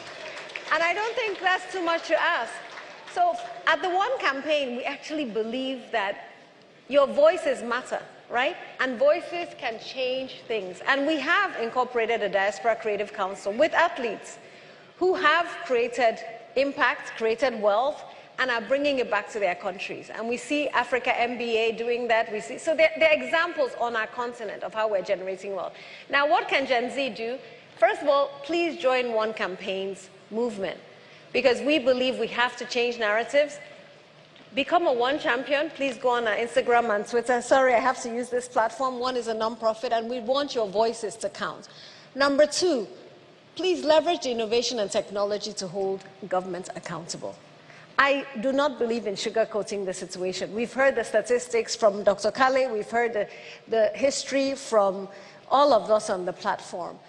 That cannot be our future, right? We have the tools to use our voice, to use data, to use innovation, to hold governments accountable. We must do it. We also must make sure that we get involved in the electoral cycle, right? We cannot leave it to others. We have to get involved. I realize that a lot of people have given up, but you cannot give up. Get your voters registration card, make sure you have your BVC, make sure that you call out bad behavior, leveraging social media, and show up excellently yourself. And please, one last thing, Gen Zs, let's stop comparing ourselves. And let me use the example of the weddings of the year. Fantastic, but why do we compare brides, right? Where have we gotten to in our value system that people are saying, I can't get married because I cannot live this level? So let's realize that integrity and excellence and hard work still pays. And while we support each other, we must keep grounded on what it takes to succeed. You cannot make money overnight. You cannot live this soft life overnight. That hard work still matters. And please, please stay in your lane, right? Not everybody has to have the same lifestyle, because guess what? And I'll use the weddings again. And I said, if I have an opportunity to talk to young people, maybe not the ones in this hall, the ones outside the room, right? That all of us matter. And we're investing in our futures and not investing in today. So that soft life narrative is very, very dangerous, slippery slope. Thank you. Thank you so much, Dr. Nwuneli. We are rounding up now, so I want to take one final word from everyone here, perhaps a sentence or even a paragraph.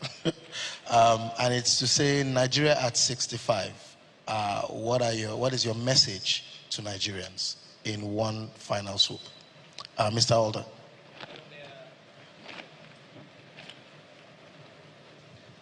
Hello. Can you hear me? Yes. Okay. There are people older than Nigeria that are running Nigeria.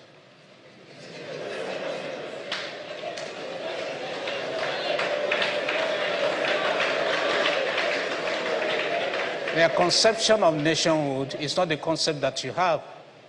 We were just addressed here by a woman who became president at the age of 36. If you go back into Nigeria's history, you discover that most of the people who ruled Nigeria in their 20s and in their 30s. Isn't it disgraceful that at this stage in the evolution of our country, that we are still running the system that we run? And they perfected the system of keeping power. They are not going to give you power unless you fight for it. And the only way you can fight for it is through technology. Insist on technology. If you don't insist on it, they will not be answerable to you. They'll be answerable to the system that produces them. Thank you. But I believe in the country. I've had opportunities to go, but I refuse to do Andrew. Incidentally, Ndidi and I consulted on education. We did extensive work. I mean, we fell sick. We worked so hard. And then we left the reforms. And then what has happened to the reforms? So there's the issue of continuity. You've got to run your own agenda. And ideas change a nation. What is the idea that you are pursuing? Push that idea to its logical conclusion, and Nigeria will change. Thank you very much. Nigeria at 65, insist on technology, push your agenda to a logical conclusion. Dr. Kale. I think I would stick to optimism, but with a bit of realism. I would prefer to focus on, I would rather not focus on Nigeria's previous 65 years and all the challenges that came with it. I would rather focus, because we can't change that, I would rather focus on the next 65 years, and that's to say that Nigeria is an extremely great country, but we just need to, like I said in my address, do the right things for the right reasons, in the right way and at the right time. And as long as we keep faith with that, Nigeria would hit its potential and be a great nation. Thank you. Thank you very much. Nigeria at 65, do the right things for the right reasons, at the right way, at the right time. Thank you. Is there more?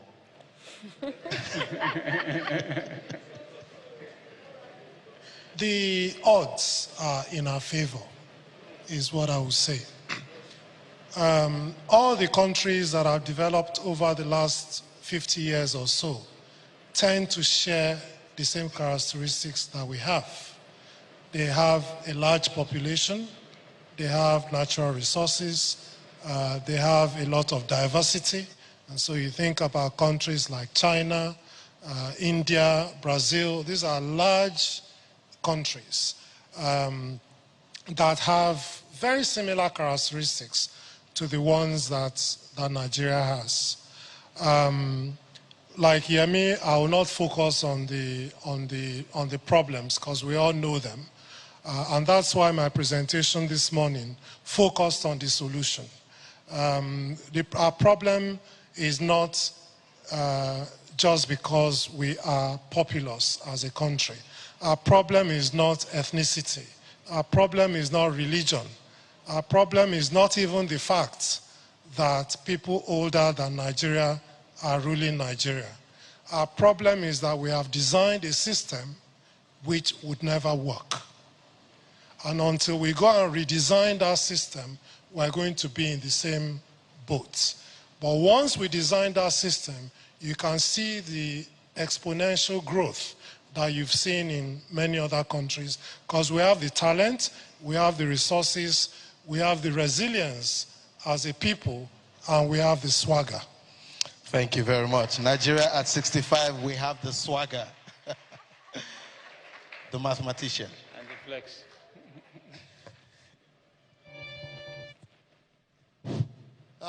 Well, I just think that the evidence is all around us that Nigeria could be the greatest country in the world.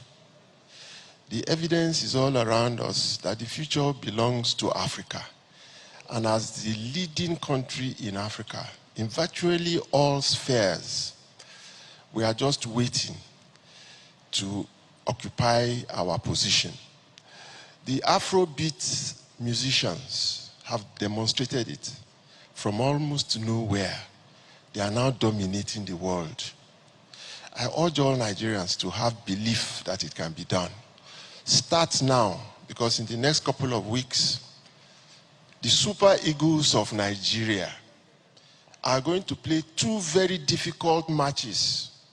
It is going to be unthinkable that in the past 2 years, we have presented the two greatest players in Africa, and we cannot qualify for the World Cup. Let's support the Super Eagles. Let's believe in them. Let them go there and win, and see how the transformation of Nigeria would not start from the Super Eagles. Thank you very much. Nigeria at 65 supports the Super Eagles. Believe in them. Dr. Wuneli. Yes. So for me, it's two things. One is we must become narrative changers, recognizing that it's a complex process. We're a diverse country. We have challenges ahead, but opportunities that are even more amazing, interesting, exciting. We have the young people who are our biggest asset, not a liability, but our biggest asset. And we must support them, equip them with the skills and tools they need to succeed. And we must elevate their voices at the highest levels. I stand with my brothers here to say that I am an optimist about our future. Because we have great minds, but because we have great hearts. Hearts that are not daunted by the challenges ahead, but hearts that rise up and take on those challenges with courage, with vision, with passion, and a commitment. And so, happy 65th birthday, Nigeria. We will see Nigeria rise up, and we must leave this country better for our children because of the decisions we have taken today. Thank you. Thank you very much. A round of applause for our panelists for a very excellent delivery, individually and now collectively. Thank you so much. Please, let's keep clapping for them. They deserve a round of applause. So while our speakers remain seated, I'd like to say thank you to all of our online viewers, our television viewers, as well as our live audience. Thank you so much, and I'll say Happy Independence Day, Nigeria and Nigerians all across the world. Thank you.